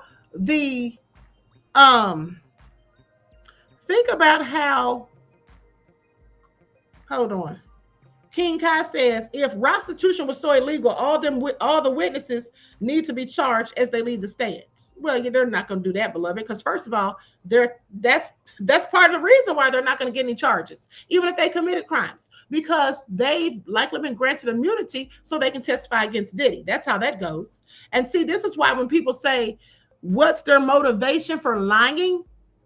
Diddy's team is acting as though Cassie has a motivation to lie for monetary gain. She doesn't. She's already gotten the money. So they should be saying that she has a motive to lie because she was complicit in illegal activity. But she can't say that, can she? And then they can't, want her to say that because at the end of the day, or they can't cross-examine her by saying that because at the end of the day, they'd be admitting that their client Diddy committed illegal activities, which I believe Diddy absolutely did, okay? Which I believe he absolutely did. But I also believe that Cassie did too. And she knew what she was doing. Okay, she's not some naive little schoolgirl who hasn't been out in the world living her life. Okay, you've been messing with grown men who are older than you since you were at least 19, maybe 18, because she met Diddy when she was 19. She was already with Ryan Leslie. How long had they dated prior to that? At least about a year, wasn't it? So I just have questions. Aqua Girl Rising said Gene was there when Diddy was being gay, freaky, not freaky, off freaky, allegedly. I mean, at the end of the day, we've all seen Diddy be zesty. So what's the big deal about that? We've all seen Diddy be zesty. I've shown you all videos with Diddy with lace on, black lace, a wig. So we know Diddy is zesty. That's not the question. Being zesty does not equate to S trafficking. That's what I'm talking about. Where's the facts? I want to see the facts and the proof and the receipts is all I'm saying. Lorraine says, Diddy treated Kim Porter like ish, but treated Cassie like queens, and Kim gave life to his children. He didn't treat Cassie like a queen. Who wants their woman, if they treat her like a queen, to be sleeping with other men and have other men doing all this humiliating, disgusting, vile things to her? That's not treating her like a queen to me, beloved. That's treating her like an object. That's like she was objectified. I bet you Diddy didn't do those things with Kim Porter. I bet you he didn't, because I bet you Kim would not have allowed him to do it. Okay? I bet you Kim would not have allowed him to do those things to her or with her. That's just my opinion. Okay, that's just my opinion. Cassie was younger than him. Diddy used his influence and he manipulated her likely into doing things that he wanted her to do. Talked her into having this risque sex life. And she was all for it because she wanted her man. She liked the lifestyle. She didn't want to get him upset. And she also said, she admitted, I didn't want him to do it with anybody else. Now, is that force, fraud, or coercion? Is that force, fraud, or coercion?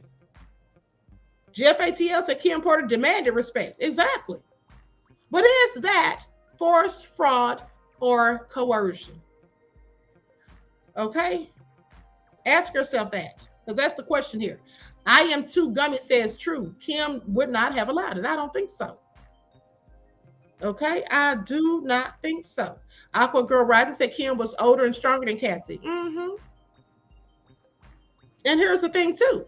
Diddy had more respect for Kim, I believe, than he had for Cassie, because I don't think Diddy would have ever even tried to ask Kim to do no crap like that, because he already know. I think he already knew where that would go. Okay?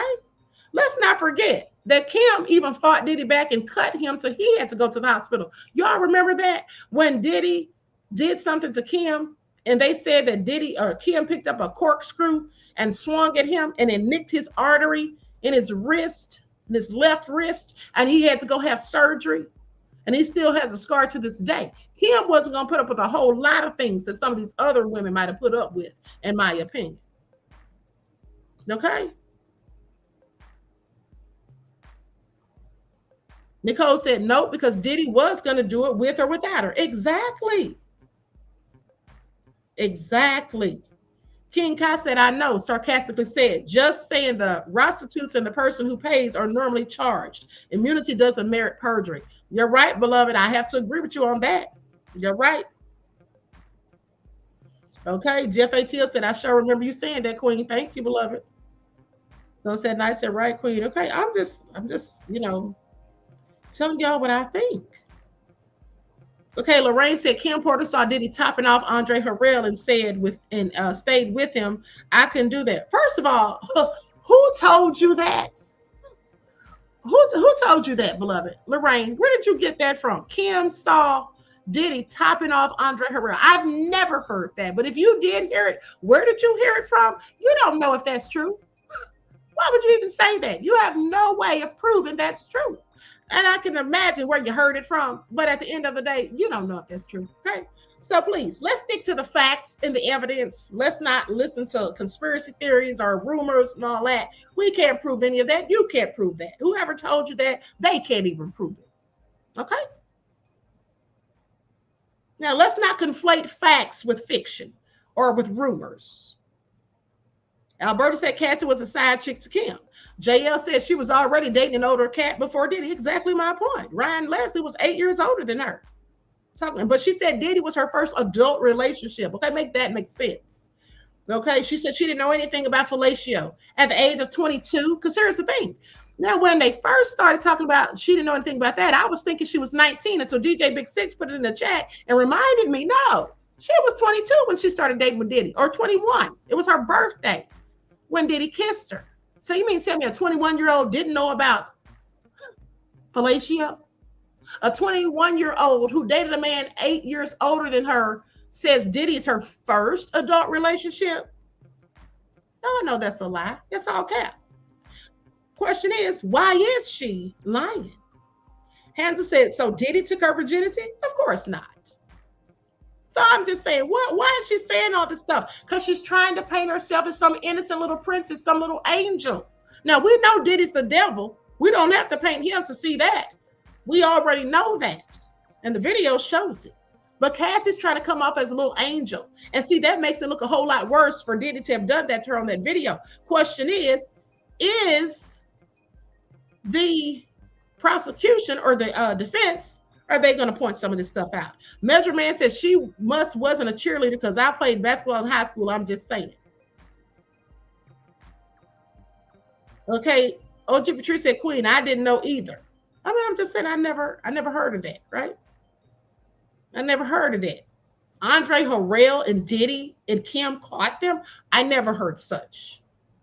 I never heard such. Now, they did say something about Albie Shore, but that was a lie too. Because that came out of that fake memoir about Kim Porter. And I already proved to you all that was fake.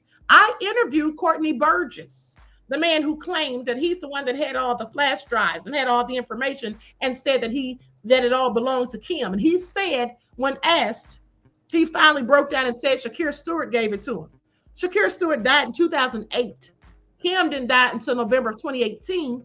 So how could Shakir Stewart have had Kim Porter's memoir 10 years before Kim even died? And how and why did Shakir give it to Courtney? Courtney's lying. We already proved he was lying.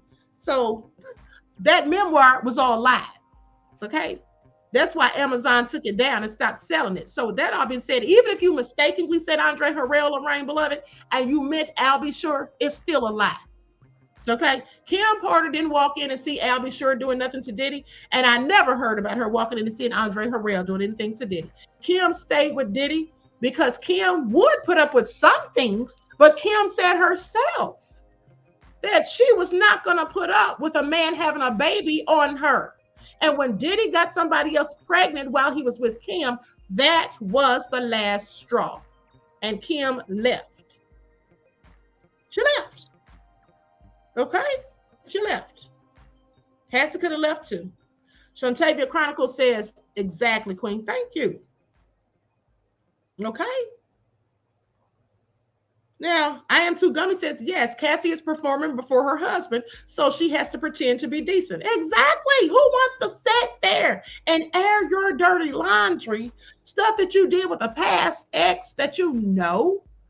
You don't want your husband to know? I'm sorry. Nicole said, Queen, I wasted my $20 on that book. Honey, I wish you'd have been following me because I told everybody from the get-go that book was all lies and cap. Okay, I told him then. And the guy who put it out there, Chris Todd, he didn't want to interview with me because I reached out to him after he did the first interview. And I told him, I said, I would like to have you on my show to interview you. And I said, but I just want you to know that I don't believe you about this book. And I'm going to ask you questions so you can validate and verify exactly how this all came to be, sir. And he said, oh, no, I'm not doing any more interviews right now. 2 days later, he does an interview. But then I got his friend and his partner in crime because it was all fraud. Okay, I got his partner in crime, Courtney Burgess, and I interviewed him. And we all sat here, did we not, Royals, and listened to the lies. And I told y'all they were lies. That's why I made the video private. I took it down because, first of all, he was defaming Albie Shore because the stuff he was saying, he didn't have any proof of that. And then he was trying to go in on Albie Shore about his son Quincy and their relationship or lack thereof. At the end of the day, that didn't have anything to do with anything. He was clearly gaslighting the flesh, trying to make Al look like a bad person because he was pissed because after that book had sold, they made $1 million off that book in 12 days. Albie Shore and Diddy's kids got wind of it, and then they filed for cease and desist. And Al was the first one to have Amazon take the book down. And so that's why he was so mad, because now the money stopped. And the money that they'd already made, Amazon was holding it, okay, until they found out whether the book was legit. So I don't know if they ever got that money or not, but that book was fake and fraud, and they were just making up stuff just to grift. That's what they were clearly doing. I knew it was fake from the day one. Okay, so with that all being said, Prosecutor Emily Johnson is showing photos of some of the escorts who participated in freak-offs. Some of those pictures participated in the freak-offs in multiple states, according to Cassie. Ventura said that the escorts' travel was sometimes coordinated by her. Sometimes, so is she a trafficker?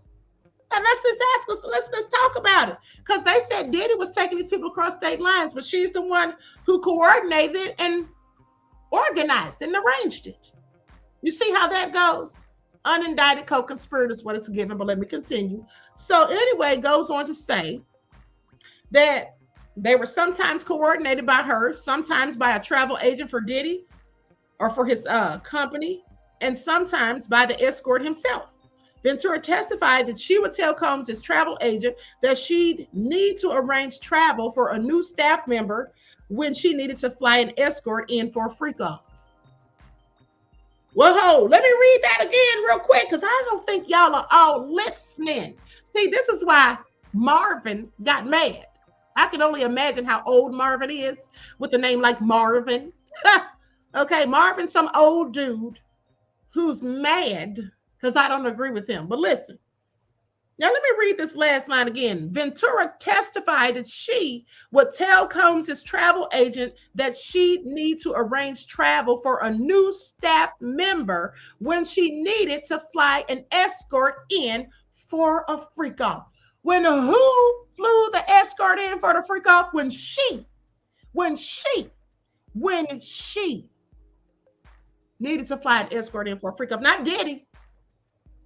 So who's doing the trafficking here, Diddy or Cassie? Since this is how the feds want to play it, who's doing the trafficking here? Y'all make it all make sense. The feds' case is falling short right now, and it's really a shame. I knew they didn't have much of a case. I've been telling y'all that the whole entire time. She lied and said that it was a new staff member when she needed to fly in an escort. Now, here's the thing. Pay attention. So if you're trafficking of persons, these people would likely work for you. Right? Isn't that what trafficking entails? The people that are being trafficked work for the person who's the trafficker. And the trafficker takes these people across state lines and even out of the country to have acts. Isn't that what the prosecution said? But look, Cassie says that she would arrange this. And she would tell the travel agent it was a new staff member. So a new staff member for who? Her and Diddy? When she needed to fly the escort in for a freak-off. So I'm sorry. You see how the feds' case is falling short? Don't get mad at me. I'm just stating the facts, the obvious. I mean, it's obvious to those of us who have common sense is all I'm saying. Cassie Ventura testified that she used rugs at every freak-off and took all kinds of rugs, including XTZ, Mary Jane, and mushrooms. She says, for me, it was disassociative and numbing. I couldn't imagine myself doing any of that without having some sort of buffer or just way to not feel it for what it really was. Combs provided the rugs, and sometimes his staff would drop them off. Someone would drop off rugs to me, wherever I was. Here's the thing. It has been said prior to any of these allegations against Diddy that Cassie's husband, Alex Fine, had to put her in rehab. He had to help her get off of her addiction to rugs. So if you're addicted to rugs, you're not just taking them when you're having freak-offs. You're taking them on a regular basis. So remember, they said when she was out of town with her family, I think she was even out of the country. Remember how they said that Cassie got so mad at somebody at that bar, she said that she would kill them, or she tried to kill them. She got into a physical confrontation, tried to kill them. Now, do you think Cassie would have done that if she had not been on drugs? I just wonder. Maybe she still would have, but I have questions. I'm wondering what the defense is going to say about that. Gwendolyn said, Queen, you said this very thing long before this trial started. Exactly, because I saw exactly how the Fed's case was. Okay, because to me, this whole case is a reach. And that's why they desperately needed that video. If they didn't have that video, they wouldn't even have a case, and y'all know it. That's what they're hanging their boots on, that video of Diddy beating Cassie. Of course, he's not on trial for that, but he really is on trial for that, because they're hoping that the jury sees that and says, yeah, he could do something like that. He could do something like this. So he did all of it. But at the end of the day, take the video away and tell me how the feds are winning this case. Nobody can. Nobody can. Because they didn't really have much of a case and they knew it. Okay? Please pay attention. Please pay attention. It's the facts are the facts. Like I said, don't get mad at me. Okay? Don't get mad at me. So, still waiting for more updates. So, with that all being said, would anyone like to hop up here and tell me your thoughts, ask any questions, share some of your insight into the topic? I can drop the link for anybody who wants to talk about it. I would like to know what you all are thinking. If anyone wants to get up here and tell me about myself, or why you think I'm wrong, or just get up here and talk generally, like just talk about your opinions, how you feel about the case. Okay, I can drop the link. Because I think we all should talk about this, and I'd like to know what everybody's thinking. DJ Big Six said, tell them, Queen. Okay, Nicole said, I hope they got something stronger because this looks bad right now. What's stronger than their star witness, beloved? What's stronger than your star witness? I would say nothing. That's why it's called the star witness. Just like in the case of Scott Peterson, who was accused and convicted of murdering his pregnant wife, Lacey. The star witness for the prosecution was Amber Fry. Everything hinged on Amber Fry's testimony. And the jury believed Amber Fry. Why did they believe Amber Fry? Well, because she was likely telling the truth. I believed her. I believed her. What she said was adding up. It all made sense. Scott Peterson was looking like he was a liar who lied. He was looking like a devil. When you looked him in the eyes, his eyes were black, like looking into the eyes of a shark. That's why I'm surprised right now that the Innocence Project wants to re-look at his case, re-examine his case as if he didn't do it. Oh, he did it. I believe it. Okay, I absolutely believe it. Lorraine says, Diddy and Cassie got the whole courtroom smelling like ish and... Lorraine, you are so nefarious. You are so nefarious for that. Said Diddy and Cassie got the whole courtroom smelling like ish and piss. Gwendolyn said, right, Queen, the star witness and the defense is going to tear her apart. I mean, we haven't even got to the defense, right? Wait till they do the cross-exam. Now, we're really going to see where this is going, okay? We're really going to see where this is going. And here's the thing. If I was the defense, I would go so easy on her because she's pregnant. I wouldn't want the jury to get mad. I would ask her all the questions I need to ask her, but I would ask her in such a nice way. In such a nice way. But I would ask the tough questions, and at the end of the day, I believe that's exactly what they're going to do. And I believe that Cassie's going to keep lying because she's already lying. Y'all know she's lying. Y'all know she's lying. Cassie is lying, period. Y'all don't think she's lying? Who on here thinks Cassie is not lying? Okay? Adrian said, drop the link, Queen. I have questions. I'm about to drop it, beloved. Who thinks that Cassie is not lying? Who thinks that she's telling the whole 100% truth after she done sat there and pretended she's little Snow White or Cinderella? Okay? Please pay attention. I just have questions. Okay, here's the link. Tyology Terry said, dressed up in lies. I have questions. Measure Man said, she lying. You 22 and don't know what... Okay, what that is exactly. Okay. Sandra said, Cassie, a whole pregnant lie. I'm not going to go in on her. Gravedigger says she has to lie. I think she does feel like she has to lie because I think she told her husband some things and made it all look like Diddy made her do everything. Now, I believe Diddy made her do some things. I don't believe Diddy made her do everything. And I think that she was a willing participant in much of that stuff. And just listening from now, here's the thing. Let us not forget what the S worker said. He doesn't have a dog in the fight. Okay? He doesn't have any reason to lie, does he? Okay? He doesn't have any reason to lie. Inez says, wait, what is going on here? Are people team Diddy? How is she lying? Listen, beloved, let's not come in here with that. Let's use critical thinking skills. Nobody is here for Diddy. Okay, I believe we all want Diddy to go to prison, but we're realistic enough to know that the feds are not proving their case thus far. And you said, how is she lying? Well, somebody's lying. If she isn't, who is? Because her and the S worker said two different things.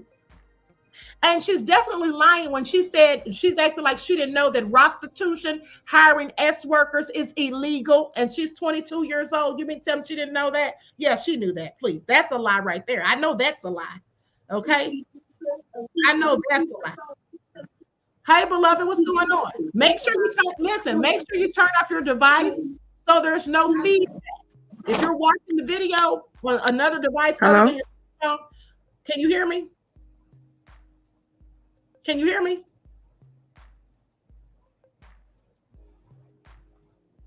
Adrian, you're muted, beloved. Unmute yourself. Unmute yourself. Okay. Okay, now. Is it unmuted? Yes, it is, beloved. Now, how do I do that? Hold on. Make sure that if you're listening to the broadcast on another device, like a TV or a laptop or whatever, that you turn that off or turn it all the way down because it'll give feedback.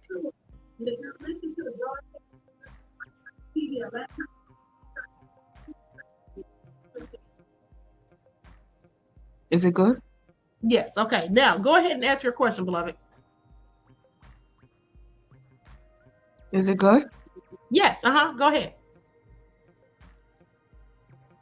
Do you think that the prosecution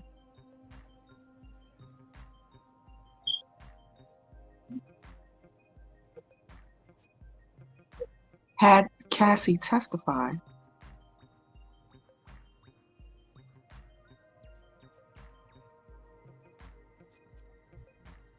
and told her that she could be charged if she didn't? Absolutely. I think they told her that if she didn't want to testify, like, for example, when they asked her and let her know they were bringing a federal case against Diddy, I think that, of course, they went to her and told her they needed her to testify. And if she didn't want to, which I don't know whether she did or didn't, but if she wouldn't have wanted to, I absolutely think they would have told her that she could be implicated in it and she could be indicted. That's what I thought. Yep. So that's what I'm saying. So when they say, I'm sorry, go ahead. What is the racial makeup of the jury? Of the jury. I'm so glad you asked. Okay, so here's what I was told. Yes, so here's what I was told. I want to say that there is 3 Black women. Hold on. I want to say there's like 3 Black women and a couple of Black men. And everybody is like, well, not everybody, but most of the jurors are like, I know there's 8 men and 4 women, right? Right. And then there's like most of the jurors are supposedly over 50, like 50 to 70 something years old. I'm just trying to double check. Okay, you can continue.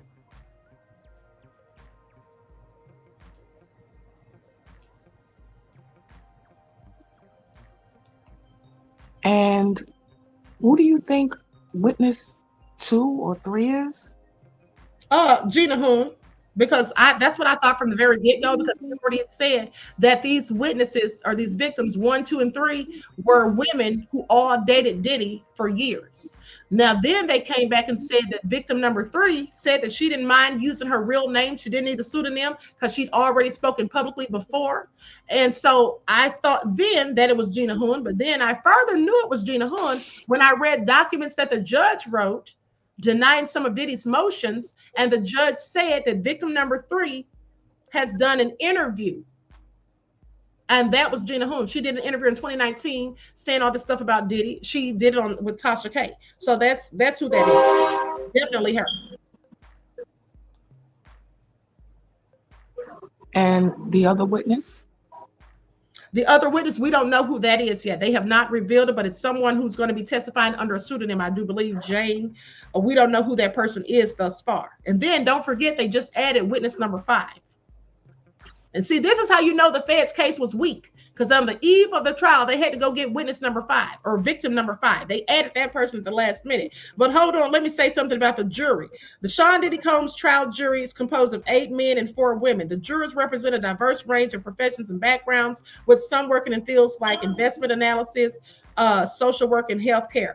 The jury includes both white and non-white jurors. Their ages range from 30 to 74 years of age.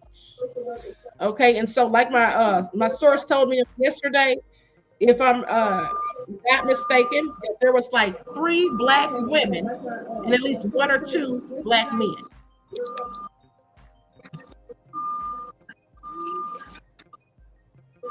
Any more questions, beloved, before I move on? Okay, thanks for that. And one last question. Mm-hmm. Do you think he's just going to be convicted for the gun charges? That's a good question. That's a good question. I think that if Diddy is convicted, well, I can't really say if I think he's going to be convicted as of yet, because I need to hear more information from the prosecution. But if he is convicted, I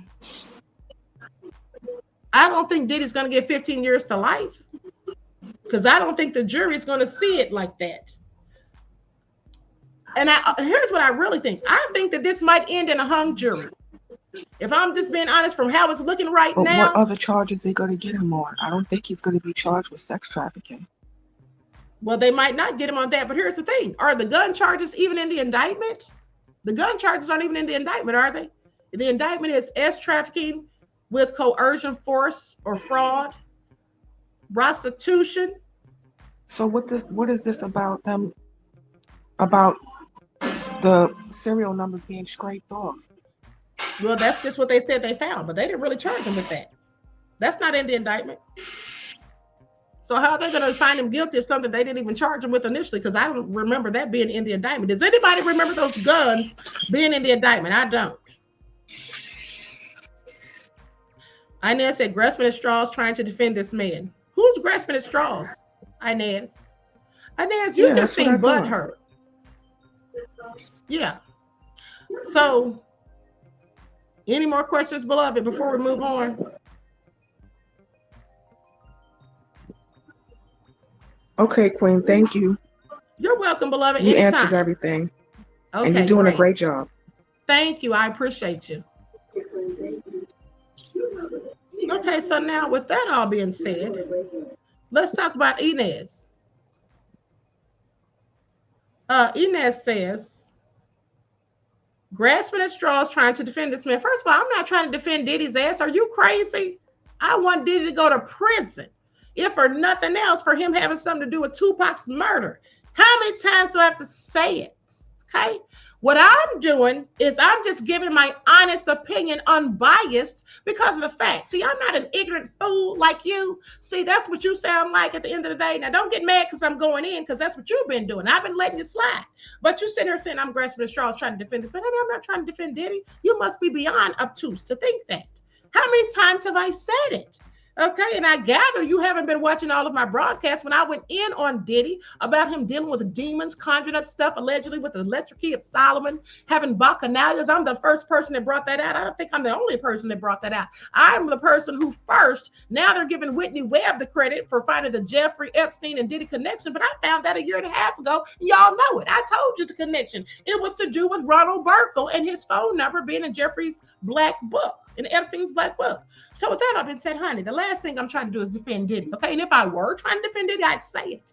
Because I say what I want and I mean what I say at the same time. So I don't have to lie or paint narratives. The bottom line is, this is not given what the feds are trying to prove. It's not. Now, I'm not saying that it won't. Hopefully it will further on down the line, but right now it isn't.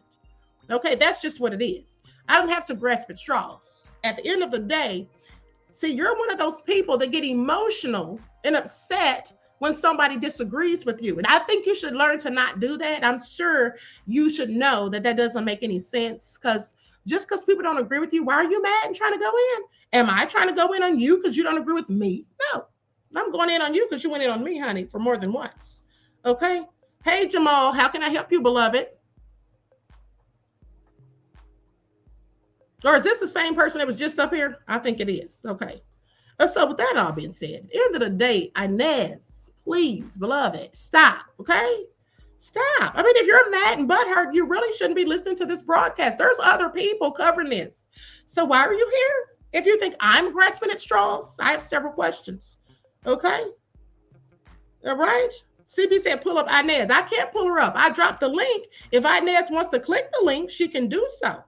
That's all I'm saying. Inez says facts will show. Yes, that's my point, beloved. The facts will show. Okay, the facts will show.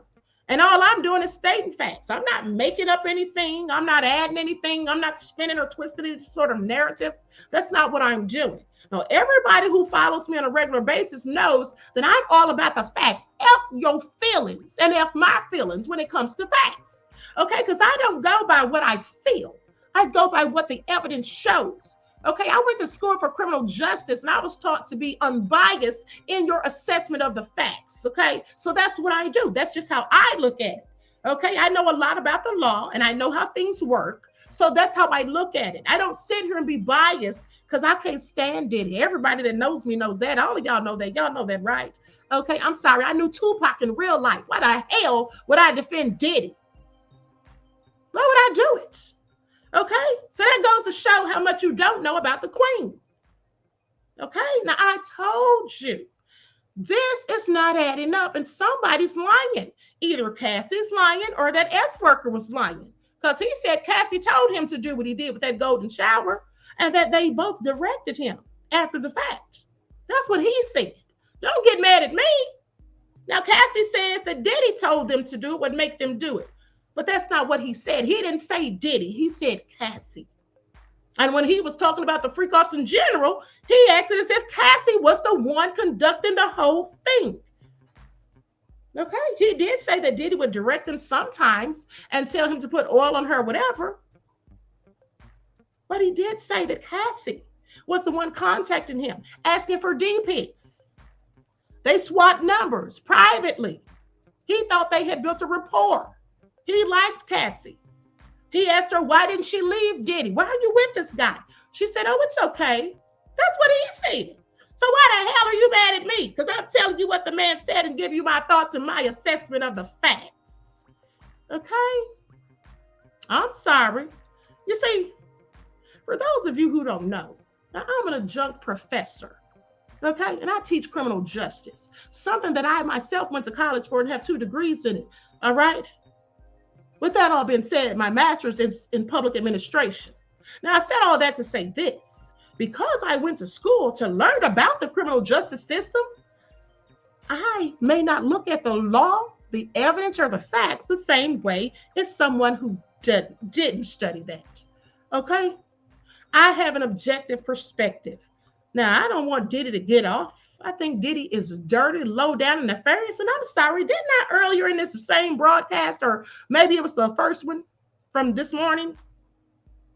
But didn't I tell you all that there's a whole lot of people that turned up dead around Diddy? And do y'all think that's suspicious? Because I do. And I named the people. And how many videos have I done about Diddy? On all platforms, TikTok, Instagram, Twitter, here.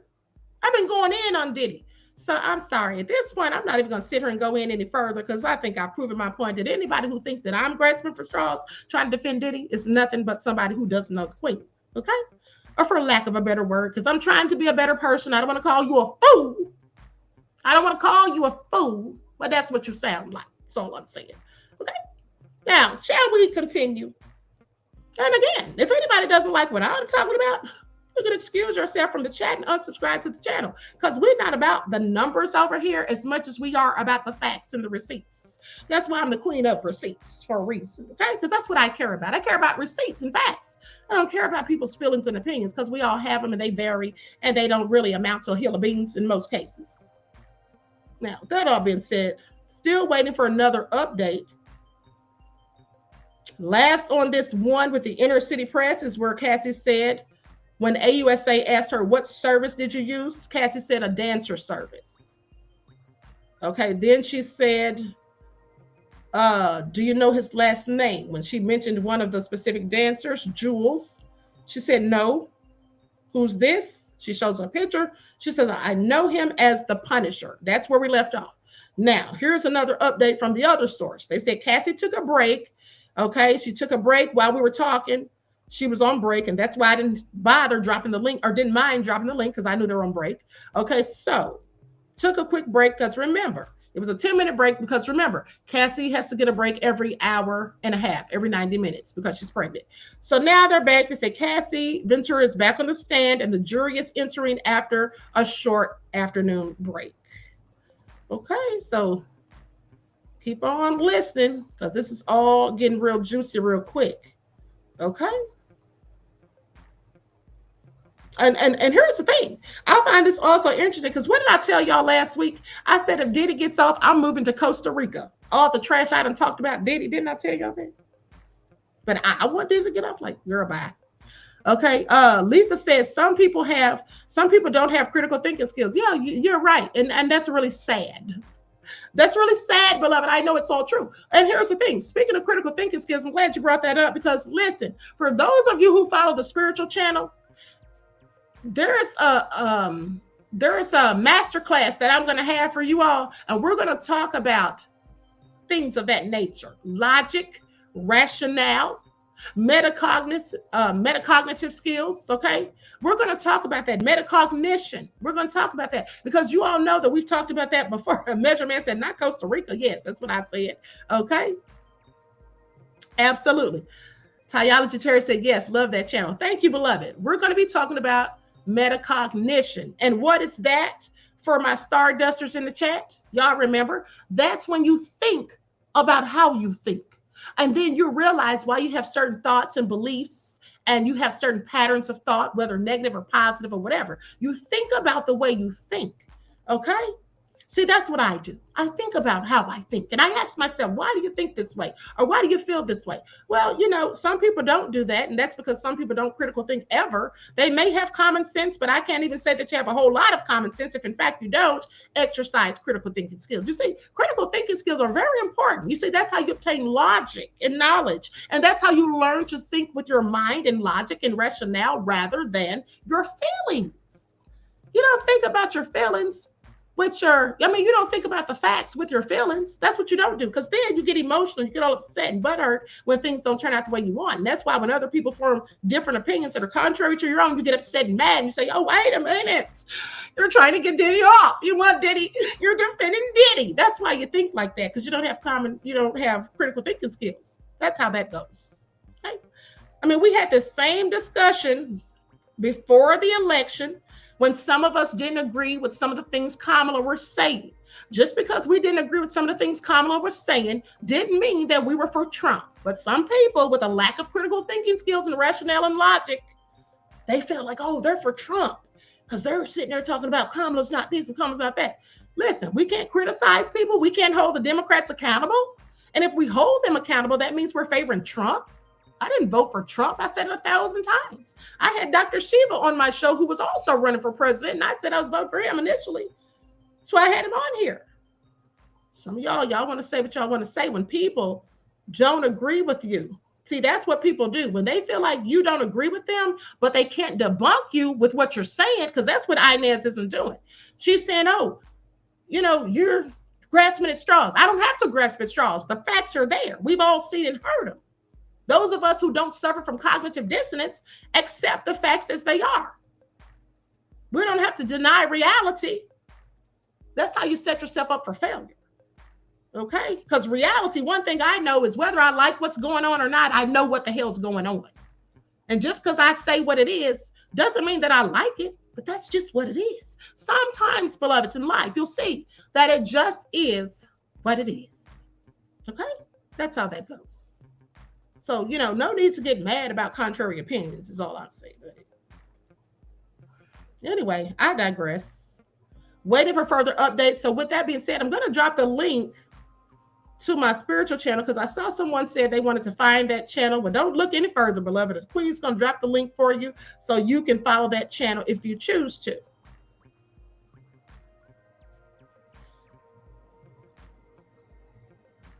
All right.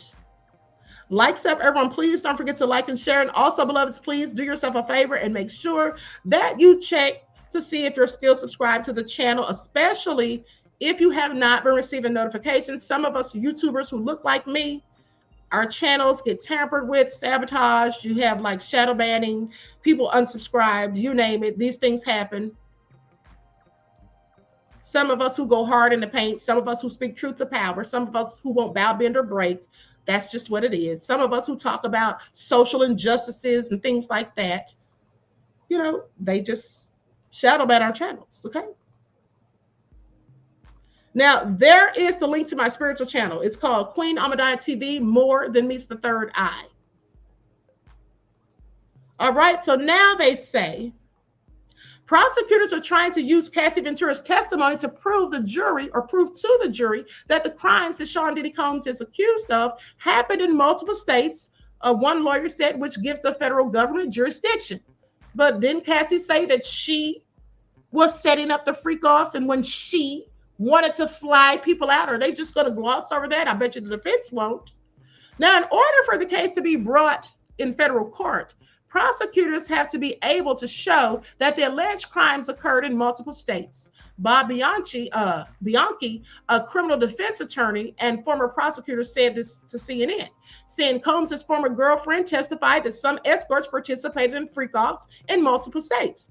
She also said that she would tell Combs' travel agent that she would need to arrange travel for a new staff member when she needed to fly an escort out for an encounter.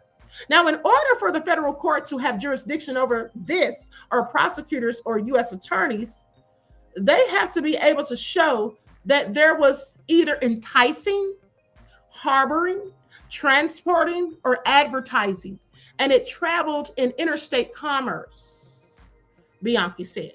Enticement is when people travel between multiple states, he said. Ventura said freak-offs were held at both her and Combs' house, in addition to hotels in New York City, Miami, Los Angeles, Atlanta, Las Vegas, Ibiza, and Turks and Caicos.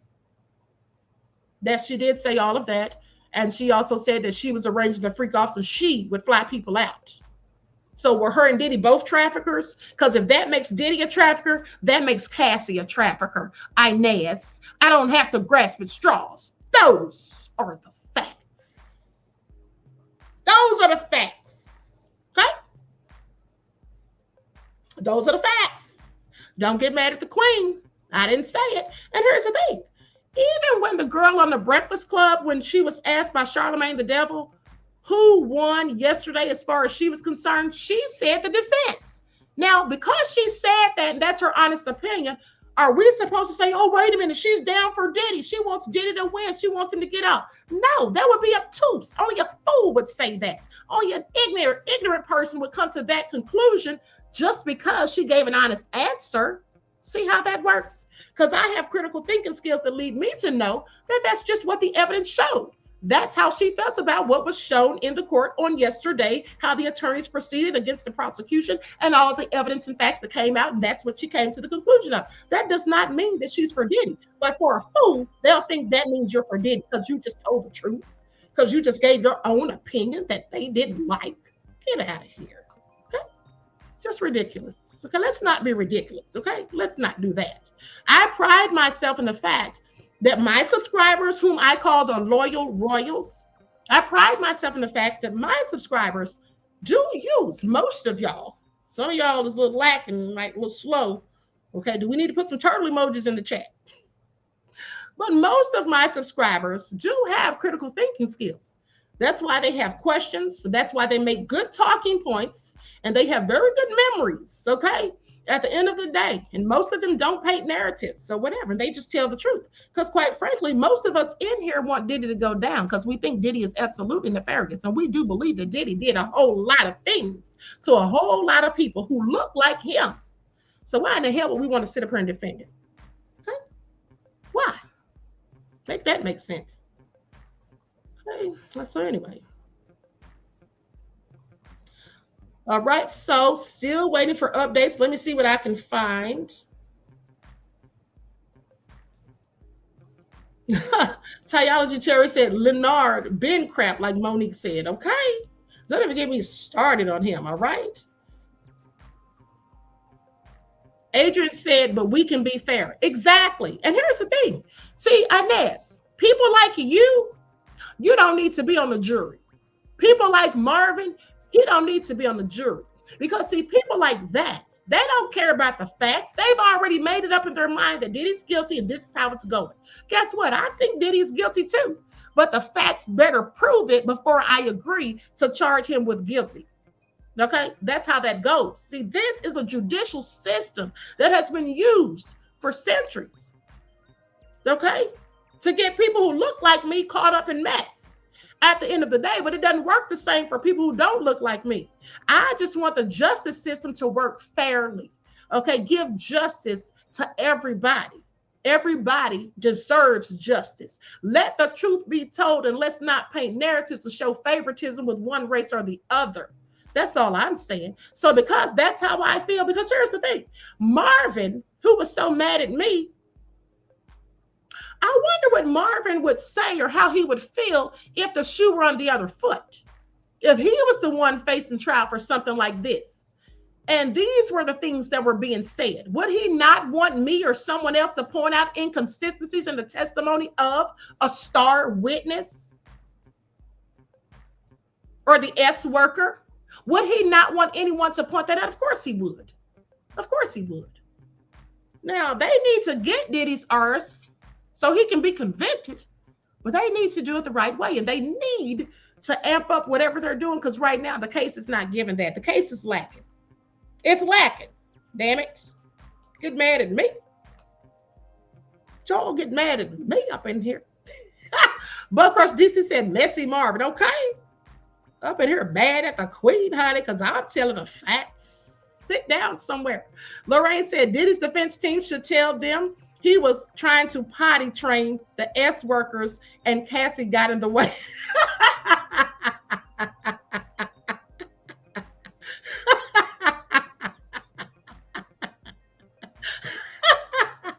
Lorraine, if you don't sit down somewhere.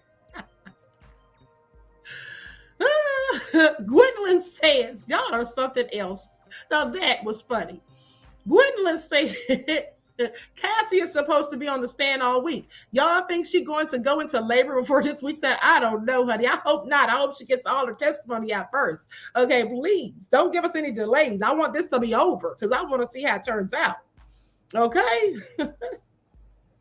But she is supposed to be due like at the beginning of June, so they don't have long. Okay. This is all nefarious at the end of the day. I'm just waiting to see how the defense team is going to examine Cassie upon cross. And it's not going to be anytime soon. I don't think that they're going to do the cross-examination because there's going to be days worth of testimony with Cassie. And so I would think that they probably won't even get to Cassie's, the defense won't even get to cross-examine Cassie till probably Friday. Okay, that's what I'm thinking, till probably Friday. What's today? Tuesday? Yeah, I'm thinking maybe Thursday or Friday. I really think Friday. Okay, so here's what comes in. They say most of the freak-offs followed a similar pattern. Okay, this is what Cassie Ventura testified to. She said it was established pretty early on in doing the freak-offs that Sean enjoyed a lot of conversation and describing, she said, of the former boyfriend. Ventura said a freak-off would typically start with oil and touching. After that, she said, participants would engage in oral, before progressing to intercourse. It was like a gradual process. Ventura said that she would often ask Combs if they could move to the next act in the pattern. She said she wanted to speed the process. He was controlling the whole situation. He was directing it. Here's the thing. if I were Cassie and I'm dating a guy who wants me to do stuff like that, I would feel like he don't give a damn about me. And it's really interesting because when you think about the psychology of Diddy, now Cassie says that he was very controlling and possessive and very jealous. He would fly into fits of rage over jealousy. The thing is, how can somebody be so jealous but still sit there and let your woman do those things with another man, and you sit there and get off on it? Diddy's weird. Okay, it's giving weird. Diddy's all I'm saying. Okay, I find it all interesting. But at the end of the day, I'm just waiting to hear this cross-exam. Okay, so now here is what they're saying. This isn't per se an update. This is just an assessment. Let me see if the updates came in yet. Nope, not yet. Okay, so it says 55-year-old music mogul has strenuously denied the allegations against him and pleaded not guilty to all 5 charges. They are one count. I'm not going to go through the charges. We know what they are. They talk about how the members of the jury have different professions from different neighborhoods, ages 30 to 74. The 12 individuals were whittled down from a pool of 45 prospective jurors last week. During the jury selection process, each individual was questioned by Judge Arvin Subramanian in a legal process known as voir dire.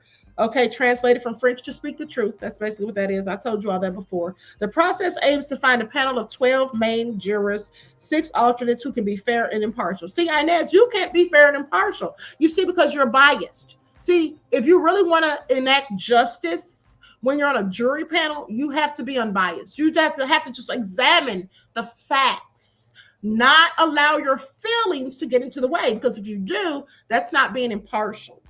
And that's how innocent people get sent to prison. Now, I'm not saying Diddy's innocent by any stretch, because I absolutely don't think he is. But I'm just saying that's how innocent people get sent away sometimes, because there's impartial jurors who clearly are biased, and they feel like they already know the answer before they even see the evidence on the table. They already have it in their mind that the person did it. This person's guilty. You see, for example, Carmelo Anthony, the young black man who defended himself at the track meet. There are some people who already have it made up in their minds that he's guilty because they don't like what he did, because they're angry that he stood up for himself, that he defended himself. They felt like he should have just sat there. Some of them literally said, well, why didn't he just sit there and ignore it? Or why didn't he just leave? Why didn't he just do what he was told to do? That dude wasn't his father. He wasn't even an authority figure. That's why he didn't do what he said. I wouldn't have done what he said either. Okay? I would have done what he said either. But see, there's some people, they can't be impartial because they don't want to look at the facts. They want to go by their feelings. And that's what I don't do when it comes to stuff like this. So anyway, with that all been said, Judge Subramanian then asked jurors whether they had heard names of, okay, we know all of this. What is this I'm reading here? So let's talk about some of these jurors, because now it's giving me some more insight on them and who they are. Juror number 2. This is a 69-year-old male from Manhattan who works as an actor and a massage therapist. He listens to classical, jazz, and rock music, and his hobbies include music, theater, cycling, and hiking. He's white. We know he's Caucasian. I was wondering, but we can go by this clearly. Listening to jazz and rock. Hobbies are music, theater, cycling, and hiking. Yeah, y'all don't know any black people for the most part that cycle and hike. I mean, they may do one of these things, but all these things together, cycling, hiking, rock music. Yeah, he's definitely Caucasian. Juror number 5, a 31-year-old male from Manhattan who works as an investment analyst. He enjoys playing sports and video games. 31 years old playing video games. Works as an investment analyst. This is also a white man.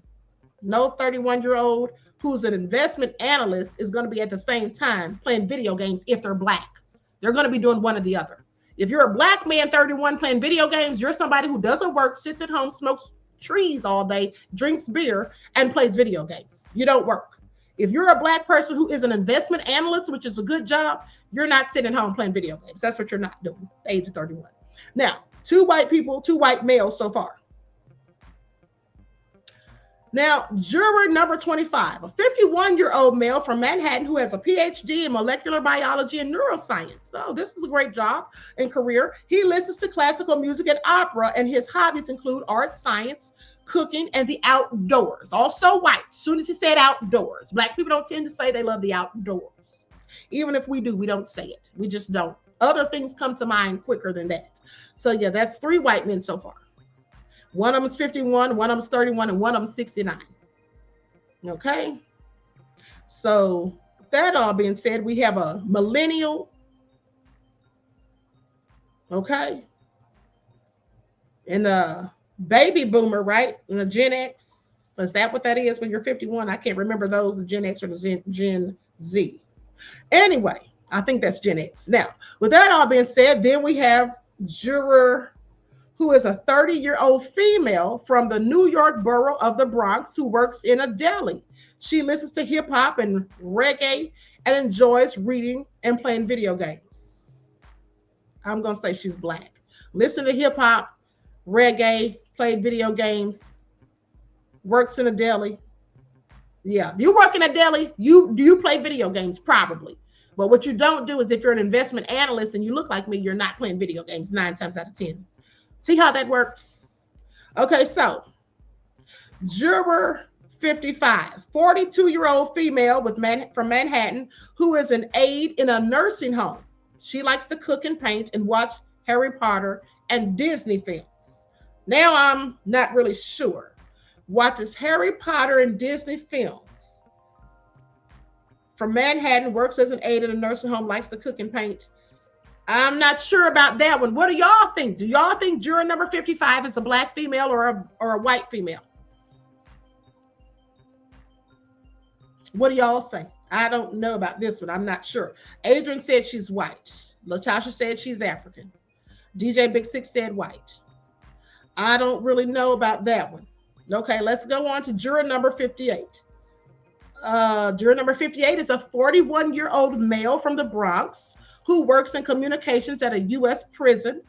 He listens to reggae and 90s hip hop and has hobbies, or his hobbies include sports and fantasy football. 41-year-old from the Bronx, works in communications at a U.S. prison, listens to reggae and hip hop. I'm going to say he's black. The reggae and hip hop, there are some white people that listen to it, but the fact that he works in communications at a U.S. prison, I'm going to go with he's black. Now, and he's 41 years old. Yeah, black. Juror number 75, a 68-year-old male from Westchester County, just north of New York City, who is a retired bank worker. He listens to Indian music and plays cricket and volleyball. He's definitely not black. Okay? I don't know what he is, but he ain't black. That's all I'm saying. 68 years old, playing cricket and volleyball and listening to Indian music. Yeah, definitely not one of us. Now, that all being said, juror 116, and I'm still looking for the updates. I'll get a notification. Okay, so I'm paying attention. Now, a 68-year-old male, this is juror 116 from Westchester County, who is retired and used to work at a telecommunications company. He listens to rock music and likes to bowl and play golf. White. 68 years old, and you're playing golf and bowling and you like rock music, definitely a white man. 68-year-old black men are just not going around playing golf, listening to rock music, definitely, and bowling. I mean, I'm sure there's some somewhere doing that, but a majority no. Now, juror number 160, a 43-year-old female from Westchester County who works as a healthcare worker. She listens to R&B, hip hop, and likes dancing. Black. She's black. Juror number 184, a 39-year-old male from the Bronx who's a social worker, and he listens to R&B and popular music from West Africa and enjoys watching sports. Black. Juror number 201, a 67-year-old male from Westchester County who works as a logistic analyst. His hobby includes woodworking and cycling. I don't know one black man at the age of 67 or under that likes woodworking and cycling. White. Juror number 2, I want y'all to pay attention to something. Do y'all notice how these Caucasian men, they're up in age? Several of them are up in age. You know why I think that is? You know why I think the prosecution picked them? Because older white men, they don't tend to like men who look like Diddy. That's what I think why the prosecution picked them. And remember, the prosecution got rid of 7 out of the 9 black people. Now, some of them, they had very good reason to get rid of them. One of them was a whole gang member, so I heard. And then, one of them had like some type of cousin or somebody that was in prison for whatever nefarious reason. So some of them had to get rid of it. But just keep that in mind. At the end of the day, juror number 217, a 74-year-old female from Manhattan who works as a treatment coordinator. She listens to classical music and likes to travel. She works as a treatment coordinator and listens to classical music and likes to travel. I'm going to say that's a white person. I'm going to say that's a white person. So let me just go through this and write down the dynamics, because I think I told my friend said that it was 3 black women and 2 black men, if I'm not mistaken. So let's go through here and see if it all adds up. So we got the 69-year-old juror who hikes and cycles, white man. Let me count how many of them there is. 31-year-old male, plays sports and video games, investment analyst, white man. That's 2. 51-year-old male, PhD, molecular biology and neuroscience, listens to classical opera. Hobbies include art, science, and outdoors, white man. So that's 3 white men so far. I'm trying to get the dynamics of the demographics of what's going on here. Juror number 28, a 30-year-old female from the Bronx, likes hip hop and reggae. We said she's black. Okay. So far, 3 white men, 1 black woman. Okay, so far. Then we have the 42-year-old female from Manhattan, works as a nursing aide. She likes to cook and paint and watches Harry Potter and Disney movies. I don't know, but my spirit is telling me she's black. My instincts is telling me she's black. I don't know, but I think that's a black woman. Because here's the thing. I do watch Disney films every now and then. And I have watched Harry Potter. I don't watch it now, but I have watched Harry Potter. Okay. So, works as an aide in a nursing home. I think that's a black person. So let's go on to the next one. 41-year-old male from the Bronx, communications, listens to reggae, hip hop, and fantasy football. Definitely a black man. Okay. Definitely a black man. So that's 1 black man. 68-year-old male, retired banker, listens to Indian. Well, we know he ain't black. He might not even be white, but at the end of the day, we know he ain't black. So I'm going to put him with the white folk. Okay, so just to indicate that he's not black. I'm trying to just look at the dynamics or the demographics of the black people on the jury. Okay, so 43-year-old female, healthcare worker, listens to R&B, hip hop, and dancing, black woman. So that's 3 black women. Juror 67, male, Westchester, works in logistics. And hobbies include woodworking and cycling as a white man. So that's 5 white men. We got 5 white men on the jury. Then you got a 74-year-old female from Manhattan who listens to classical and travels. That's a white woman. This is adding up. This is what my source told me. This is what my source told me yesterday, because they told me it was 3 black women.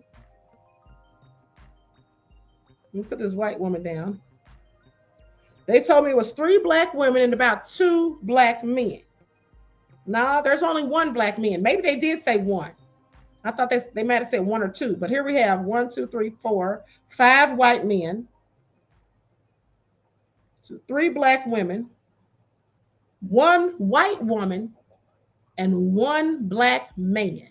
That's it right there. Okay, that's what it looks like. If I'm correct in my assessment, I think I am. Okay, Alberta said India, well, the point was, I was just trying to see how many black men there were, and he's not one. So it really doesn't matter to me if he's Indian or white. At the end of the day, it's going to be the same outcome. Okay, because we know that them and the white folk look at us all the same way for the most part. Not all of them, but you know what I'm talking about. All right. They're not too fond of us, is my point. Especially not at those ages. Okay, so that all been said, Cassie Ventura said that Sean Combs began recording the freak-offs or the rug-fueled S performances pretty early on in the first year. She testified that at first they were recorded on a video camera. Later, they were recorded on both his and her electronic devices. She said there wasn't really a conversation before he began recording. Sean brought out a camera and set it up. Ventura said that she would later delete the videos on her device when she saw them because they were humiliating and disgusting. She testified that she frequently asked Combs to delete the videos he had as well, particularly because his staff members had access to his devices. I never wanted anyone to ever see me like that. I wouldn't either. I wouldn't either. Okay, so AUSA says, I'll read Sean's parts of this email. You read you. Now, this is a different source. I think I read this. I know I read this already from another source, but this is just coming up. Okay, Ventura says, when should I take the thing? When will you be there? AUSA says, pausing. You there? What did you mean? Ventura said, rugs with a D. AUSA says, Sean, I took mine. Or she's reading Sean's part, Diddy's part. I took mine. I'm flying. AUSA, what does he mean? He's high. That's what Cassie says. Now, if I'm just keeping it a buck, the prosecutor knows what that means. Maybe she doesn't. But if somebody says I'm flying and they're doing illegal substances, that usually means they're high. They say I'm on cloud nine, I'm flying or whatever. Okay, so anyway, AUSA says, why did you take more rugs with a D? Ventura said to not be present with the experience. AUSA says, why? Ventura says, because it was something I hated. AUSA says, how did you react to XTZ and MDMA? Ventura said, it could make me vomit. AUSA says, what would he say? Ventura said, to continue. Okay. To continue. I can't imagine doing any of this stuff, whether willingly or coerced. I wouldn't have done it. Me and Diddy would have been tearing down some rooms up there if he was trying to make me do any of it. Okay. So then AUSA says, how did you feel? Ventura said, I was an object, being heavily objectified by men. Sometimes he would watch by FaceTime. AUSA said, were some sessions recorded on your devices? Ventura said, because they were there. AUSA says, if you saw them on your device, what would you do? I would delete them. AUSA says, why? They were disgusting. I never wanted anyone to see them. Were Sean's devices used sometimes? Ventura says, yes, I had to delete them. Ventura says, did he? She says, I don't know. Now, it's interesting that she says, I don't know. It's interesting that she says, I don't know. Y'all know why that's interesting? Now I'm about to make y'all mad again. Damn. Can I live and tell y'all the facts? She said, I don't know.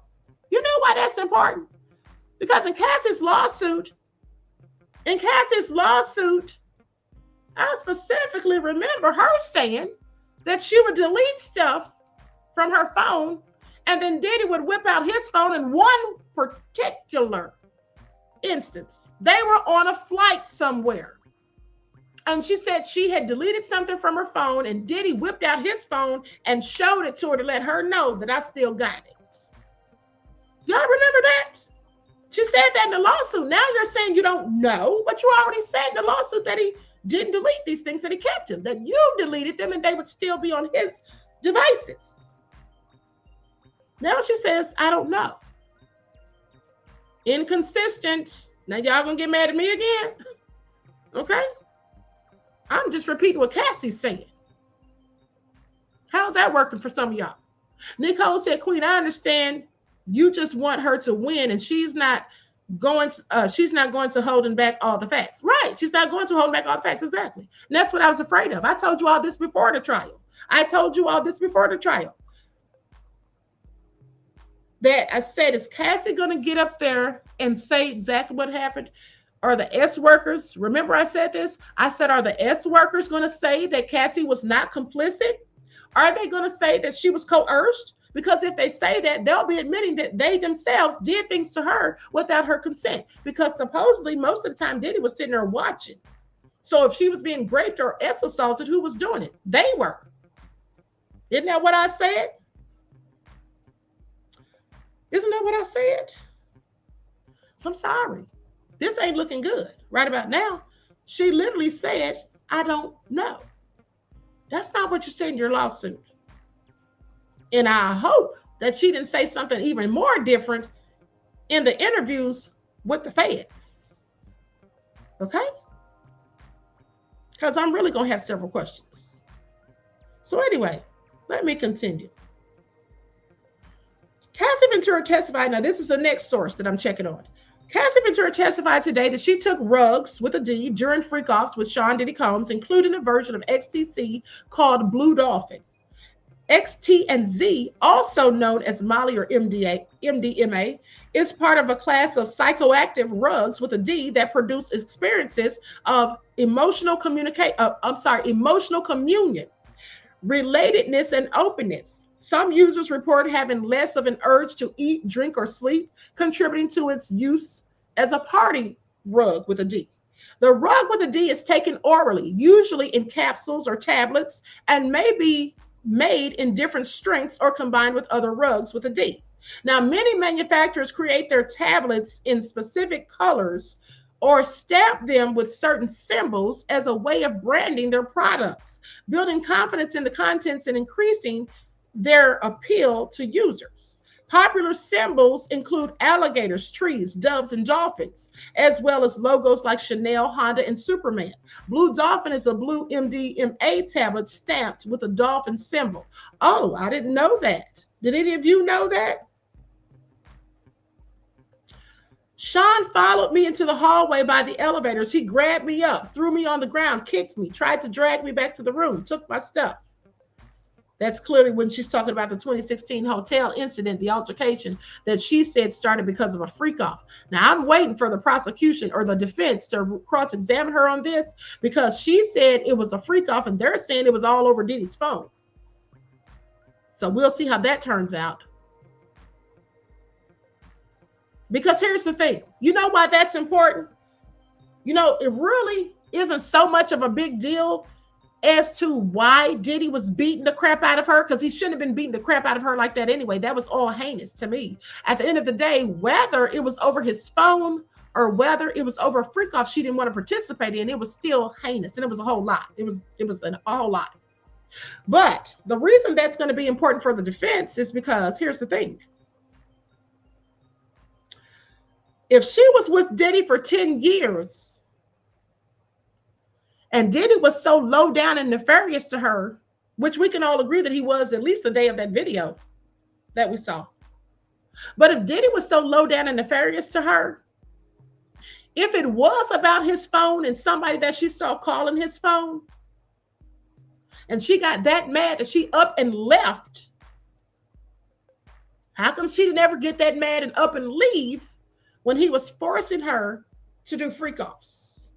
Which is worse, him making you do freak-offs and be humiliated by someone putting golden showers on you, or you going through his phone and finding out that some other woman was calling or texting him? That's what the defense is going to want to know, I'm sure. Hey, don't get mad at me. I'm just asking questions. Now, with that all being said, the jury just viewed a text thread between Sean Diddy Combs and Cassie Ventura from March the 5th of 2016. Remember the surveillance footage that showed the altercation at the Intercontinental Hotel was also dated March the 5th of 2016. So this is likely after or before. Ventura said that the conversation happened just before she had her first big movie premiere. Yeah. You all know that because I showed you the videos. I showed you the pictures where she had bruising on her when she went to that video, the movie premiere. She had on the gold dress and you could see the bruising still on her legs and stuff. Because it was like a couple of days after that beating in the hotel. So she testified that Combs wanted to plan a freak off and she didn't want Combs to be angry if she said no, but she also didn't want to compromise herself before the premiere. Now that would make sense because taking all of those rugs with a D before a movie premiere, which is a couple of days away, and then she did say that some of those freak offs lasted for days on end.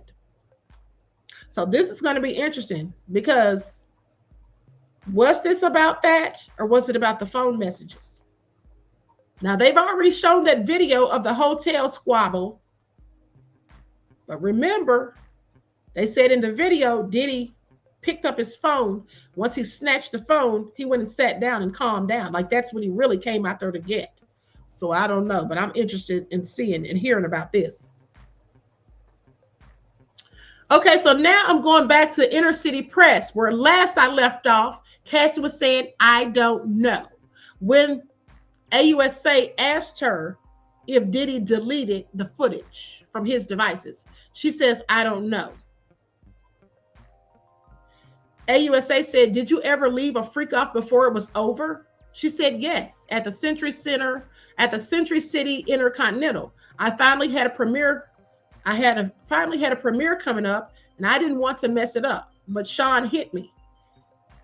AUSA says, at what point did Sean hit you? Ventura said, between sessions. Between sessions.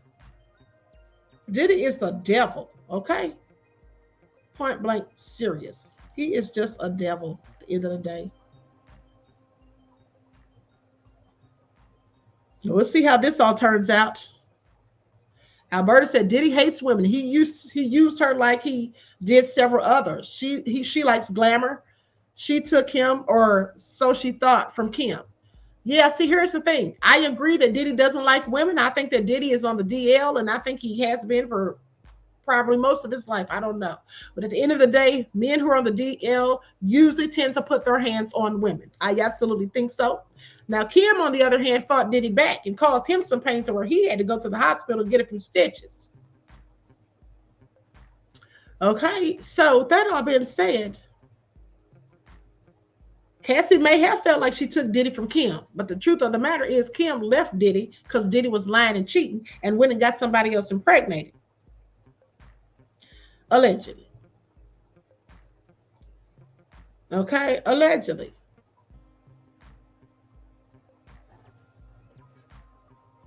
Now, Anita says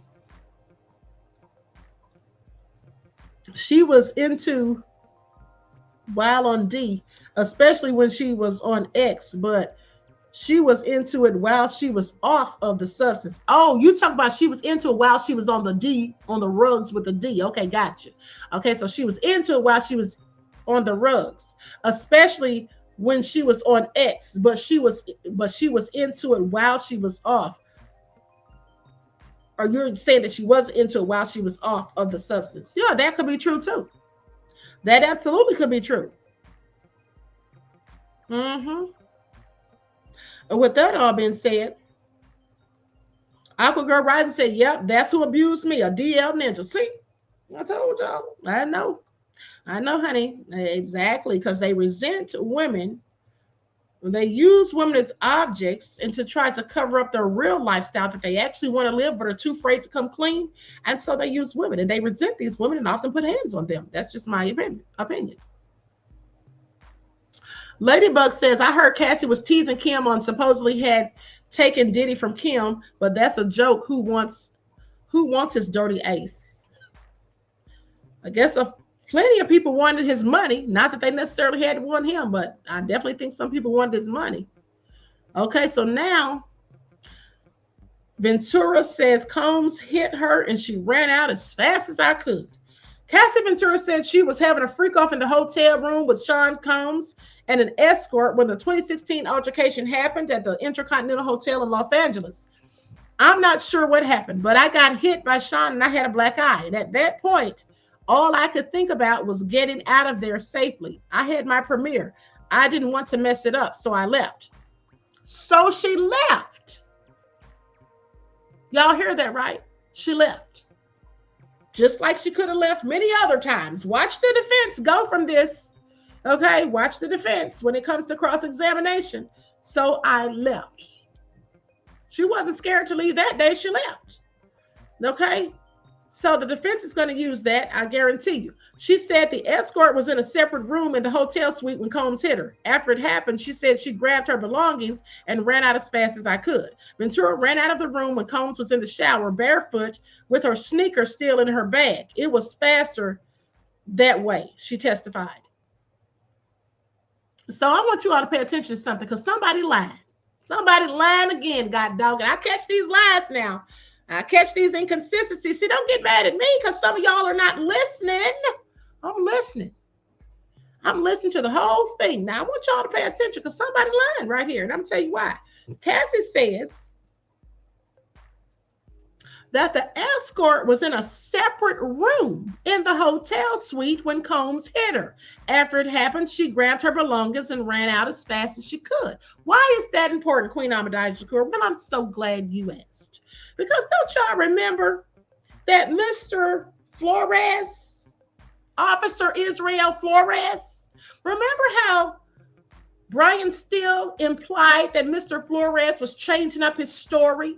He said Cassie had a purple eye. He never said that before in the incident report. You know why he never said it before? Because he probably didn't remember, or he said it wasn't important to put in there. But why wouldn't that be important? That makes no sense to me. But here's the thing. Did he read Cassie's lawsuit and see where Cassie said that she had a black eye? Because that was in her lawsuit.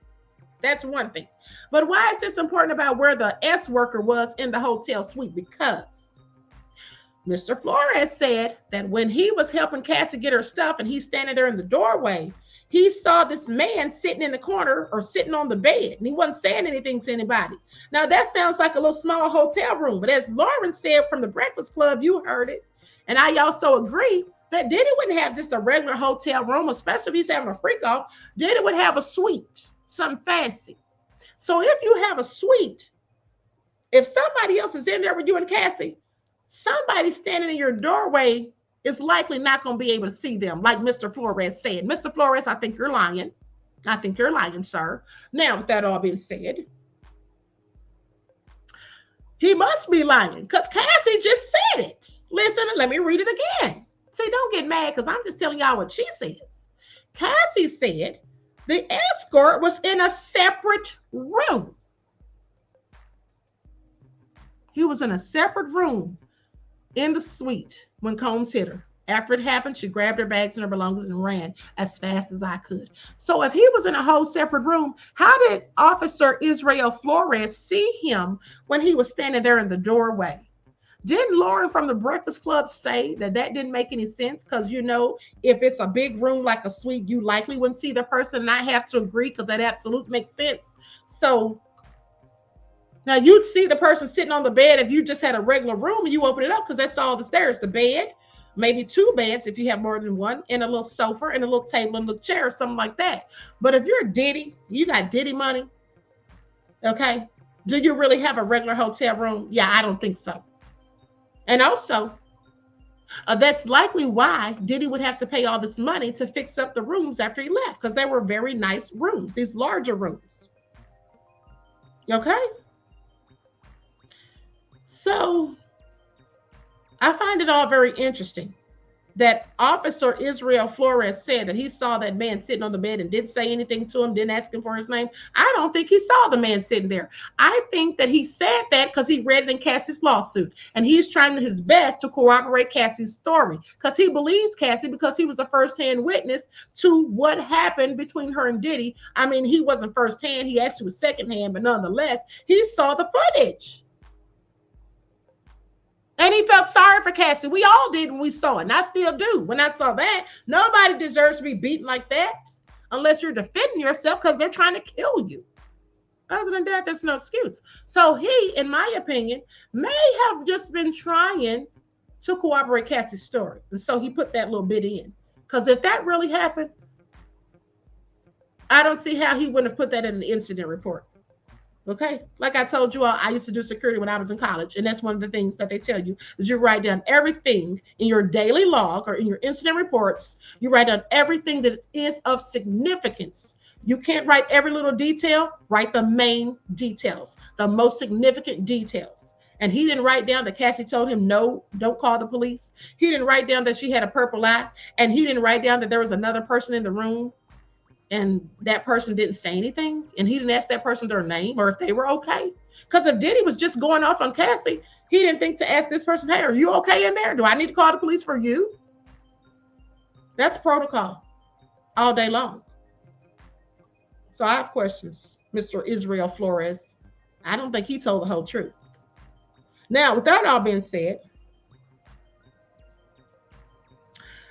analysis. Cassie Cassandra Ventura's testimony could be an empowering moment for her.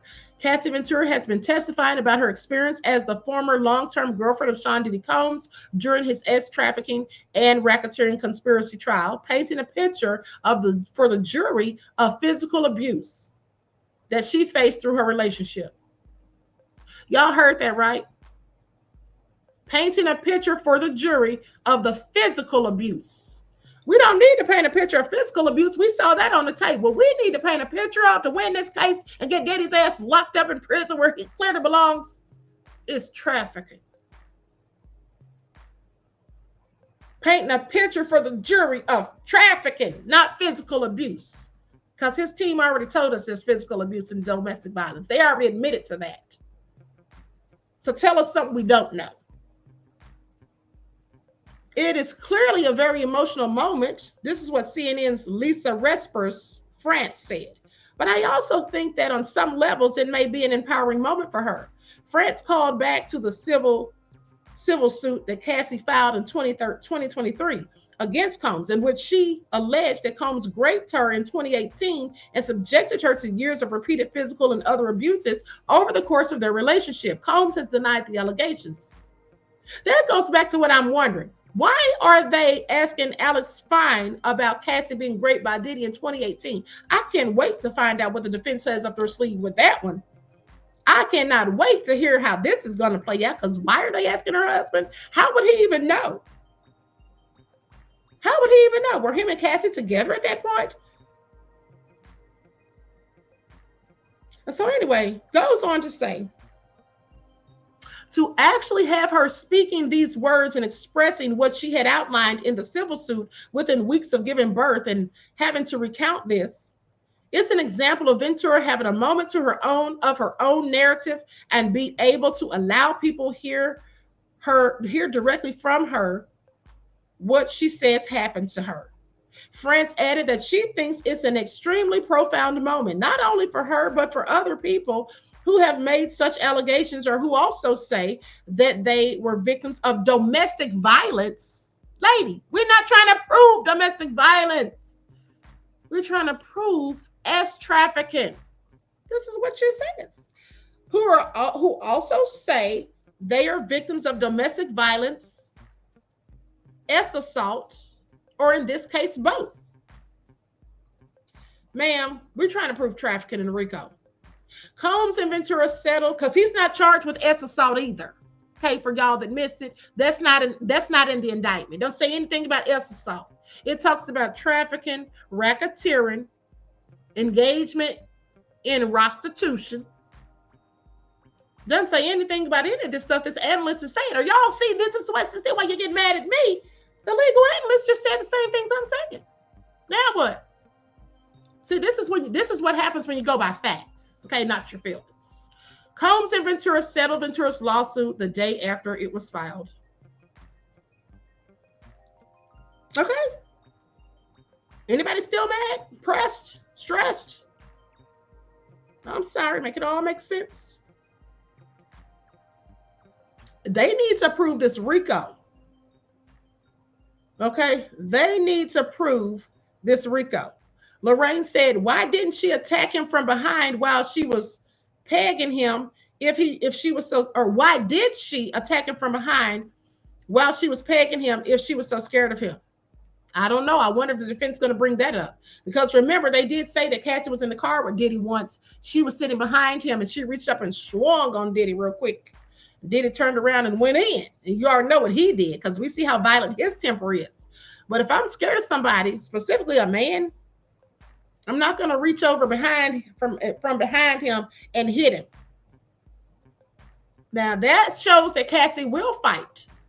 And who did she beat up in that bar that she tried to kill is what they literally said. They literally said she tried to kill the person. So I don't know.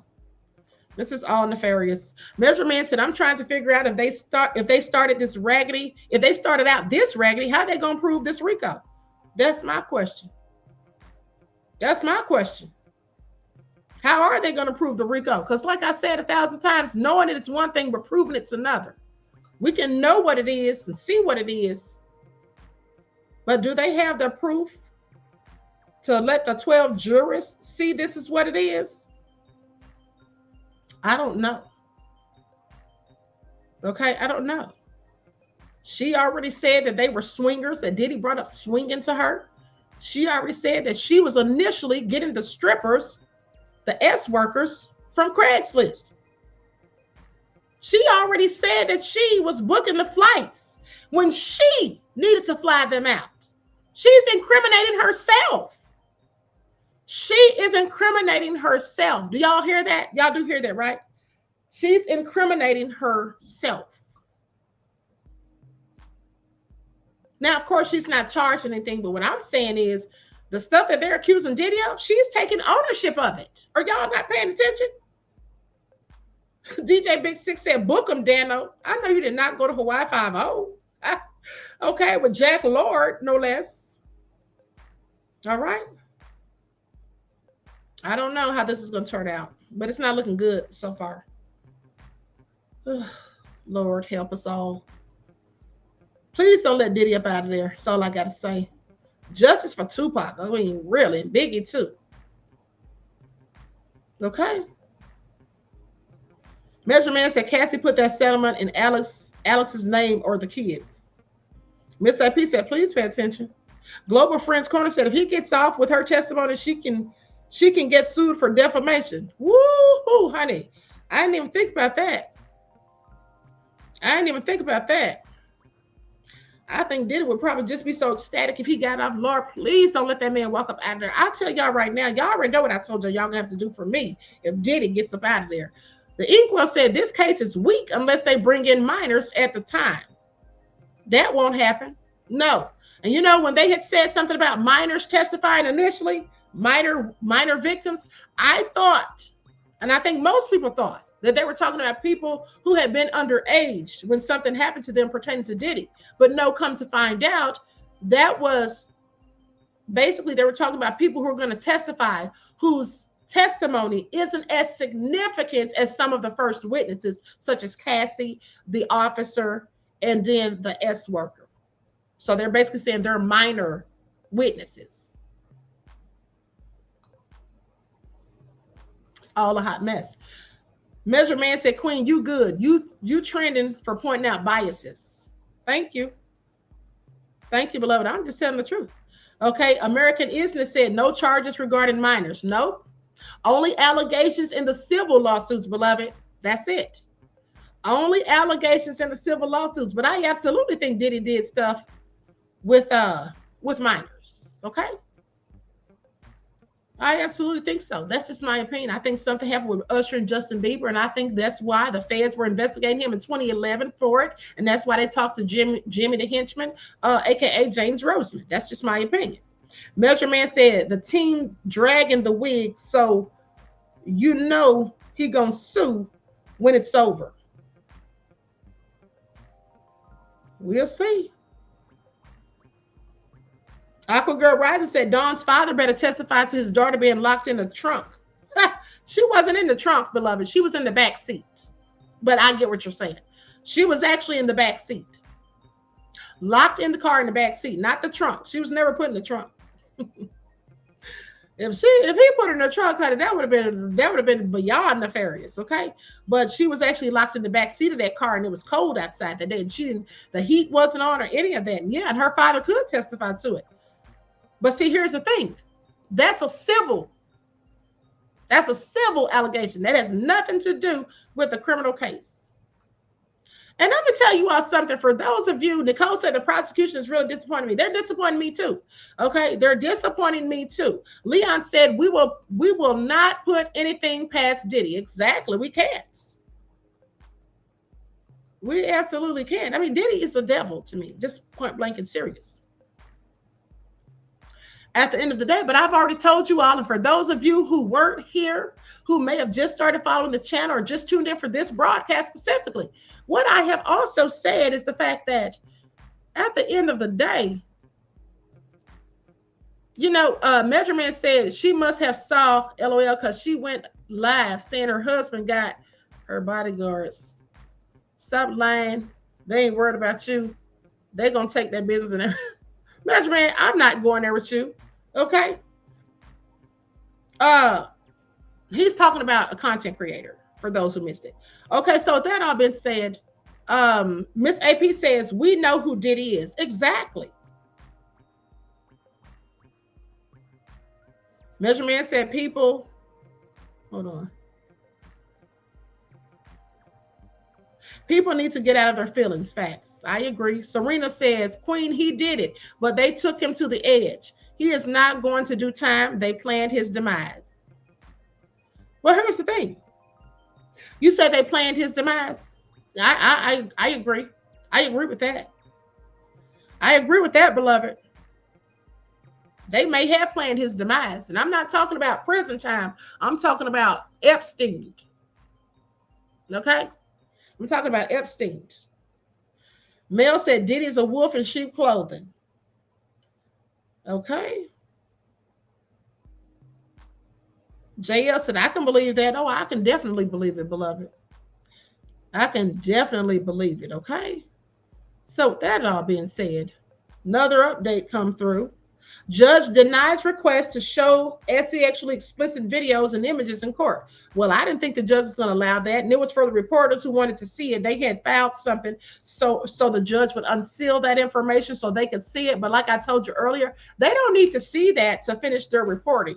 All they need to do is just hearing the testimony about it. Okay, so, and I read you all the letter on the previous broadcast this morning. Okay, Judge Aaron Subramanian provisionally denied the news organization's application to have sexually explicit videos and images shown in court. He told the prosecution and defense to submit any additional letters to complete the record, but said something would have to change his mind. He agreed with the prosecutor's argument that showing the sexually explicit videos of the sexual encounters would re-victimize Cassie Ventura and Jane. Jane is the other witness, witness number 4. She's using a pseudonym. She'll probably testify after Cassie, of course.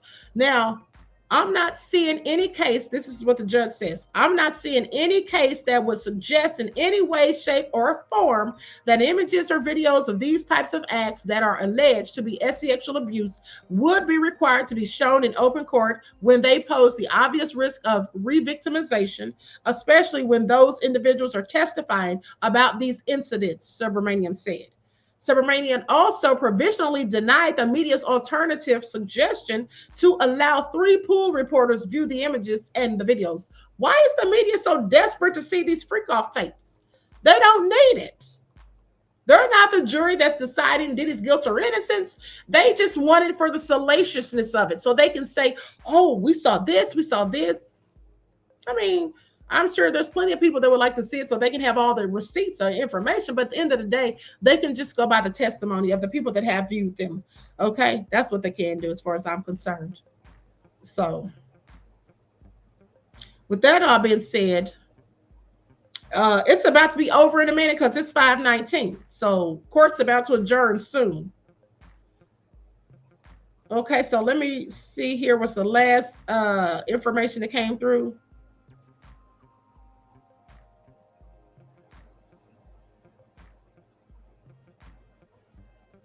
We already know this. Did you ever leave a freak off before it was over? Yes, at the Century Center. Okay, at what point did Sean hit you between sessions? Okay, so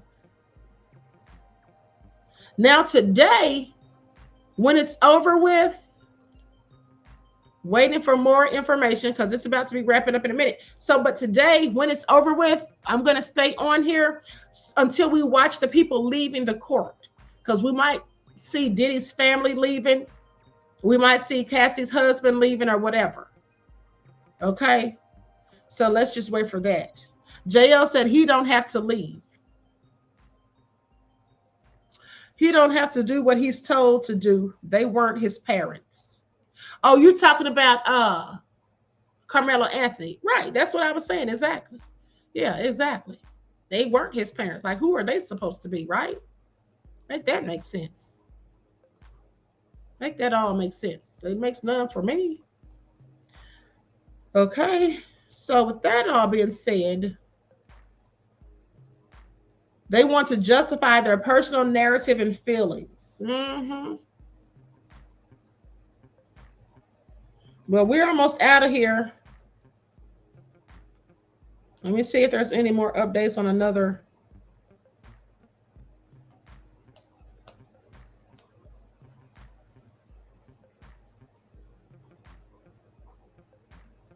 Alberta, that's a good question. Alberta said, and where is Lil Ava?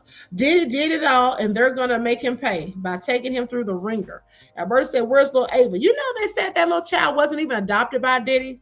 That's what they ended up saying, because I did a whole story on that. I'm like, where is this child at? Okay. But and there was a TikTok page that was supposed to be her, according to some people, but that didn't look like the same little girl to me. So I don't know whether it was or wasn't, but they ended up coming out saying that Diddy didn't actually adopt her. Matter of fact, let me look it up right now. Ava Baroni Combs. It popped up as soon as I typed in Ava. So here it is right here. It says TMZ confirmed. Who is Ava Baroni Combs, and did Diddy actually adopt her? Her parents were friends with Kim Porter, and she met twins Delilah and Jesse as a baby. In a disturbing resurfaced video from 2020, Diddy kisses a young girl called Ava on the cheek as she calls him Papa Combs. He also explains how she met his twin daughters, Delilah and Jesse, as a baby. As Diddy's troubles continue to mount, netizens have been digging through old videos of the music mogul and trying to figure out how and why it took so long to uncover his alleged crimes over decades. One resurfaced clip had fans shocked as it showed the rapper introducing his adopted daughter, Ava Baroni.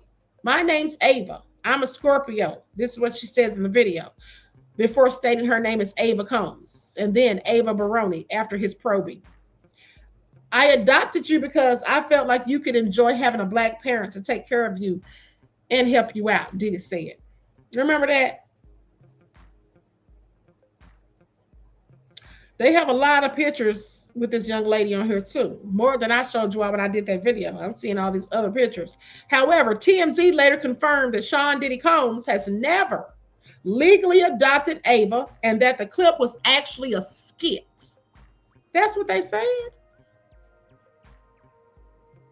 Because I started thinking it's very interesting that she's supposed to be his adopted daughter, but she's not seen anywhere. Nobody's heard hiding or tell from her. She's not at the house. She's not in pictures. She's not on his social media or his kids' social media.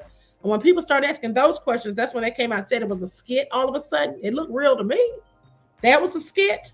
And then he said, oh, yeah, I was doing that for a joke, like how Madonna adopts the black kids, is what Diddy said, something along those lines. I don't know, but I find it all suspicious, because what in the hell is Diddy doing with somebody's child, kissing her on the cheek, and then talking about he adopted her? I mean, make it all make sense. It's unclear where Baroni is today, though it's likely she's keeping a low profile, especially considering Diddy's legal woes. Ava Baroni's parents were close with Kim Porter. Yeah.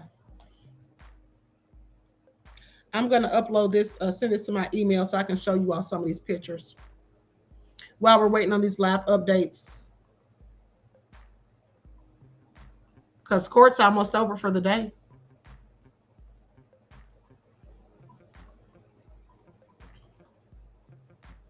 Now look at this. Let me share my screen.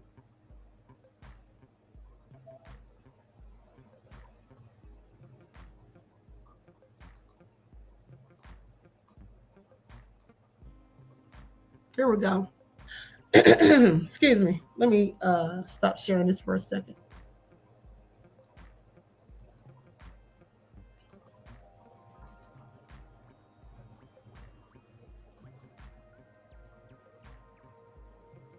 Look at these pictures.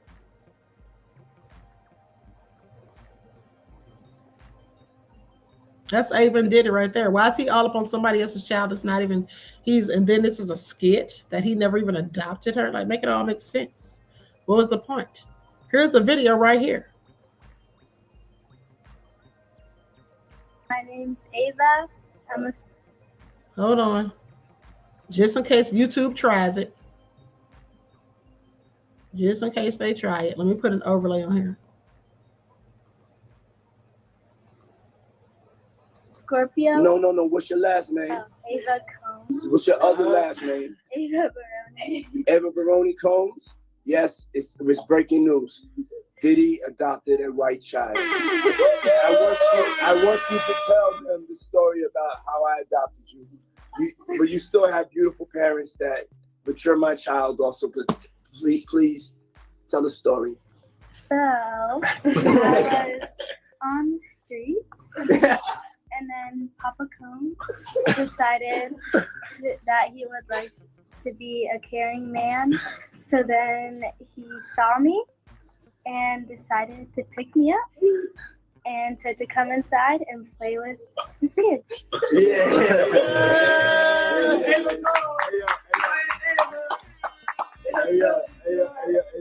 Ava, that's like a little bit like borderline suspect. I don't want nobody. We want to get it clear. I adopted you like Madonna adopted kids, and everybody else adopted kids. Charlize Theron, everybody that's ever adopted Sandra Bullock. I adopted you because I felt that you could, enjoy also having a black parent to take care of you and help you out. So just clarify it, because it's crazy out here online. So I played with the kids, and I got permission from your mother, and say all of that, just make it, because it's crazy out here. Well, I met Jesse and Delilah when I was 6 months old. 6 months. And then we basically are sisters, all four of us. So. And 6 months is crazy. I always come over. Yeah. And it's Ava Barone Combs. Come on. Let's go.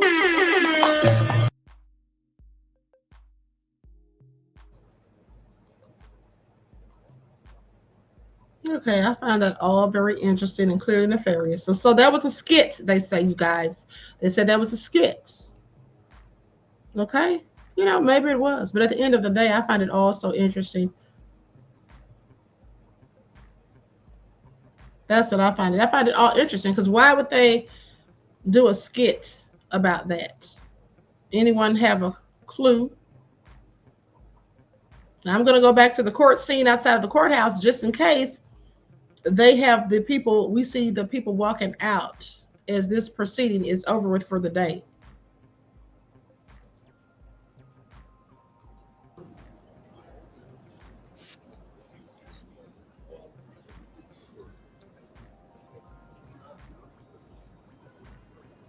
Waiting for more updates.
Okay, so I'm going to go to two different sets of updates. Now, on this one from Inner City Press, I think the last one I said was when Cassie said, I don't know, when she was asked about deleting the stuff. Did he delete it? And she said, I don't know. Okay. Then AUSA says, did you ever leave a freak off before it was over? Cassie says, yes, at the Century Center of the Century City Intercontinental Hotel. I finally had a premiere coming up. Okay, we know about the premiere. Skip past that. AUSA says, what happened next? I got to the elevator, she says. Next thing I knew, I was thrown to the ground. Who threw you down? She says. Sean. He grabbed me by my neck and my hoodie. AUSA says, let me show you the video. And then she shows the video of the hotel hallway. AUSA says, what are you doing? Ventura says, trying to use the hotel phone. AUSA says, what is Sean doing? Ventura says, taking my phone in my bag. So she says that was her phone that Diddy was taking. But Diddy's team said that was Diddy's phone that she was leaving there with because she had gone through the phone. She said she was taking her phone in her bag. Okay, so the media says given central role of freak off videos to determination of Diddy's guilt or non-guilt, privacy does not outweigh public interest. This is what the media said. Okay, and so then it shows the paper that they filed, I guess, on yesterday. We write on behalf of American broadcasting companies, including doing business as ABC News. Okay, so that's who wanted it. They wanted the footage. The company, Inc., publisher of the Wall Street Journal, National Public Radio, Inc., NBC, Universal News Group, Newsday, LLC, the New York Times Company. They name all these media outlets. Okay, and they say, regarding the effort of the parties in the above captioned criminal case against defendant Sean Combs to prevent the public and the press from viewing certain audiovisual exhibits at trial. Hip-hop mogul Sean Combs is among the most prominent men in entertainment to be accused of sexual misconduct since the start of the #MeToo movement. And the charges against him, trafficking, racketeering, conspiracy, and transportation to engage in prostitution with a P, are of the utmost gravity. During a court conference on April the 25th of 2025, the government explained that the parties expect to have some sealed exhibits, some of which involve sound and they're working on a way that the jury and the parties in the court are able to hear that sound, but not the public. Now, while the news organizations appreciate that some trial exhibits in this case may be sexually explicit and sensitive for the alleged victims, the public and the press should be permitted to view and consider this evidence, which lies at the heart of the government's case, consistent with the First Amendment right of access to criminal trials. We therefore respectfully request that the court deny any request to close the courtroom, thereby permitting the public and the press to evaluate for themselves the materials being shown to the jury and the government's contention that Mr. Combs' conduct was non-consensual. For the avoidance of doubt, the news organization was not requesting copies of the video exhibits simply by the ability to see and hear them as they are being presented to the jury. Alternatively, if court were to conclude that the privacy interests of the alleged victims overcome the presumptive First Amendment right of general public access to trial exhibits, the news organizations respectfully request that they be permitted to designate 3 pool reporters to watch and listen to the video exhibits as they are being shown. The accusations against Mr. Combs are a matter of intense and legitimate public interest. Mr. Combs is one of the most successful musical artists in recent decades, having earned 3 Grammy Awards and topped the single charts 5 times over. More recently, he has achieved renown for his clothing line, and alcohol brand and other, I'm sorry, this is very, very small print, I'm straining to read it, and other business ventures. Yet in the past year, he has been accused of assaulting or abusing more than 120 individuals going back decades and faces a lot of civil lawsuits. In this criminal case, the government contends that from 2004 to 2024, Mr. Combs forced women to participate in sexual performances with male workers known as freak-offs, surreptitiously recorded some of these performances and held them as collateral to ensure the women stayed silent. Mr. Combs maintains that the women's participation was consensual. News outlets around the world have been closely following the case since the investigation became public in March of 2024, and especially since his arrest in September of 2024.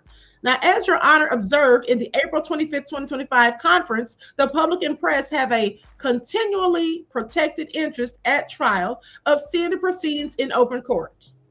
There is strong presumption of public access to all judicial proceedings, but the public has an especially strong right of access to evidence introduced in trials. Then they cite the case of United States versus Amodeo, okay, from 1995. Criminal trials in a particular warrant public access. Both became the criminal trial historically has been open to the press and general public. Okay, I'm not going to read all of this. Basically, they're saying that they want to see that stuff and they feel like it's very paramount to the case, and so they really want to know. And you know, when you think about it, it actually is. It actually is, because this is something that they're using to hang their hats on that Diddy's guilty. Because they say that these videos that Cassie has given them of these freak-offs supposedly prove that it was consensual. That's what the defense says, proves that it was consensual. The prosecution says otherwise. So, you know, I think, you know, I was thinking that maybe they shouldn't show this stuff, but at the end of the day, I think maybe the media should be allowed to see it. Because that way we can know what really was on there. Was it really consensual? I mean, the media and the public in the court, they should probably be able to see it, but they're not going to be. But I feel like they probably should have been, so they could formulate their own opinions of whether or not it was consensual. Okay? Because they can say anything, but if you didn't see the video, all you have to go on is their opinions. And I feel like everybody should be able to make their own opinion. But that's just me. I can see why they don't want to show it. But at the end of the day, I think that given the circumstances, as they pointed out, because I didn't think about this, I was like, nah, they don't need to see it. They can just go by what the people are saying, and they can use that for their report. But no. Because here's the thing. If the feds are saying that they can't tell, because this is what the feds initially said, if you remember, it was reported by the New York Post, said one of the agents anonymously reported to them saying that they saw videos of Diddy and Cassie and other people, but they could not tell whether or not they were consensual. And then the defense comes out and says it was consensual. And then remember how the prosecution said at the beginning of the trial, do you all remember during the opening arguments or the opening statements, the prosecution said, you're going to see some videos. I'm paraphrasing, but they said something like, you're going to see some videos, graphic or whatever. And they basically said that they're gonna, they said something like, just because she did some of these things consensually, or something about, they basically, I can't remember how they worded it, I don't want to lie, but they said something along the lines of, just because she did this stuff sometimes doesn't mean that she always wanted to do it. Now, you know why they said that? In my opinion, they said that because they know that on those videos, it looks like she's enjoying herself. Let's keep it a buck. They also came back and said that they pretended to be enjoying themselves because they knew Diddy would get mad. That's what they said. They pretended to be enjoying themselves because they knew Diddy would get mad. Now, maybe they were pretending to enjoy themselves, the man and Cassie. But the man already said he was really enjoying himself. He already said that he actually liked Cassie, that he wanted to date Cassie. He already said that if Cassie, whenever Cassie called him to come back, he came right back because he liked doing it and he liked being a part of that lifestyle. Isn't that what he said? So yeah, he did like it. And I think Cassie did too. I think he did like it, and I think Cassie did too. At the end of the day, that night they got into that fight at the hotel. If they were having a freak off, well, maybe Cassie got mad and didn't want to have one that night. But I think for the most part that they all liked it. That's what I think. Okay? That's what I think. And here's another thing. Let us not forget that Roger Bonds, because here's my thing. Now, I'm just thinking logically. Somebody correct me if I'm wrong. But I'm thinking logically. If I'm with somebody who treats me like an object, who only wants to use me for freak offs and doesn't really want to spend time with me unless we're doing freak offs, because that's what Cassie basically said about Diddy, that she did that because she wanted to spend time with him. Like that's the only time he spent time with her. Is the defense going to pull up all these other videos and pictures of them doing all sorts of things that didn't have nothing to do with freak offs? I'm just wondering. But here's the thing. So she said that she did those because she wanted. There's Cassie's lawyer leaving right here. Hold on. Let me turn this up. Court's over with from the looks of it.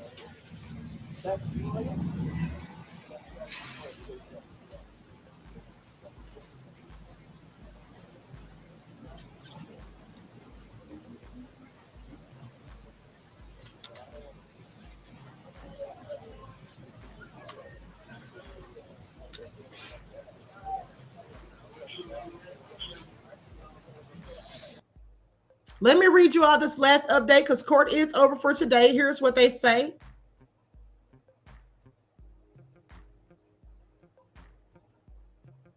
Okay, they talk about how Cassie talked about the early stages of the relationship, the power dynamics, the arranging of the details of the freak offs, and then they say what to expect tomorrow. Music mogul Sean Diddy Combs' former girlfriend, Cassie Ventura, will continue to testify tomorrow as prosecutor Emily Johnson said she needs at least half the day to finish her direct examination. The parties will meet in court at 9 a.m. Eastern Standard Time tomorrow before bringing in the jury at 9:30 a.m. Eastern Standard Time. Defense attorney Ana Estavo is expected to cross-examine Ventura. Didn't I tell y'all they gonna get a woman to do it? I just want y'all to pay attention. See, I know what I'm talking about now. Y'all get mad all you want. Didn't I tell y'all that? Didn't I tell y'all that? I said if they know like I know, they'll get a woman to cross-examine Cassie, and that's who they're getting. Okay? Estavio is gonna cross-examine her. So I'm just telling you, honey, I know how it goes. Okay? I didn't study law for nothing. Now, Nicole said, Queen, a straight soldier. She been cooking all day. Thank you, beloved. Thank you. I appreciate you. Okay, Leonard said you called the Queen. Thank you. See, that's why when people be coming in here getting mad at me, I'm just exercising critical thinking skills, common sense, and logic. That's what I'm doing. Not painting narratives, not being caught up in my feelings. Because if I was caught up in my feelings, let me tell y'all something. I guarantee you, nobody in this live right now wants Diddy to go down more than I do. Like I told y'all, I knew Tupac in real life. Okay? Does Diddy even know, or at the time that it happened, that Tupac lost his life? Did Diddy even know what he was taken away from the world? And I say allegedly because Diddy didn't ever admit to it. But I definitely think Diddy paid Zip that $1 million to have Tupac taken up out of here. And I'm never going to forgive him for that for the rest of my life. I really think that he had something to do with it. In fact, I said it before it happened. The day Hit 'Em Up came out. Anybody who knows me can tell you. I said they're going to kill him for that. I know Diddy's going to have him killed. I literally said it. So that's always been in my mind. Now, I can't prove Diddy did it, but I damn sure think he had something to do with it. Okay, so I don't want Diddy to get off. But this case right here seems like it's paper thin. It's not giving trafficking, racketeering, and all of that at the end of the day. Okay? Somebody said Diddy was jealous of Tupac. Yes, he was. That's why he started wearing Versace. Him and Biggie. They got that from Tupac. As a matter of fact, Tupac was in Fashion Week, I believe it was. He modeled in Versace over there in Paris. Okay? He was wearing that first. He started the trend. Diddy was so jealous that he dated some of the same women that Tupac dated after Tupac was done with them. Sarah Chapman, for example, who's his daughter Chance's mother. Tupac dated her first. Sally Richardson, Tupac dated her first, and here comes Diddy. Kim Porter looked like Tupac too. Even look at the picture when Kim Porter standing up there with Diddy and her son Quincy in the middle, and she had Tupac on her shirt because Kim was attracted to Tupac. Okay? If you know, then you know. At the end of the day.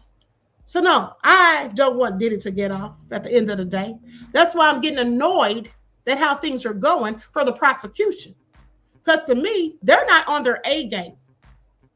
And if this is what they're looking like with the star witness, what in the hell do they have next? What else is in their arsenal? I'm going to need them to come harder tomorrow, okay? Because I can guarantee you the defense is going to come right when they get into the cross-examination of Cassie. Now, somebody compared Mark Agnifilo to Johnny Cochran the other day. I'm going to have to disagree because like I told you all, nobody's that good as far as I'm concerned.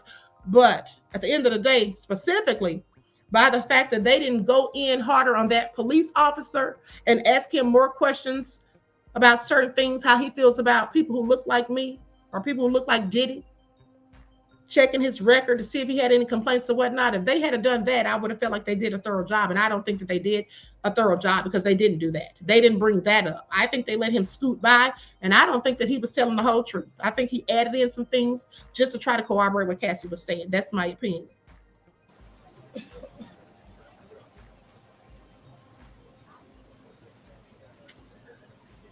So court starts tomorrow at 9 o'clock. They bring in the jury at 9:30. So I will be here at 9 o'clock, beloveds.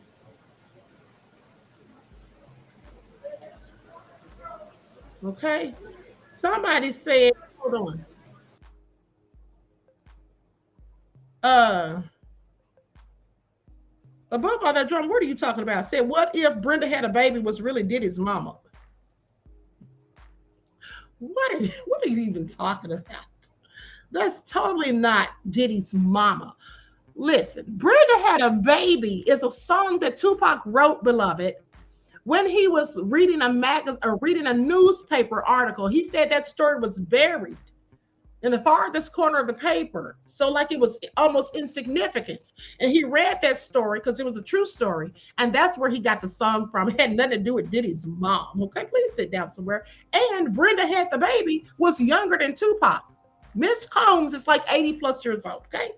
Above all that drama, please have several seats.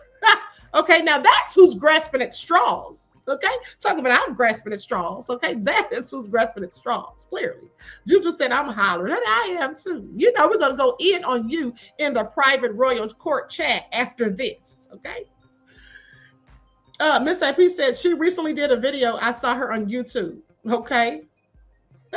Above all that drama said, I know, Queen. I'm blaming this on this Kush. Oh, what? I'm sorry, people. I have a nefarious moderator amongst us. Matter of fact, all of them are nefarious, honestly. He's talking about blaming this on Kush. Listen, let me tell you all. No, I'm not going to tell y'all that. I'm going to keep that to myself. But thank you for letting us know.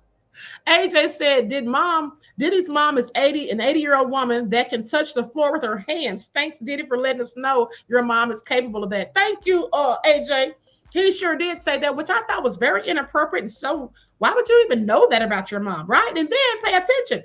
I showed that video on here. And when he said that she can touch the floor with both hands, she said, yeah, palms down. And I'm like, are y'all advertising here? Whose mom talks like that? Let's not forget that also they said when they were on that yacht and the girl that worked for the yacht, the company that he chartered the yacht from, Grace Omer Cake, who sued his son Christian King Combs for sex assault.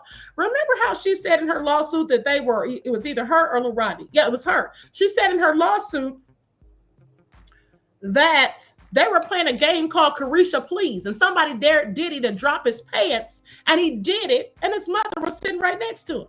It's the lie they told it, but that's in the lawsuit. So I think Diddy and his mom have a strange dynamic between the two of them. You know how they were kissing in the mouth and all that stuff. This is weird to me. Diddy's weird. His mama's weird. It's just all weird, okay? It's all weird. And then I meant to answer the question that I had up here. Someone said something about Jay-Z. How come nobody's bringing up Jay-Z and whatnot? Well, you know, nobody's probably bringing up Jay-Z, beloved, because nobody wants to get sued because Jay-Z doesn't play those kind of games, as we all can see, okay? Jay-Z's suing everybody. Tony Busby, the accuser, and everything. All right, DJ Big Six says the Oedipus complex. Exactly. Okay, exactly. Shakespeare. All right, incestuous relationship was what it looks like. I'm not saying that's what it is. That's what it looks like. That's what it's given, Diddy. Okay. Ines says Cassie was a victim. Remember that. If you think she was coerced, OMG, I honestly think people also hate on her because she's beautiful. She is beautiful. I mean, some people probably do. Honestly, some people probably do hate on her because she's beautiful. But the bottom line is, beloveds, if we're going by the testimony, because that's all I'm going by. See, it doesn't matter to me what Cassie looks like. It doesn't matter to me what Diddy looks like. At the end of the day, let me tell y'all something. Now, y'all can back me up on this. Those that have been following me. In 2021, before Diddy ever got accused of anything nefarious, before Diddy had any sorts of charges, what did I tell y'all? Didn't me and Odd Negroes officials sit here and tell y'all in 2021 that we think Diddy is, I told y'all that I think Diddy and Jay-Z work for the feds, but didn't me and Odd Negroes official both say that Cassie is going to be the one to expose Diddy? I said it first. Okay, you heard it here first. I said that in 2021, that Cassie's going to expose Diddy. And Cassie did expose Diddy. Now, don't get mad at me if the feds aren't doing their job. That's all I'm saying. Okay?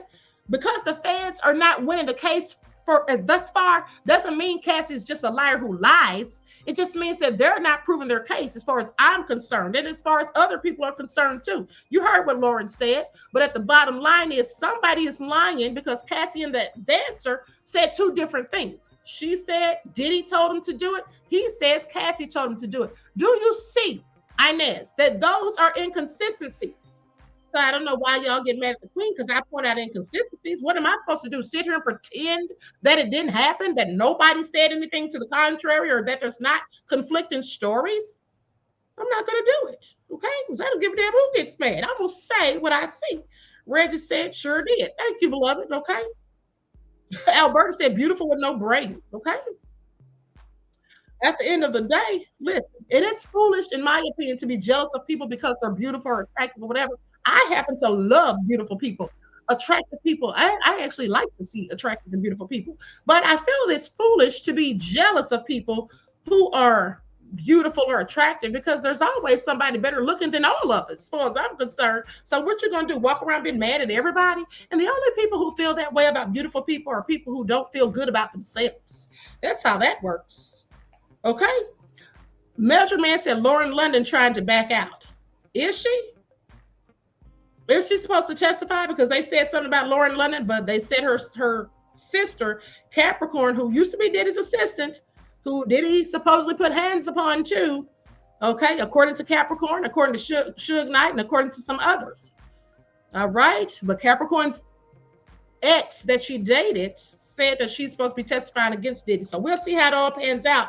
Okay, so listen, I will see you all here in the morning, honey. We got to get it done. I'm loving this. This is all so juicy and salacious. And listen, the time goes by so fast, right? The time goes by really fast. It doesn't even seem like it's been all day. It looks like we have one more update. Here's what they say. Ventura's lawyer said he's super proud of her testifying today. Douglas Wigdor says Cassie Ventura's attorney said he's proud of his client. Okay, as he left the New York City courthouse today, Ventura took the stand most of the day today, testifying about her more than a decade-long relationship with Sean Diddy Combs, the freak-offs, and alleged abuse. He said he's proud of her, as he should be.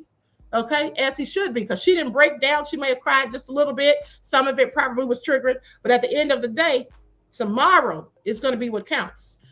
See, today was smooth sailing. That was the prosecution. They're on her side. The defense ain't on her side. So we're going to see how that all goes tomorrow. Okay, I expect to hear the prosecution doing a whole lot of this.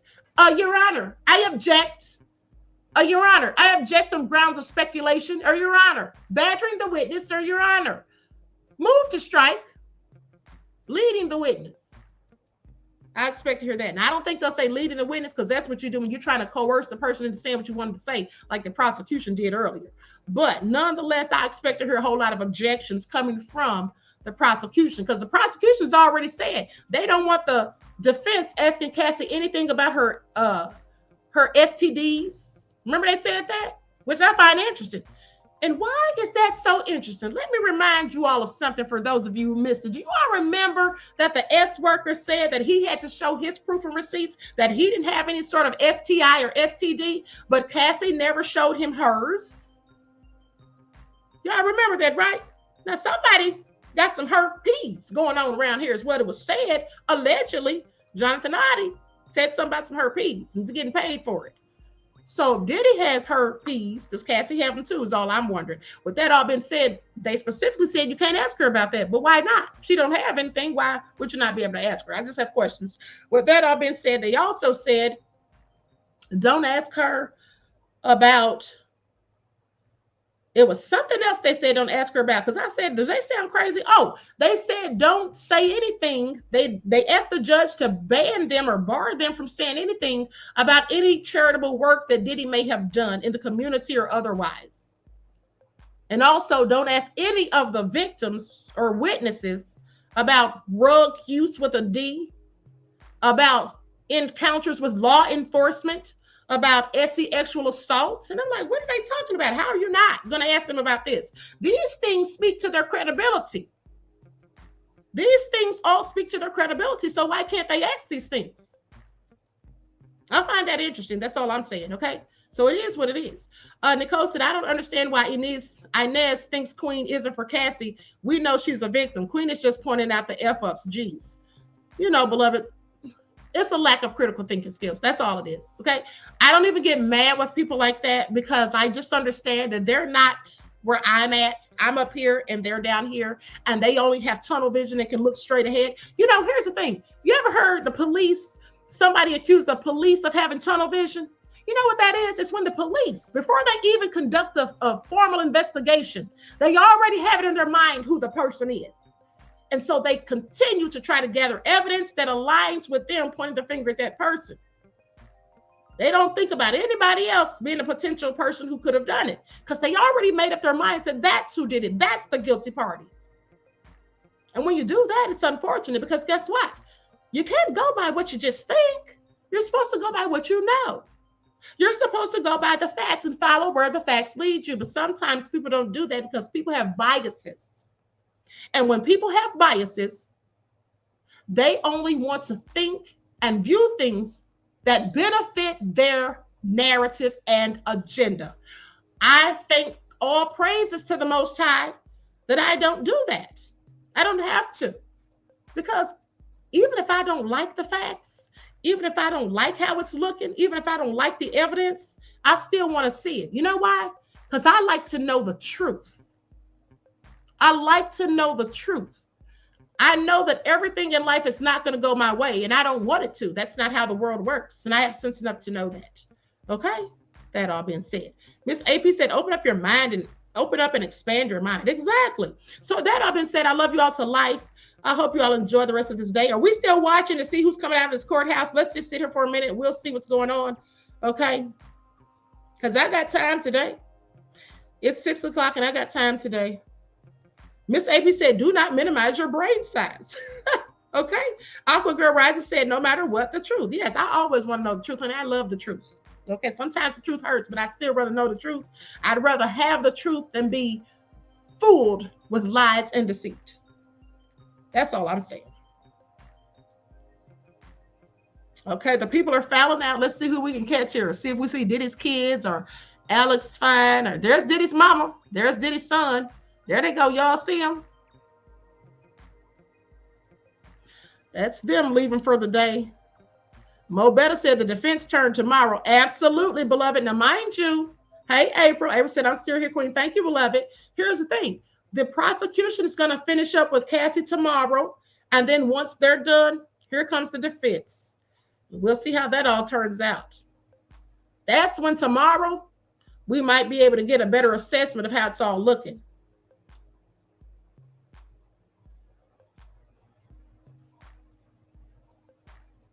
I don't know why, but Diddy's mom, Janice Combs, she always reminds me of that S worker on Car Wash with the red wig. Y'all know what I'm talking about, especially when she wears that wig. She reminds me of that lady so much. The one that was in the taxi cab getting ready, and she went in the restroom and got her little wig and stuff together. Y'all know what I'm talking about. That's his mom really reminds me of that lady to a T. Claudette said it will be juicy. It sure will be. It sure will be.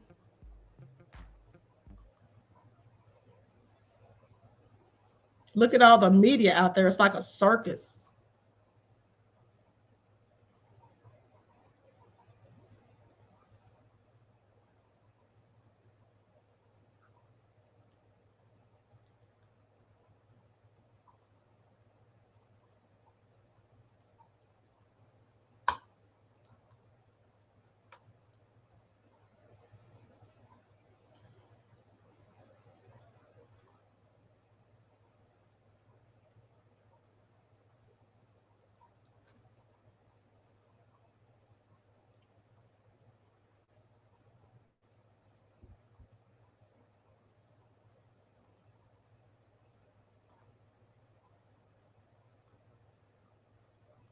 Now listen to this, guys. This just came in. This is the last notification, I do believe, for the day. It says the families of Combs and Ventura were present in the courtroom throughout her testimony. So during a break in the afternoon session, Sean Diddy Combs caught the eye of one of his twin daughters who made a heart shape with her hands. He returned the gesture and caught the eye of his mother and blew her a kiss.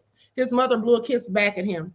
Combs' daughter stayed in court throughout the day's proceedings and during all of the testimony. Cassie Ventura's husband, Alex Fine, her female cousin, and her brother stayed in the courtroom throughout the testimony as well.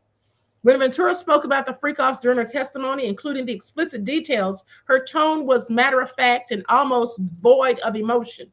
Her tone changed when she reflected on her feelings and when she cried while speaking about how horrible the alleged abuse made her feel.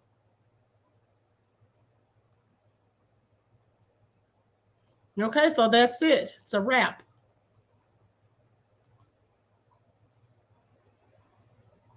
It's pretty much a wrap. Well, we made it through another day, beloveds.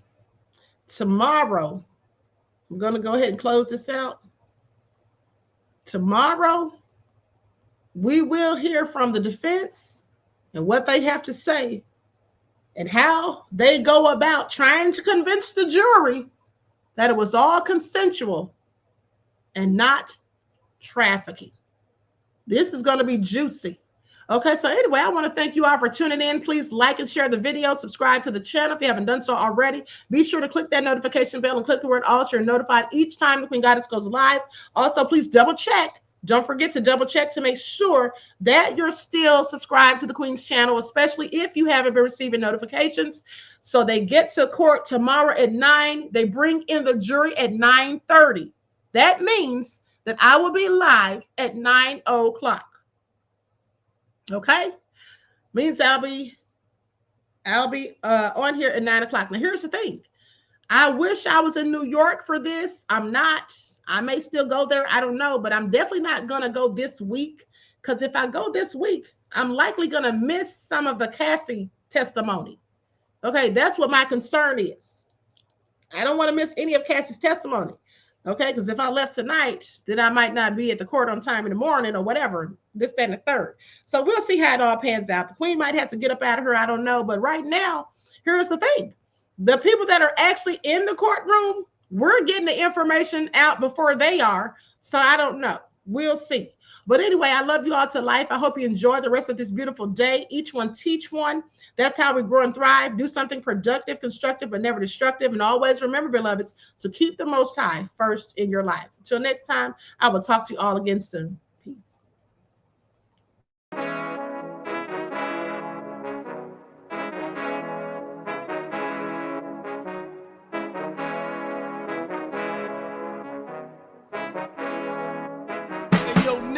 With that flavor all in my skin, God all in my blood, kings all in my circle. You touch one of mine and you're done. They show no love for the Queen. Why you hating on me? Is it cause I'm free and I got Malcolm X in my jeans? I got dreams like King Luther, shed blood like Kunta. You ain't helping my people, I ain't got nothing to say to ya. I want all the smoke like hookah. Talking reparations, America won't be great until they give us compensation. I'm like, I'm the hottest right now. That's See right. A bunch of lames out here trying to jock on my style. They be doing too much. I'm the queen, it's too easy. It's like they all at Popeyes, how they be talking so greasy. I just sit back and laugh while these haters get madder. So nefarious how they don't want my pockets with cheddar. I tell them they can do better. These snakes in the grass can leave a bite on your ass, cause y'all be trusting too fast. I got my foot on the gas, other one on they necks. Dropping receipts on haters, you better show some respect. I'm never facing regrets, we only facing the threats. Running through every challenge like a relay, break no sweat. It's a cold game, so I got that blanket with me. Now that my people awaken, ain't no going to sleep. I do not play by my piece, this time I'm playing for keeps. You talking slick, but when I see you like them ends, we gon' meet. And I got gold all in my skin, God all in my blood, kings all in my circle. You touch one of mine and you done. They show no love for the Queen. Why they hating on me? Is it cause I'm free and got Malcolm X in my jeans and I got gold all in my skin. God all in my blood. Kings all in my circle. You touch one of mine and you done. They show no love for the queen. Why they hate